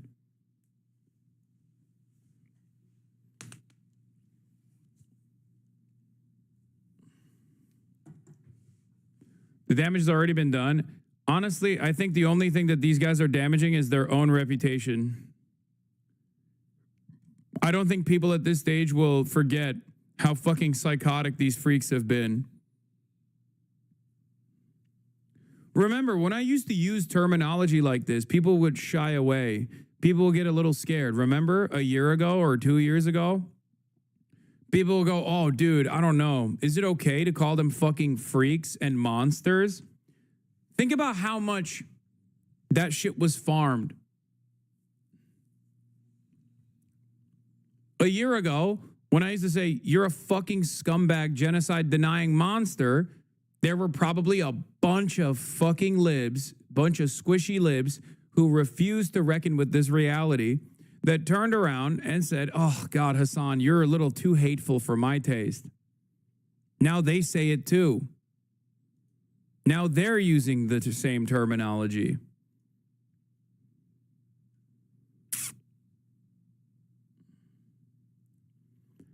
Like I've said,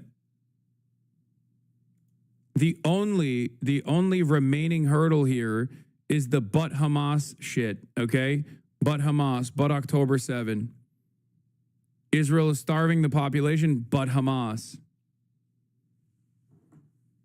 That's it. And as time continues, I think more and more people will realize that that is not a fucking real defense. This is true. I thought you were too hateful, but now I realize you had a reason. Yeah.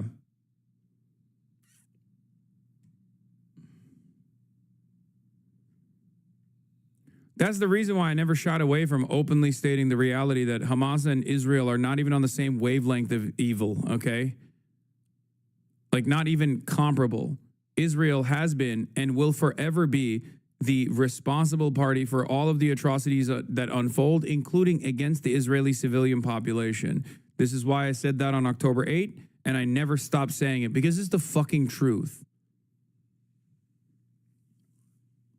It's the truth. If these are genocidal atrocities unfolding in broad daylight in real time, how do you expect people not to resist against said genocide? What is the expectation here? That they just starve quietly? That they die quietly? It's bullshit. Is said to be ordering a full conquest of the Strip after talks with Hamas broke down. A source tells CNN the IDF objects to the move, but Israeli media cites senior officials close to Netanyahu saying if the IDF chief of staff does not agree, he should resign. Joining us at our fifth seat at the table is Peter Beiner, author of Being Jewish After the Destruction of Gaza. So full occupation, Peter, what would that do? What would that change? I hope, but I also think this is a bluff. The Israeli people do not want this. I think what Netanyahu is trying to do is trying to bluff and hope that that will provide the ceasefire on terms that he wants, because a full conquest of Gaza would be an utter... No, they do. Peter, they do, bro. Come on, man. 79% of Israeli Jews said that they do not care at all, or they do not care enough about the starvation in Gaza. Only 0.8% of Jews polled by the Israeli Democracy Institute have said that they have no opinion on this. Okay? 79% of Israeli Jews polled by the Israeli Democracy Institute have said they do not care about the starvation in Gaza, as in they know that it's happening and they just don't care. No opinion is awful too. Yeah, it's 0.8% have no opinion on it, as in you can't even say that they don't know. Okay?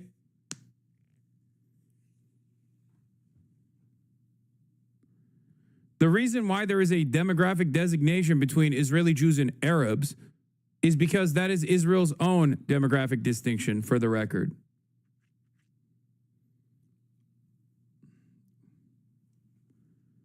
when Dee was saying it was Pallywood and you reacting The interview complete, our cameraman walked away.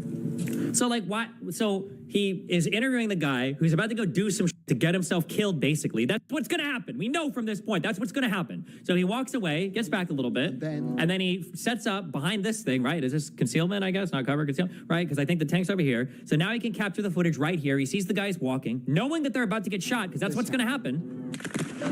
And then eventually they get shot, and everything is this is it. This is like Act 1, 2, and 3. It's like all here. Now this guy is down. He's dead. These guys are like fatally wounded. They're not even like. They're not even running. They're not even like cowering and running away and screaming in fear. There's like, okay, well they did it. We got our shots. Okay, is this guy done? Oh, well, okay. Well, we brought the white flag, so we can put that over the bleeding part, assuming he got shot in it, actually, right? Flag and then this guy, what, is this guy running back to grab the wife? By this stage, the man's wife, his widow, has heard what happened. This motherfucker came after me for years and years. I never said a goddamn peep. And the only reason why I lifted the blockade of talking about this fucking freakish monster was because of his defense of Israel's genocide. But yeah, don't forget how big of a fucking piece of shit this sex pest is. And then, like, what does this mean? The wife has heard what happened. Like, bro, this is crazy. I'm sorry. The tracking live movement shot of the lady running up to her dead husband? Like, what is this?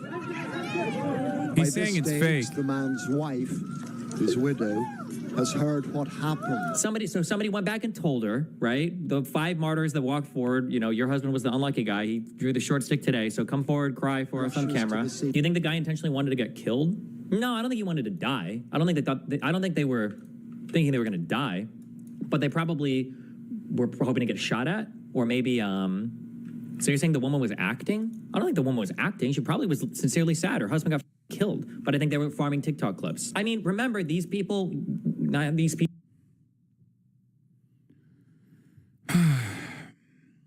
Just a fucking vile sociopathic monster.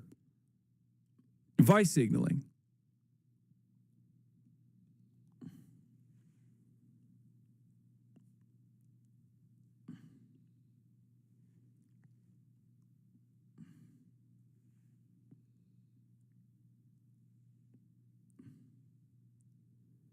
Anyway. So remember that. People, I mean, these people actually, yeah, like have suicide bombers. So it's not that big of a stretch to imagine that they would be willing to get shot. However, now I haven't gone down this road because this is way more, it would require me to make a lot more assumptions. But yeah, you don't want to say conspiratorial, but that is what it is. Because that's a bad word in his community, obviously. So that's the one bridge he won't openly say he's crossing, which he did. It's also possible he didn't get shot, right? Now, do we know the name? Dude, this is... I think in that clip, they were going to try to rescue one of the family members who was trapped. Destiny conveniently leaves that out. The only reason why that kind of shit was permissible at that time was because people were not knowledgeable of the fucking unimaginable cruelty of Israel. And there were people like the sex pest that were watching, like the sex pestity that we're watching here, that took advantage of that lack of knowledge that people had and basically farmed them for a year and a half. Okay? Farmed them for a year and a half. And so many other delusional, moronic content creators who don't know anything about politics, who just basically are at the mercy of whatever their fucking subreddits tell them, literally went along with it. Some went along with it so hard that they actually saw some repercussions, like fucking Asmongold. But I think they were farming TikTok clips. I mean, remember that they would be willing to get shot. However, another one is Mudahar. These guys do not do their own reading. They do not even think for themselves. They just want someone to think for them. That's it. And they're convinced by, I guess, Sex Pestini's ramblings. He's still obsessed. I mean, I know, of course he's still fucking obsessed. What do you mean? He hasn't stopped, bro. I literally found him on YouTube. He's talking about you. Of course he fucking is still obsessed. What are you talking about? Why would he stop being obsessed? For years and years. The funniest thing that these guys were able to like try to champion was the idea that like I'm obsessed. This motherfucker did hundreds of videos on me for like 6 years at this point. That's all he has. I'm the reason why he's, despite being a fucking deadbeat dad, I'm the reason why he's able to fucking pay his child support, dude.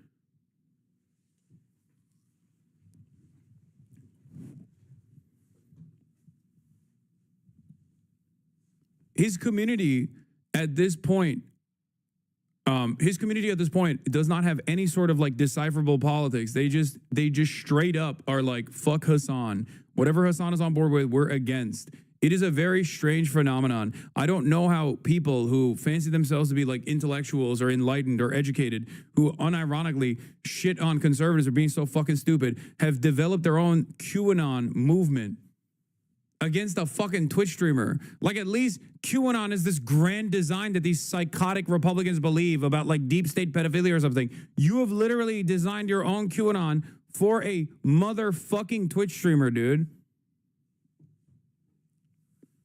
There is a reason why so many of these people never actually take the next step, take the next leap, and actually come in here and see what I have to say without any sort of fucking guardrails.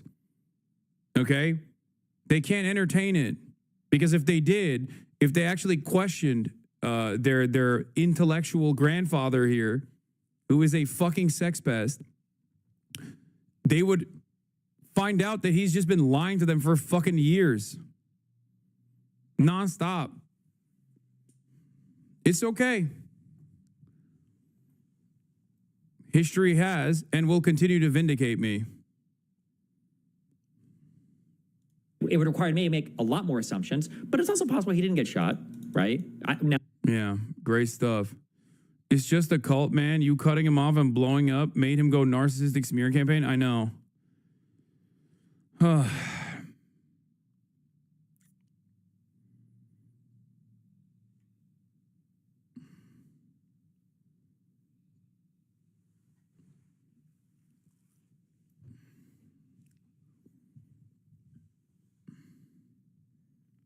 What blew my mind about Mudahar is him saying he's Muslim.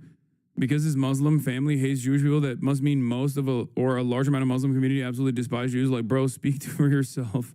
Not my mom, sorry to spam. I just thought it was such a crazy thing to say. Yeah, because he's playing a role as well.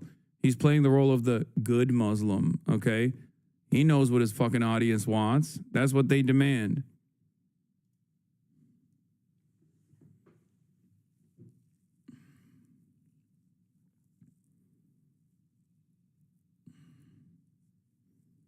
Anyway, let's get back to this. A catastrophe for the Palestinians of Gaza who are already suffering immensely. And it would not save any hostages. It would actually put them in greater peril. And it would not destroy Hamas. Israel has been promising that it would destroy Hamas since October of 2023. And Hamas is still there. So this would be a catastrophe, but I suspect it won't happen. What is this? Even the TikTok lib women are against you? Well, look, whether it happens or not, What? frankly, Dude, the this is truth is four- Israel should have never... Man, this has fucking 400 likes. What is wrong with you? Take a fucking week off. Like, what productive conversation is going to take place here? I'm going to fucking yell at a person with 400 likes, and then even if I say don't go over there and don't fucking yell at this person, people are still going to do that, and then that person is going to fucking continue making content off of that, and it's only going to increase on the dog pile. Yeah, take a goddamn week off and really reconsider what caused you to send a link like this. Who cares, man? Let people chirp. If they're going to chirp, they can chirp. Okay? left Gaza because before 2005, we did not have a terrorist state. We had a booming economy. We had equality for the sexes. We didn't have gays being thrown off rooftops. But when Israel dragged every last man... Oh, she just did the unlimited faucet. She just hit the fucking full tilt. She just did all the things. Yeah, controversial far-right attorney Brooke Goldstein was platformed on CNN as a human rights attorney during a segment with John Berman and Pete Beinart. She's also on record saying there's no such thing as a Palestinian person. I just wanted to mention that. Why are we using the word Palestinian? There's no such thing as a Palestinian person. Yeah. Disgusting, evil, monstrous piece of shit. And woman and child out of Gaza and exhumed the dead bodies because they knew what Hamas would do with it. We had a terror state, and that's a big mistake, and the world is yet to admit that.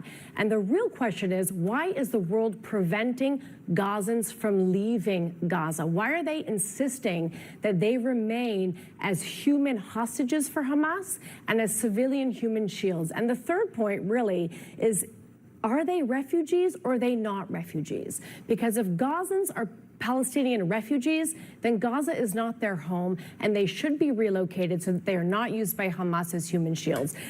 Yeah, they should be. To fucking Israel proper, where they were pushed away from. I agree. 750,000 Palestinians forcibly excised from their ancestral homeland by Zionist brigades at the nation state's inception. Yeah, move them back. Give them a right to return. I agree. I don't think she does. When she says relocated, she's talking about a concentration camp. She's talking about other Arab countries. That's what she's talking about, because all Arabs are the same. It's a monolithic force of evil. If Gaza is their home, then the entire premise upon which the whole Israeli-Palestinian conflict... It's fucking insane, dude. What are we doing here? CNN at this stage is still like having a far-right, rabid, ultra-Zionist. And then like the only counter to this is like Peter Beinart. Like this person, the equivalent of this person is like an Abu Obaida type, okay? Like the equivalent to this person is someone who just is going to stand there and straight up be like, October 7 was awesome and should happen a million times over, which Abu Obaida has not said. I'm just, trying to give you the extremes that she's going to, but she of course is seen as like a reasonable person, a human rights lawyer. It's ridiculous.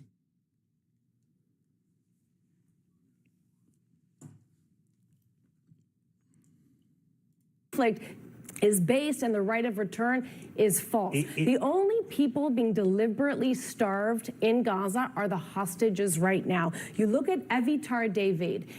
It's not the same, Hassan. Yeah, actually, you're right.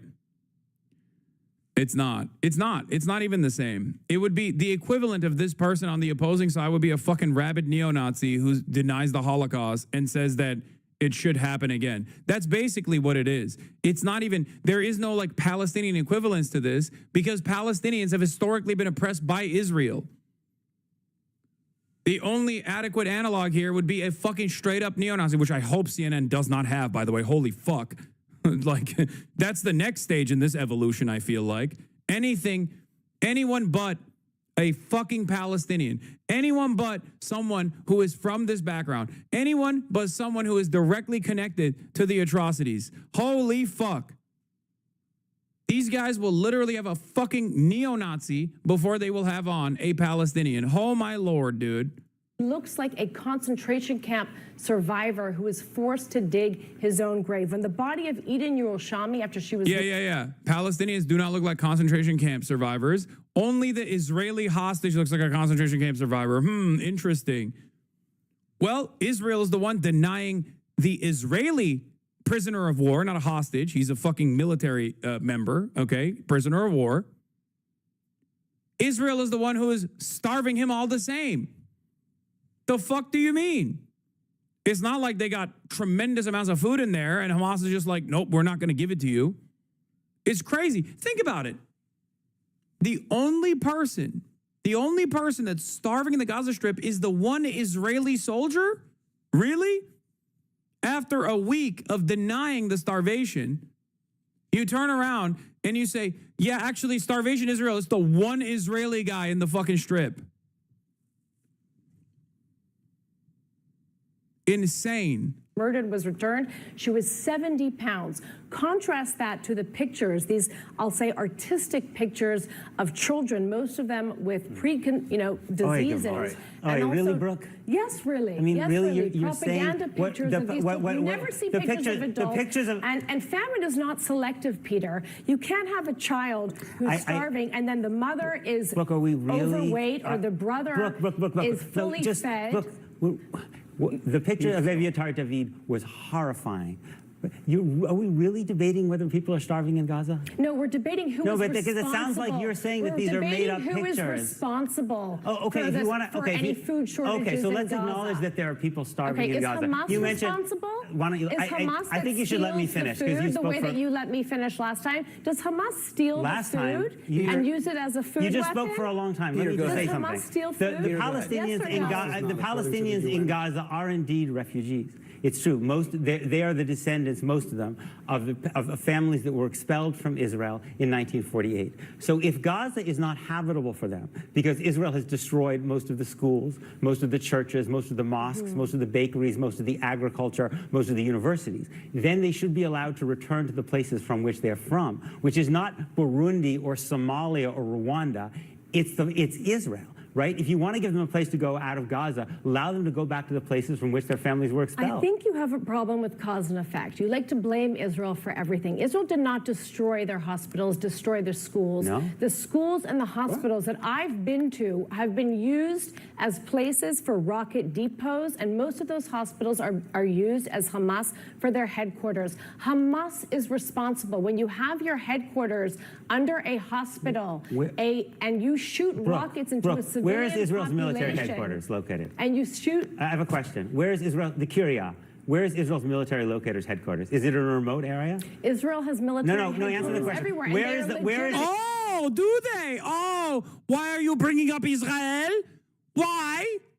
Are you Hamas? Peter Painat, are you Hamas? Why you bring up Israel? Say I'm Israel Chai. You are Hamas. No politic here. No politic. Israel, tiny nation, you are Hamas.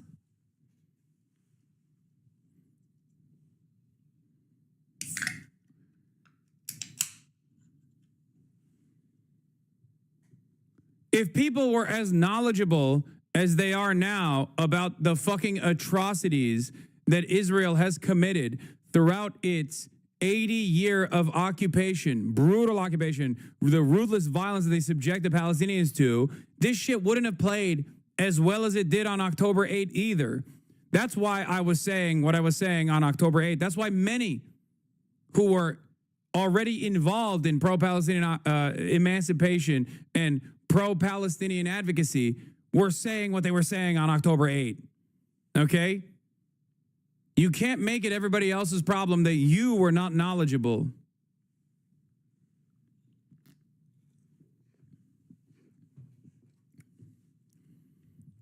She's trying to pull the 10/8/2023 commentary on August 5th, 2025. It doesn't work anymore. It should have never worked, but unfortunately, because of the fucking void in the media in terms of covering the Palestinian position and recognizing the humanity of Palestinians, it did work on 10/8/2023. And it worked for quite a while. But it doesn't work anymore, and these guys can't handle it. That's why they get increasingly more belligerent. That's why they do Pallywood. Pallywood is like... Pallywood used to be the type of atrocity denial that even Israelis were like, dude, stop. You're making us look bad too. Now they're the ones doing it. Like, I never thought I would see fucking straightforward Pallywood sentiment, straightforward atrocity denial, straightforward genocide denial fucking being mainstreamed in American news, dude. There was a sense of shame amongst at least liberal Zionists about the way that settlers operated, right? Like, oh, they're so gross. They're like religious freaks. They're bad. They're bad for Israel's reputation in the Western world. We don't like them. They don't even say that no more. Everyone turned into a fucking Kahanist. Israeli society broadly, post-October 7, has turned into Kahanists. Every single one of them. What the fuck?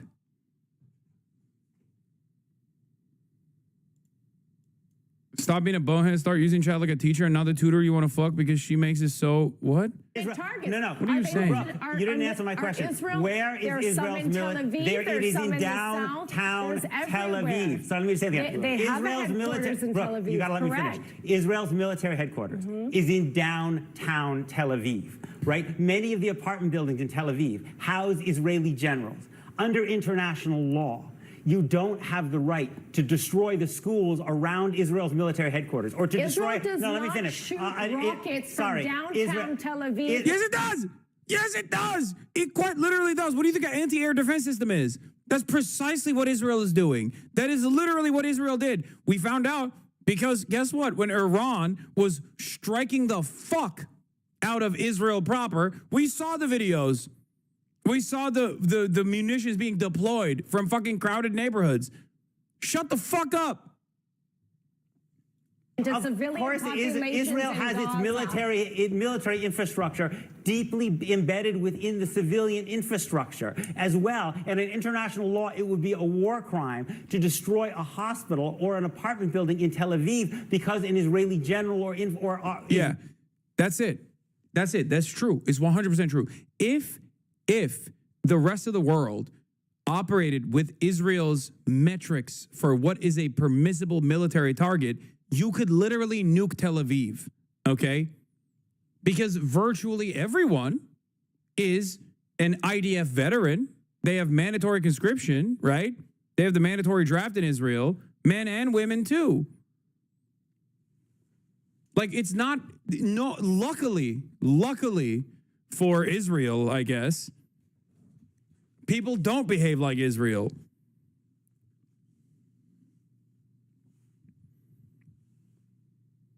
There. Similarly, it is a violation of international law to destroy a hospital or university or school in Gaza just because you believe that there are Hamas. It is a violation of international law. Yeah, there isn't any proof that Hamas shoots missiles from the hospitals, by the way. That's just fucking bullshit. That is literally bullshit. Dude, it doesn't make any sense. It doesn't make any sense whatsoever. But it's also along the same lines as Hamas is starving the Palestinian population, or the Palestinian mothers are starving their own children deliberately so the world thinks Israel is bad and wrong. Okay? That's it. It's fucking bullshit. There is no evidence, and there's never been any evidence. And ironically enough, as is the case with everything that Israel says versus everything that Israel does, it's fucking projection. They say Hamas uses human shields. Israel literally uses Palestinians as human shields. Like in the most demonstrable version of human shield, they will literally stick Palestinians that they have chained in IDF gear and walk them into the tunnels, or they will use them to identify explosive devices. They'll use Palestinian children that they strap to the fucking, to their cars. They do this in the West Bank. They do this in fucking Gaza. They literally do it while claiming that the fucking Palestinians are doing it. It is pure evil. To use civilians as human shields. Can we agree on that? Yes, and that and is, do you and support that, and, the and it is temporary also a violation. relocation It is of Gazans so no, that they're not God forbid used I do as not. human. I don't so want you Palestinians think that expelled Gazans, again. The Palestinians were expelled in 1948. You want to expel them again? No, that's a war crime, that's bro. That's not what I said. Hang on one sec. Hang on one sec. Temporary. You think Israel's going to allow them back if they leave? Come on. All right. I want to bring others into this discussion if you want to be part of this discussion. But the question at hand is, given where things are now, this stalemate, would things be better if Israel took over Gaza, complete occupation? No, I actually think this I think this issue is more nuanced than people give it credit for. And a lot of times we debate this issue. Bakari sellout. Guys, let me be the voice of reason here. It's a little bit more nuanced, okay? It's a little bit more nuanced and more complex. There is nothing complex about genocide, Bakari. Shut the fuck up. On X or on Twitter. And you just saw these two individuals who are dug in, who believe with all their heart and all their might, their particular... Yeah, come on. Give us some fucking reasonable centrism. Come on, Bakari. Interesting. Also, another fucking paid actor for Israel presenting himself as the reasonable third party here that's far removed from the equation. Let me be the nuanced voice.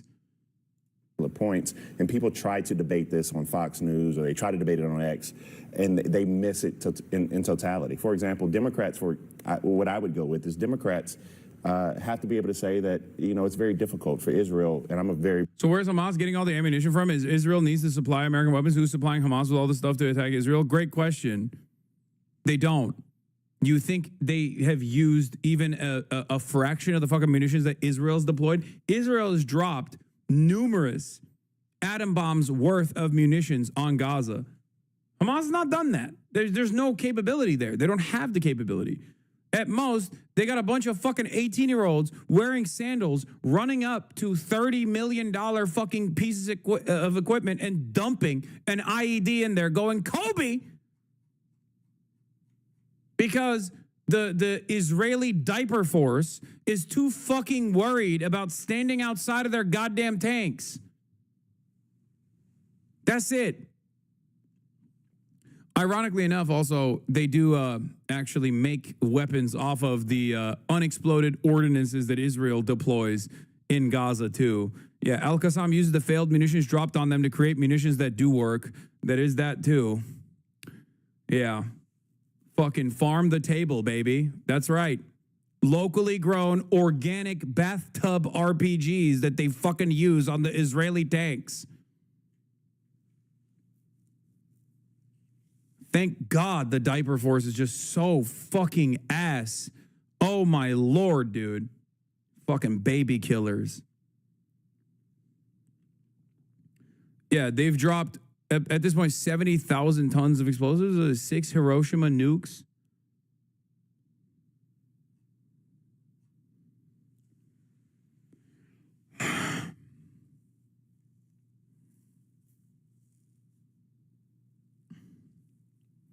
Yeah, defining Peter pushing back on genocide denial as dug into his position is so bad faith. Kobe is crazy law. Love that one, man. Have you not seen the videos? Electronic Intifada does an assessment report every fucking day almost. I, of course, can't play them on the broadcast. Even though it is legally appropriate, it is literally legal for any Palestinian to do that to an Israeli occupying force soldier that is illegally occupying the Gaza Strip. But unfortunately, it doesn't work that way in the Western world. It is literally not only the legal thing for the Palestinians to do, which is to smoke the Israeli occupying force soldiers that are sitting inside of their fucking armored personnel carriers, okay, that are currently conducting a fucking ethnic cleansing campaign. It is also the moral thing for them to do.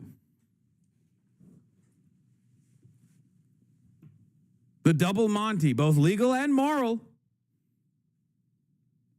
Pro-Israel Democrat for Democrats to be able to simply say that Bibi Netanyahu, yes, he's an impediment to peace, but you also cannot negotiate with Hamas, who doesn't believe you have a right to exist.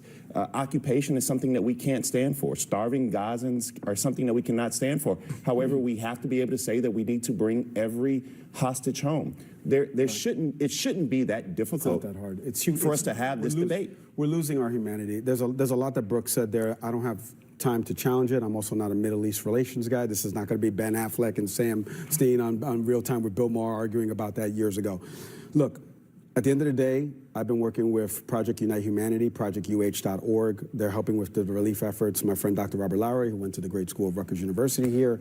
This is something that's very personal to me. As I was telling you off air, that my niece is Palestinian that lives out in Colorado. But that doesn't absolve the fact that October 7th was horrific. That doesn't absolve the fact of what happened in those kibbutzes. That doesn't absolve the fact of that video that came out today of that person that looked like he was about 68 pounds or so walking through those tunnels, as well as my fucking Lord, brother. That look exactly. Oh my fucking Lord, brother. It is crazy.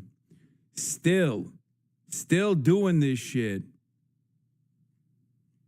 What do you mean, dude? What do you mean? What do you mean? There has been an October 7 3 times every fucking week in Gaza. Like, how can people still hold on to this shit? You just genuinely don't think Palestinians are human beings. Even if you have a fucking Palestinian niece, okay, you must not think that your Palestinian niece is a human. Like, what are we talking about? It's like, oh.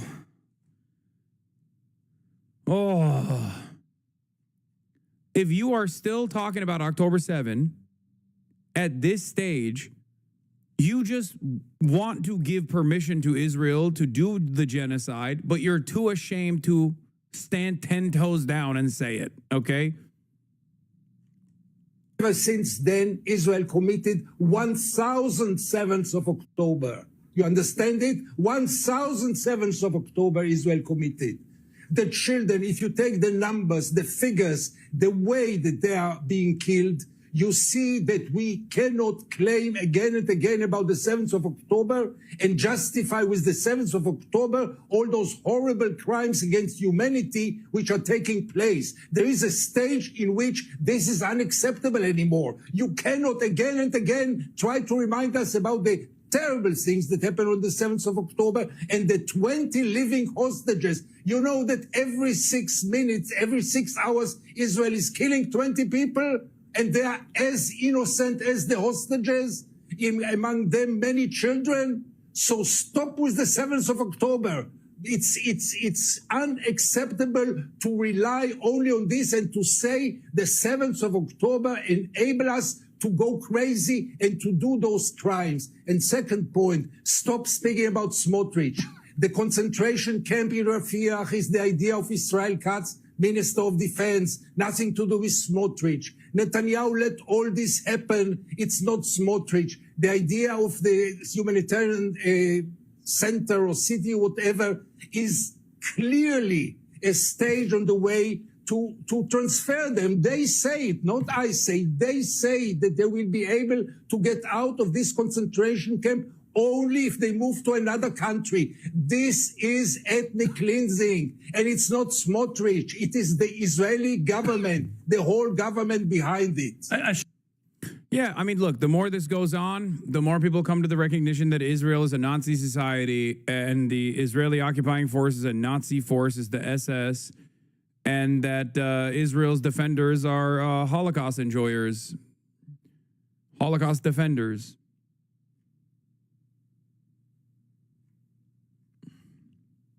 That's it.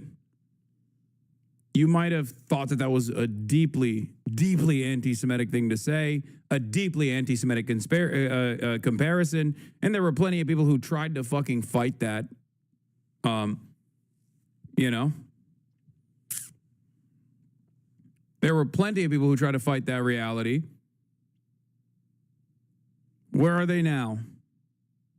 Like that human being. You should have the same level of ire for who's causing both. I know that Hamas is a terrorist organization, how they came into power in 2007 and took over in that region, even though they were duly elected at first. I know all of that. The West has already admitted that Hamas is a terrorist organization. If we're admitting that we can't negotiate with terrorists, we can't expect the terrorists to be on the up and up.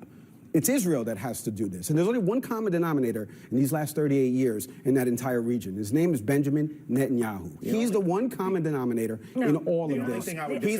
From the PLA to every... The only thing I would disagree with you on is the fact that is the only common denominator. Because, yes, you can't diminish the fact that Hamas does not believe Israel has a right to exist. And if we're going to sit here... Shut the fuck up, Bakari. You're a liar. That's not true. 2018 Hamas charter actually dictates they want 1967 boundaries. In more than 30 different negotiations processes, Hamas has actively said over and over and over again that they want 1967 boundaries and 2 states with full sovereignty for the Palestinian states. That's it. Shut the fuck up. You're lying. These people are just lying. That's all they're doing.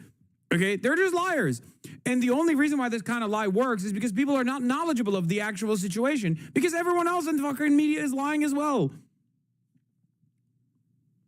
Okay?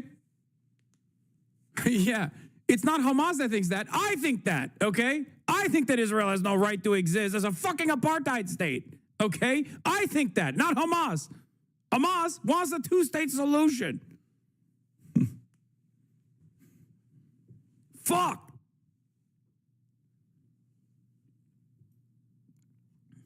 I don't even know how we're going to get to the process of denazification. Like, how do we do re-education, rehabilitation? How do we do that? How do we do that for Israel? How do we do that for the 79% of Israeli Jews that look to the starvation in Gaza right now to this day, okay, that's happening, that's unfolding in real time, and with the full knowledge of that starvation still say, we don't care. What do you do? What do you do with that? What do you do with that? That's the real question that we should be asking ourselves. What do we do?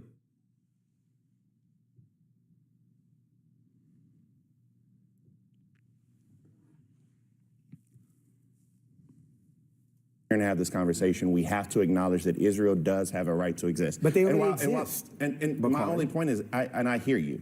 And they exist. We know and that. I hear you. You know and all I'm saying is that, like, I feel, for me, someone who simply says that Israel has the right to exist, and I believe Israel being an American value, but to watch those pictures of Palestinian children. It's not an American value in the way that you want to present it, though. If you think, I mean, it is in some respects an American value. We did do the genocide of the indigenous population when we were fucking designing this nation state, you know, Manifest Destiny and the like. It's also ridiculous because Bakari Sellers is a black man in the United States of America, and he is lapping up this like pro-American propaganda because he is so fucking predisposed with eating Israel's dick all the way to completion that he has to fucking forget about this country's own history, I guess, in that moment. But yeah, it is actually American values or American culture, if you think about it from that perspective. Yeah, also, obviously, Bakari sellout, you know, being a hack who sucks up billionaire dollars and throws progressives under the bus. Where could they have possibly gotten that from? New super PAC aims to elect pro-Israel black Democrats, including challenger to Rashida Tlaib. Bakari Sellers, a political commentator who appears in the PAC's literature as a spokesman, told Politico that Israel was definitely high up on the list in the decision by the super PAC to endorse Janice, whatever, I can't read the fucking last name, the Detroit city clerk who's challenging incumbent Democrat Representative Rashida Tlaib. Tlaib is Israel's most strident critic in Congress and the only one who openly says it should not exist as a Jewish state. Oh, so she's been right all along. Oh, wow. I wonder how that happened. Yeah, look, you may not like Bakari's those pragmatic ways, but at least he's electable. Oh, no, never mind.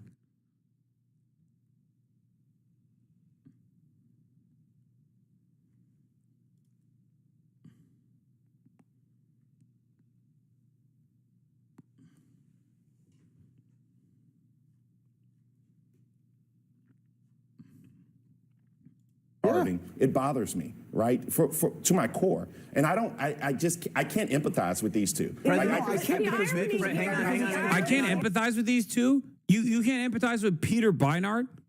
Like, I understand why someone would, even an Israel defender would try to distance themselves from the fucking psychotic freak sitting next to you, but you can't say first of all, you're not even Jewish, okay? Bakari Sellers is not Jewish, okay? He is a Christian, I believe. I think he's Christian. Doesn't really matter here. He's there on the panel to defend Israel, okay? Bakari Sellout is there to defend Israel, okay? But the guy you're yelling at is a former liberal Zionist who is Jewish. Peter Beinart is Jewish, and he used to be a liberal Zionist. What are we doing? The fuck? Hang on. Can I just put a bonus real quick? And all I'm saying is that there is a space for all of us to simply say that we want this to come to a peaceful resolution where there should not be a decision between inhumanity and cruelty. Correct. And I should be able to say that Benjamin Netanyahu is an impediment to peace, and I should also be able to say that Hamas can go to hell. I should be able to say both of those. Why? Hang on, bro. Why? I should be able to say Hamas can go to hell. Okay, if you want peace, they are the motherfuckers that have been trying to do peace. They are. They 100% are. They have tried. actively, desperately, over and over again, in spite of the starvation, in spite of the fucking genocide. They are the ones who are the reasonable party here, 100%. You will never hear that in mainstream news. Peter Beinart will not say that, or maybe give it a couple months. Maybe he'll start saying it too. But ultimately, no one on a fucking CNN panel is going to sit there and literally tell you the truth. That's what's so crazy about this, because this is not an exaggeration, okay? This is not an exaggeration. It is just an accurate reflection of events. That's what's so crazy about it. I am not demanding that these guys like become biased in the direction of the Palestinians. I'm just saying, be biased in the direction of the truth, please. Just a little bit, just a fucking crumb of real analysis of the events that have unfolded after 22 fucking months. I don't know about Hamas. What do you mean you don't know about Hamas? You don't have to know about Hamas. The only thing you need to know is the truth. There are two parties to a negotiation, okay? One party has executed the principal negotiator in another country. That's not Hamas that did that. It was Israel that did that. They killed Ismail Haniyeh on Iranian soil, okay? There have been numerous instances where Hamas has put forward a fuck ton of concessions over and over and over again. Their only demand is a permanent cessation of hostilities. They've broken it down to a 3-phase ceasefire negotiation. Israel broke that ceasefire negotiation. Israel refused to entertain that permanent cessation of hostility. Okay? Who attacked first? That side deserves to lose. I agree. I agree with you. But I don't think you know the history. And that's why you're stupid enough to think that history started on October 7. I do agree that the side that attacked first deserves to lose. Look up the Nakba and you will understand which side was the one that attacked first. Because October 7 is not the first attack. But this is the problem. You don't know the history. The problem is you don't know the truth. You don't know the history.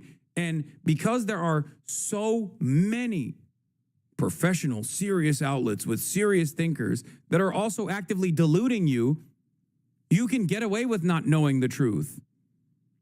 And it's ironic because you've been following since 2022, so you've probably heard me speak about Israel before.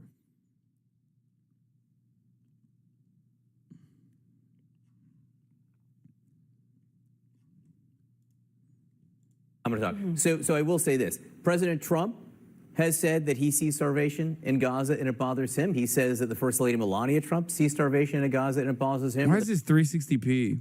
The Vice President of the United States, J.D. Vance, says he sees starvation in Gaza and it bothers him. If that's the baseline here, then what do you do? And I go back to the question, the original question about you, and you jump in on any subject you want here, but occupation, reoccupation, full reoccupation of Gaza, what would that change? Would that free the hostages, for instance? So I was expecting to come in here like guns blazing, but I've been... Yeah, Batya Unger Sargon is another one of these fucking freaks. Okay, so there is like, on this panel, you got one guy who's like wishy-washy, both sidesing it a little bit.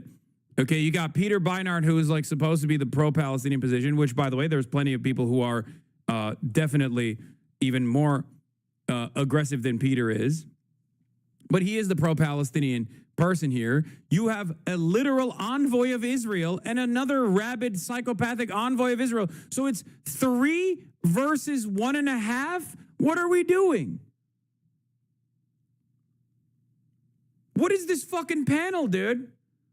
Is this Jubilee? Are we doing Surrounded by Nazis? How is this any different?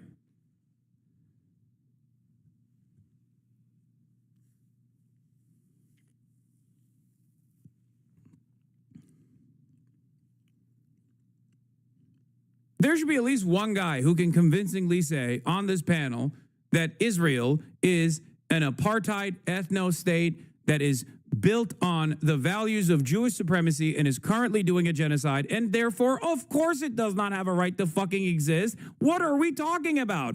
Are we having a conversation about whether or not Nazi Germany has a right to exist? Are we having a conversation about the British occupation of Ireland? Do they have a right to occupy Ireland? Does France have a right to occupy Algeria? Does South Africa as an apartheid state have a legal right to exist? No, we're not having those conversations. Oh, what does the Confederacy have a right to exist? Let's discuss. Here we have 4 slavers versus 1 person who believes black people are human. What a fucking insane conversation this is. There needs to be like 4 other people on here. If this was a correctly balanced situation, there would be 4 people on here, some of which are unconditionally and uncompromisingly pro-Hamas, which, by the way, is not even equivalent to the IDF. And yet you have 4 people who are unconditionally and uncompromisingly pro-IDF.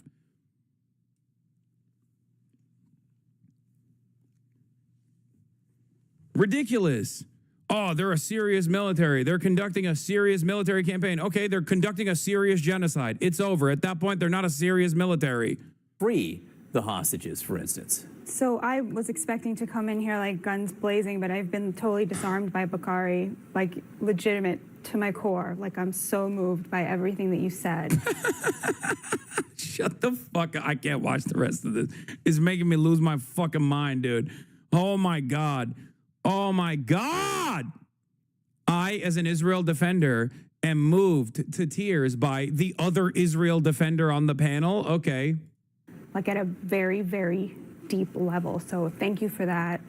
I will say, I think in the conversation, I agree with Peter. I don't think this is going to happen. And in a way, I'm very bothered that we're talking about something that's obviously not going to happen instead of the footage that came out of Eviatar David starving and digging his own grave. And it seems to me that that was a ploy on Hamas's behalf to show that they controlled the media narrative, that they could get the media to talk about the horrific hunger conditions in Gaza and then get the media not to talk about this starving young man, this innocent life who's literally being starved day by day because they control the mainstream liberal media. And what they've done is they've made it such, they've cut themselves out of the story. And so people don't, there's a fundamental inability to blame Hamas. People will say, I condemn Hamas, but they never blame them because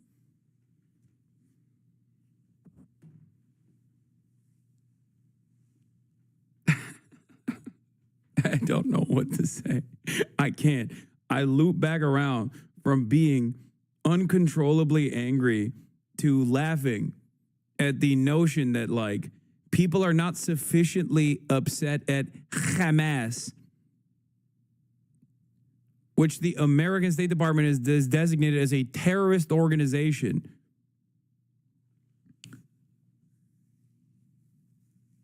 That's the problem, you know? You just don't hate Hamas enough. No, the real problem is you don't hate Israel enough, okay? Hamas is not the one doing a genocide. Israel is. What the fuck are we talking about? This is Sargon of Akkad. She actually went through gender confirmation. Yeah, Sargon of Mossad. Yeah, we all know how much good press Hamas has gotten.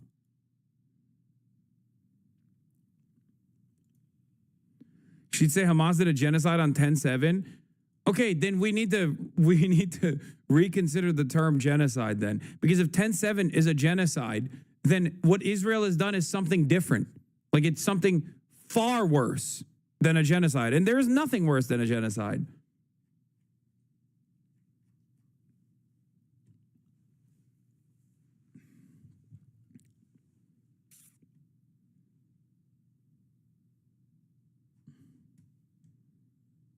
There's this view that the party with less power has zero moral responsibility. Yes, they do not. They do not have a moral responsibility for the genocide that Israel is committing. They don't. No matter how hard you say, oh, but Hamas, but Hamas, but Hamas.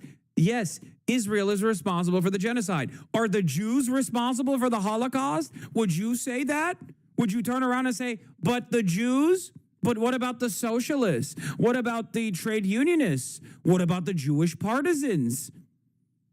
Would they be responsible for the Holocaust? No, of course not. Which is precisely the reason why Hamas is not responsible for the Holocaust of the Palestinians. Shut the fuck up.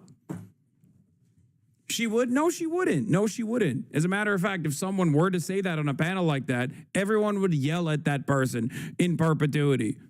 They would literally delete the footage. They would not even upload that shit. That's the difference.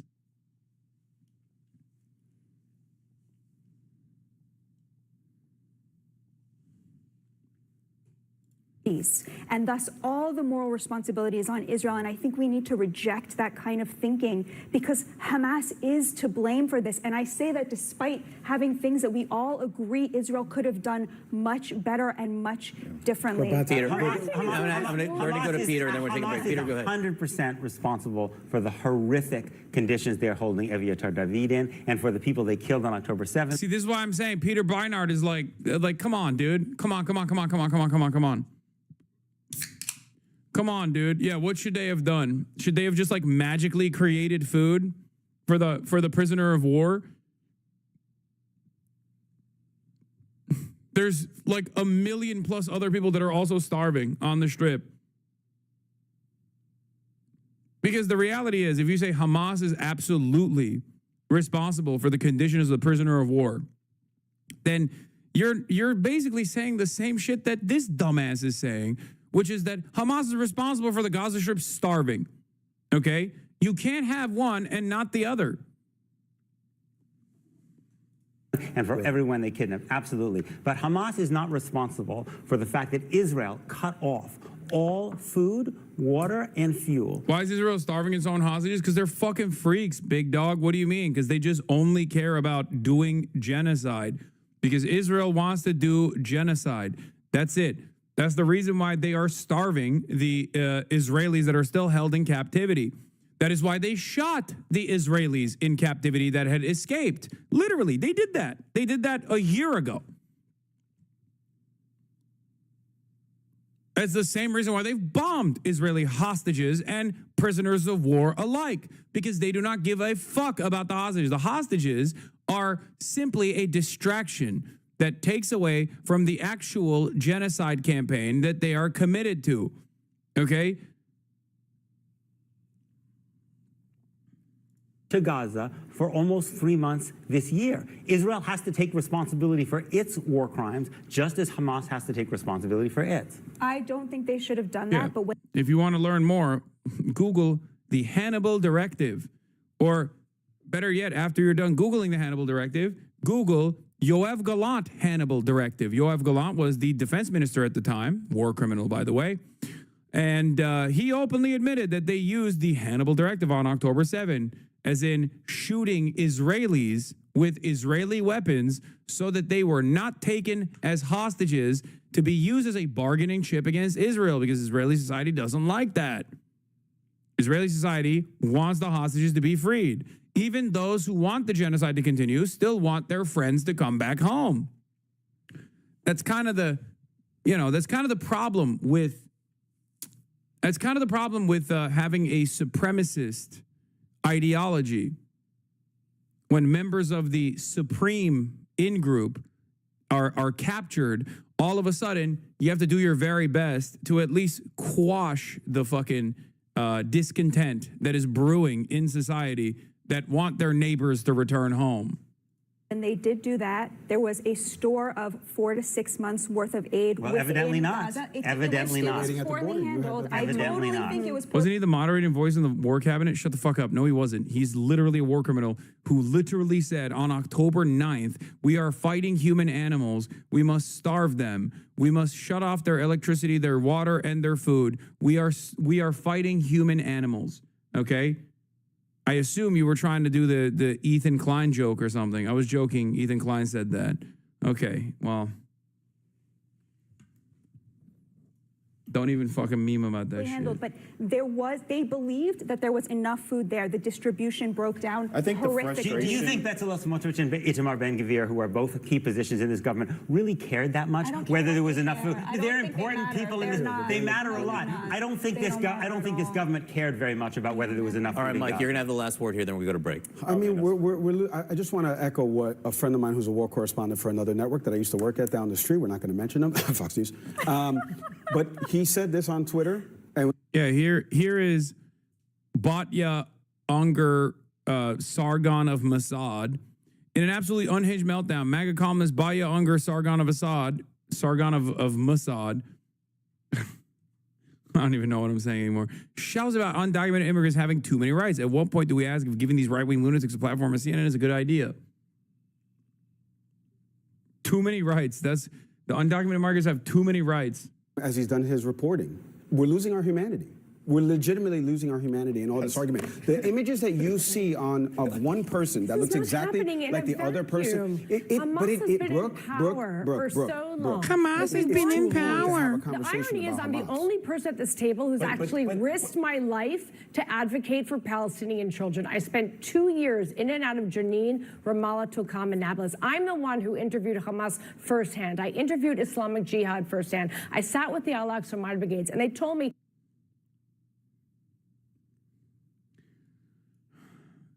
You are a Nazi, okay? You are a fucking Nazi. I interviewed Hamas so I could come here and tell you they are barbaric apes that must be killed. That's why I interviewed Hamas. I risked my life talking to Hamas. I risked my life. Were you risking your life defending Palestinian children from the Israeli military? Is that who you were risking your life against?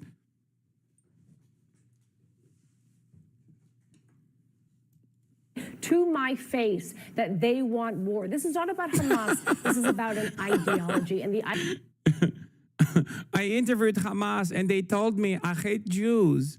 I hate Jews. I want to kill Jews, said Hamas. Yeah.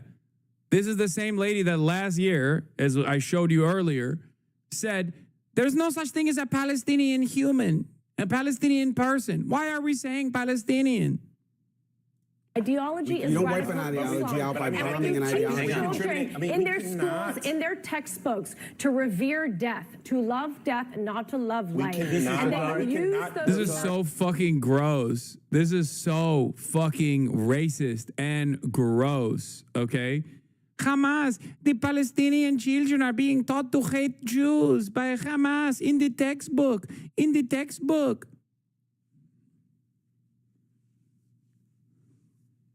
The Juden children are being taught at an early age to hate the volk, who are heaven sent. The Übermensch will rise up. Oh, yes. This is why we must put them in the concentration camp. Because the Jews, they're being taught to hate the Germans, the real Germans. Yeah, jawohl.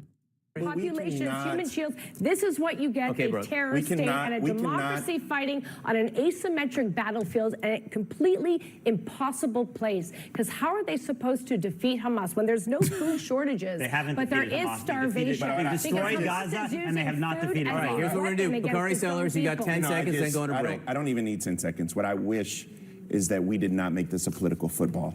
And what's happened since 2008, since the election of Barack Obama, we've made this Democrat and Republican. This isn't about, how do we have peace here? It's not about the images that we see. It's about who can make Bibi Netanyahu or whatever and right and left. And this cannot be that if we're going to find a place where we can coexist. I mean, pardon me for being just naive. Well, not naive. I'm not sure there's much reason for optimism, though. Peter, thank you for being with us tonight. I appreciate it. Next, we're learning tonight that the president's mega bill is going to Oh, God, I fucking hate Bakari sellout. Okay, we got to move on to fun stuff. Here is Lollapalooza reacts to Hassan everybody. Piker. I don't usually do intro videos, but I feel that this is warranted. This is Rick Strom, who is a friend of mine, who is at TYT. He was doing TYT Sports, and I think he still is doing TYT Sports. He went to Lollapalooza and apparently had a Hassan Piker placard. So I decided, because of how divided we are when it comes to our politics, to ask Gen Z, millennials, Gen Alpha, essentially the base of who attends Chicago's music festival, Lollapalooza, how they felt about class politics, the top 1%, and more importantly, one of the most important voices on the left in the year of our Lord 2025, Hassan Piker. So I went out there with a sign simply asking, do you like Hassan Piker? Here are the responses. That's insane. Before we get into it, please, as every other slop tuber says, like and subscribe. Blah, blah, blah. Here we go. Who is Hanson Piker? Who is Hassan Piker? Twitch streamer. Oh, yeah. Yes, I love Hassan. Hell no, I don't. Why not? He's a bitch, bro. Oh, dude. Hell no, I don't. You know what's really funny? I can see a Nelk boy in the wild. Like, I can smell a Nelk boy, okay? And it's so funny because their favorite fucking podcasters love me. So you got these doughboys who are like, fucking dude, I rip darts, dude. I fucking rip darts, brother. I get Cindy with it. That motherfucker's from Naperville. Yeah. This is the type of dude who lives by the word of Theo Von and doesn't realize that, like, I was interviewed by Theo Von. You know what I mean? Why not? He's a bitch, bro. There's one response. I love Hassan. We hate Hassan Piker. Why? No. Am I supposed to be a yes or a no? Sorry? I'm a no. You're a no? Yeah. Why? Jacob, come on. All answers are why. Jacob, come on. Hassan Piker? Hell yeah. You want to tell him why? Because he's out there telling the truth every day about, Palestine and shit like that. I know he's a Twitch streamer, and I know he's a self-proclaimed socialist. I think Hassan Piker is a bit of a performative socialist. A lot of his policies don't align with, like, hardcore socialist and communist values. I think he's pretty good because he is bringing those ideas to the mainstream, but he's not doing it in a way that's true to, like, socialist and communist values. In the end, he's a liberal. That's it. He's a liberal. That's awesome. Oh, that's great. He's right. This is a real socialist. Are you listening? I'm listening. I'm fucking tuned in. I'm locked in, baby. Can I ask one follow-up? Where do you think he's fallen short, in your opinion? What specific? Not radical enough. So what does radical mean to you? Genuine, like, change in the system, because all of his proposed policies aren't bad. They would help people, but he's doing those within the confines of the system that we already have. He's not looking outside of the system and saying what needs to be changed within it, which is the problem with a lot of liberals. I'm a communist. So the people that are further to the center, they don't imagine. They don't have hope. They don't. A real socialist is talking, listen and learn. I know. I'm fucking muted. I'm muted. He's like, I'm a communist. Why is Assad not leading the vanguard in an armed revolution? They're not. People in the 60s thought of peace and utopia and hope and all of those things. Those were the people you look for ideals. Hassan Piker is he's a Twitch streamer who makes money. He's fine. He's okay. I love Hassan Piker. Why do you love Hassan Piker? I'm a Hassanabi head, 100%. I love him because I feel like he's so accessible to people who aren't, like, usually into politics a lot.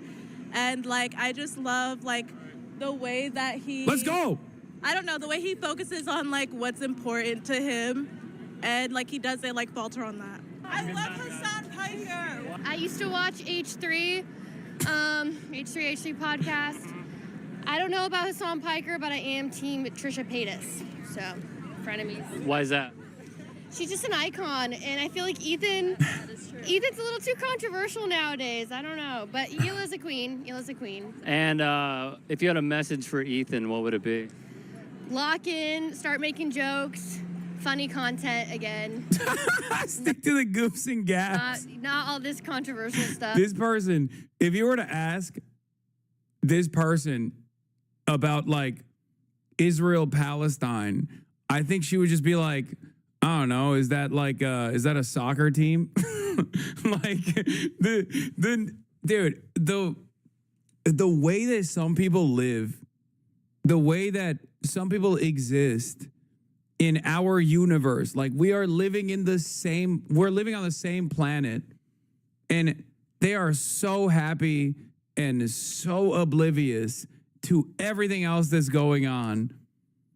It's got to be awesome. Like, yeah, same server, but I guess they got crazy ping. I'm just trying to like listen to you while I drive. I don't need all this education, you know. I'm just trying to laugh. Thank you very much. I appreciate it. I hope Ethan sees it. Honestly, I used to think that, you know, online presence, streaming and all of that was kind of pointless for any kind of leftist praxis. But after seeing the rise of people like Asmongold and all these other major streamers that are just peddling really staunchly far-right opinions and seeing how quickly younger Gen Z and Gen Alpha are being radicalized, I started to understand the importance of vaguely like, you know, social democrat, just any kind of somewhat left and liberal. Thank God, dude. I've been screaming about the importance of fucking propaganda for the longest goddamn time. Something that billionaires very much understand, which is precisely the reason why they fund everything from mainstream publications all the way down to like independent YouTube channels, you know? Liberal streamer who combats and calls out these people on their grifting and on what they're doing. So I think he plays a really important role in the online space on kind of guiding people away from that right-wing radicalization. I kind of learned about him through, you know, like my friend Twitter posts and whatnot, and just seeing like, oh, this guy is one of the few people online with a large following that's actually spreading leftist politics, especially important right now. You know, a lot of us live in the imperial core. This is the most powerful country in the world. It is causing so much catastrophe globally, and to be able to understand and recognize your role as a working class citizens of America, and not only trying to deconstruct imperial power from the inside, but being aware of what your country is doing is so important. And I think it's really good that Hassan Piker's out here spreading that message and kind of getting young men away from like typical liberal schools of thought and far right schools of thought. Do you have any feedback for him? I think that he could spend a little more time promoting various leftist literature, but I understand that just going like full on Marx and everything on Twitter isn't the greatest idea because of like, you know, the Red Scare and its resulting propaganda is still deep in the heart of America. I mean, that's part of it. That's part of it. That's part of it. But that's not the whole part of it. The reason why I don't do it is because it's also, unfortunately, something that people have to go on their, something that they need to venture on in their own time because it's fucking boring, okay? I already read the books. I try to factor that into my commentary, and I do factor that into my commentary when I'm doing commentary on anything. Like if you even say even like just saying you're a socialist, like look at Zoran, look at like how he's getting bashed for being a Muslim and a socialist, and he's not even like full on like revolutionary socialist. He's just a democratic socialist. He still gets millions and millions of dollars sent against him in slander ads from Cuomo, from every single major news agency. Yup. So it's just like I understand for optics to avoid anything really, really far left publicly. Because once you start saying that, you immediately get shut off from a lot of people that would otherwise be open to listening to your ideas. So I think how he's operating right now is ideal. If I said yes, how would that make you feel? I love Hassan Piker. Why? I love Hassan Piker because he does what needs to be done. I'll be real. I think it's pretty neutral on the guy. Like, I think that there's some things where, you know, he's living in a very nice house and stuff like that. And I think that there's some valid criticism, but I think it gets overblown because people, you know, hate socialists or whatever. No hate to this guy, but does he think you're not a self-described socialist? One thing that you will notice is that because Twitch is a medium that requires like 8 hours, or at least like a couple hours of undivided attention for the most part, many people only keep up with whatever the fuck I'm doing through clips. And for that reason, if there are more clips that are just constantly fucking railing against the position that I do not hold, then there's going to be a lot of people who just have no fucking clue what I'm about or what I believe.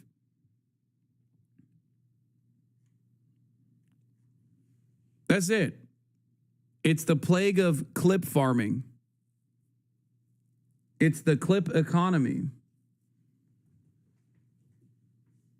So that's the reason why. Even in the wild, you got dudes who fuck with me that don't fully understand what I advocate for, and plenty who don't, who definitely do not understand what I advocate for at all. I love that the neutral guy's main criticism is that I have a nice house. Whatever the fuck. I don't fucking know. I think most of it overall is like overblown. Which part? Like the people keep bringing up the house, but like it's like a $1 million house or whatever. But like every house in fucking that part of LA is gonna be it's fucking LA. Like what the fuck do you want him to do? Like rent a property? Like live in a fucking apartment? Like he has the money, and I get that as a streamer you need like the house, you need like the kind of security that comes with having your own private property. You know, you don't know who the fuck's gonna like try to fucking break in or shit like that. Like if he gets doxxed, like he can like bring security into his house and stuff. So like. So to be clear, are you being critical of it, or are you being critical of the people who are critical? I'm critical of the people who are critical of it because I just think it's like overblown. You know. I don't think he's done anything like predacious. Like you see so many Twitch streamers, you know, shill kick, like, and like all the fucking gambling sites. Like, what the fuck is the one, Stake and shit like that. So like, even if he's getting the money, I think, in a more honest way than the guys who are criticizing him. Like you see like XQC criticize him. XQC's fucking getting his entire fan base addicted to like stake gambling and shit like that, using like house fucking money, betting like billions of dollars that he doesn't fucking have. Like I think overall, like, so what if Hassan Piker has a fucking $1 million house? I like him. You know, he's not perfect, but I think that oh no one, right, who is, yeah, but like I think that we need more leftists out here talking and, you know, defending rights and working with solidarity, and I think that he teaches intersectionality in some pretty interesting ways. I like that. Do you have any feedback for him? I don't know, talk to more black femme voices or colored, BIPOC femme voices. I think that he talks to a lot of people. He does a lot of things. He gets bros and a lot of people in the higher things in there, but like, you know, it's about getting us all together. So I would love for him to talk to some people who he normally doesn't talk to, and like not in like a debate bro-y way, but just like connect with people who like, you know, wouldn't normally talk to him. Connect with people who are like in the trap. Connect with people who are like in rural locations, you know, like come at, you know, some other people's levels. He's very LA is what I'll say. He's very pretty boy LA, which is cool. We love our pretty boys, but. Do you have a few people you could recommend to him right now? I think I'm going to collaborate with, when I'm in Chicago, speaking of which, I'm going to be collaborating with the Jam podcast. Most likely going to go on the Jam podcast. I think we secured some time to do it together as well. You guys might remember JJ from the DNC. They're doing a great job. Princess Weeks is pretty cool. I think if I'm saying like, you know, JD Signifier is pretty rad. There's also Chicano. JD Signifier. JD. That's funny. Close enough. Voices. There's also indigenous voices. He's just rad. He's rad. He's big time. He's LA. He's pretty. But you know, get to some low time, dirty, not so homely folks. Get to all of us. But thanks for what you do. I love Hassan Piker. Why do you love Hassan Piker? I like watching his streams while I work because it keeps me company. Do you have any feedback for him? Ooh, he could do better gaming commentary. I feel like he gets a little boring when he plays games. How did you first discover him? Oh, I used to be an H3 podcast fan. When did you defect? He started being like super negative towards Hassan, and I was like, your arguments don't make any sense. You're incorrect. I feel like he doesn't like America. I feel like he is constant. Whoa, brother. Bro's wearing a MASH shirt while saying, I feel like he doesn't like America. Dog, you're wearing a MASH shirt.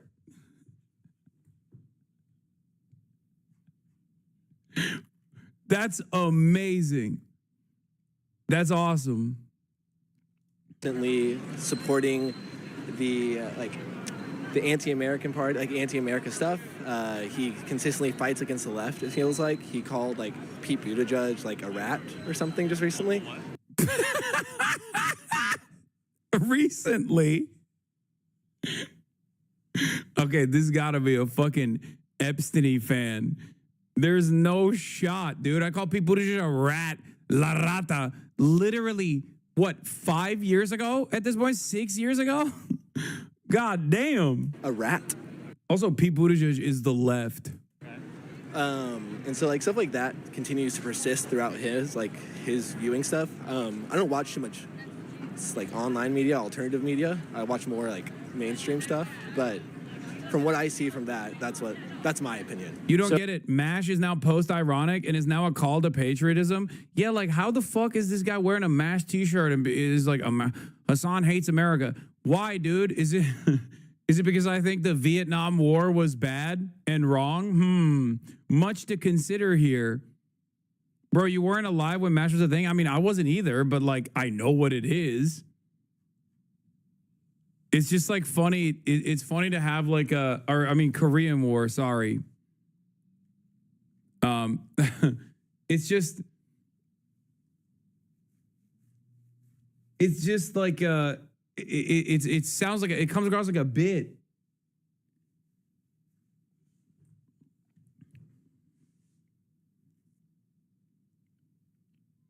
Dude saw one 9/11 clip and formed his entire opinion off you of that. I mean, it's fine. It is. So when you said that he's giving anti-American perspectives, what do you mean by that? I mean, he's definitely like, he's against what any party that runs America he's against. So, I mean, in Joe Biden's presidency, he was consistently shitting on the Democrats or... Wait, this guy says he doesn't follow a lot of online content, but it feels like he's regurgitating some of the most hyper online community's criticisms of me.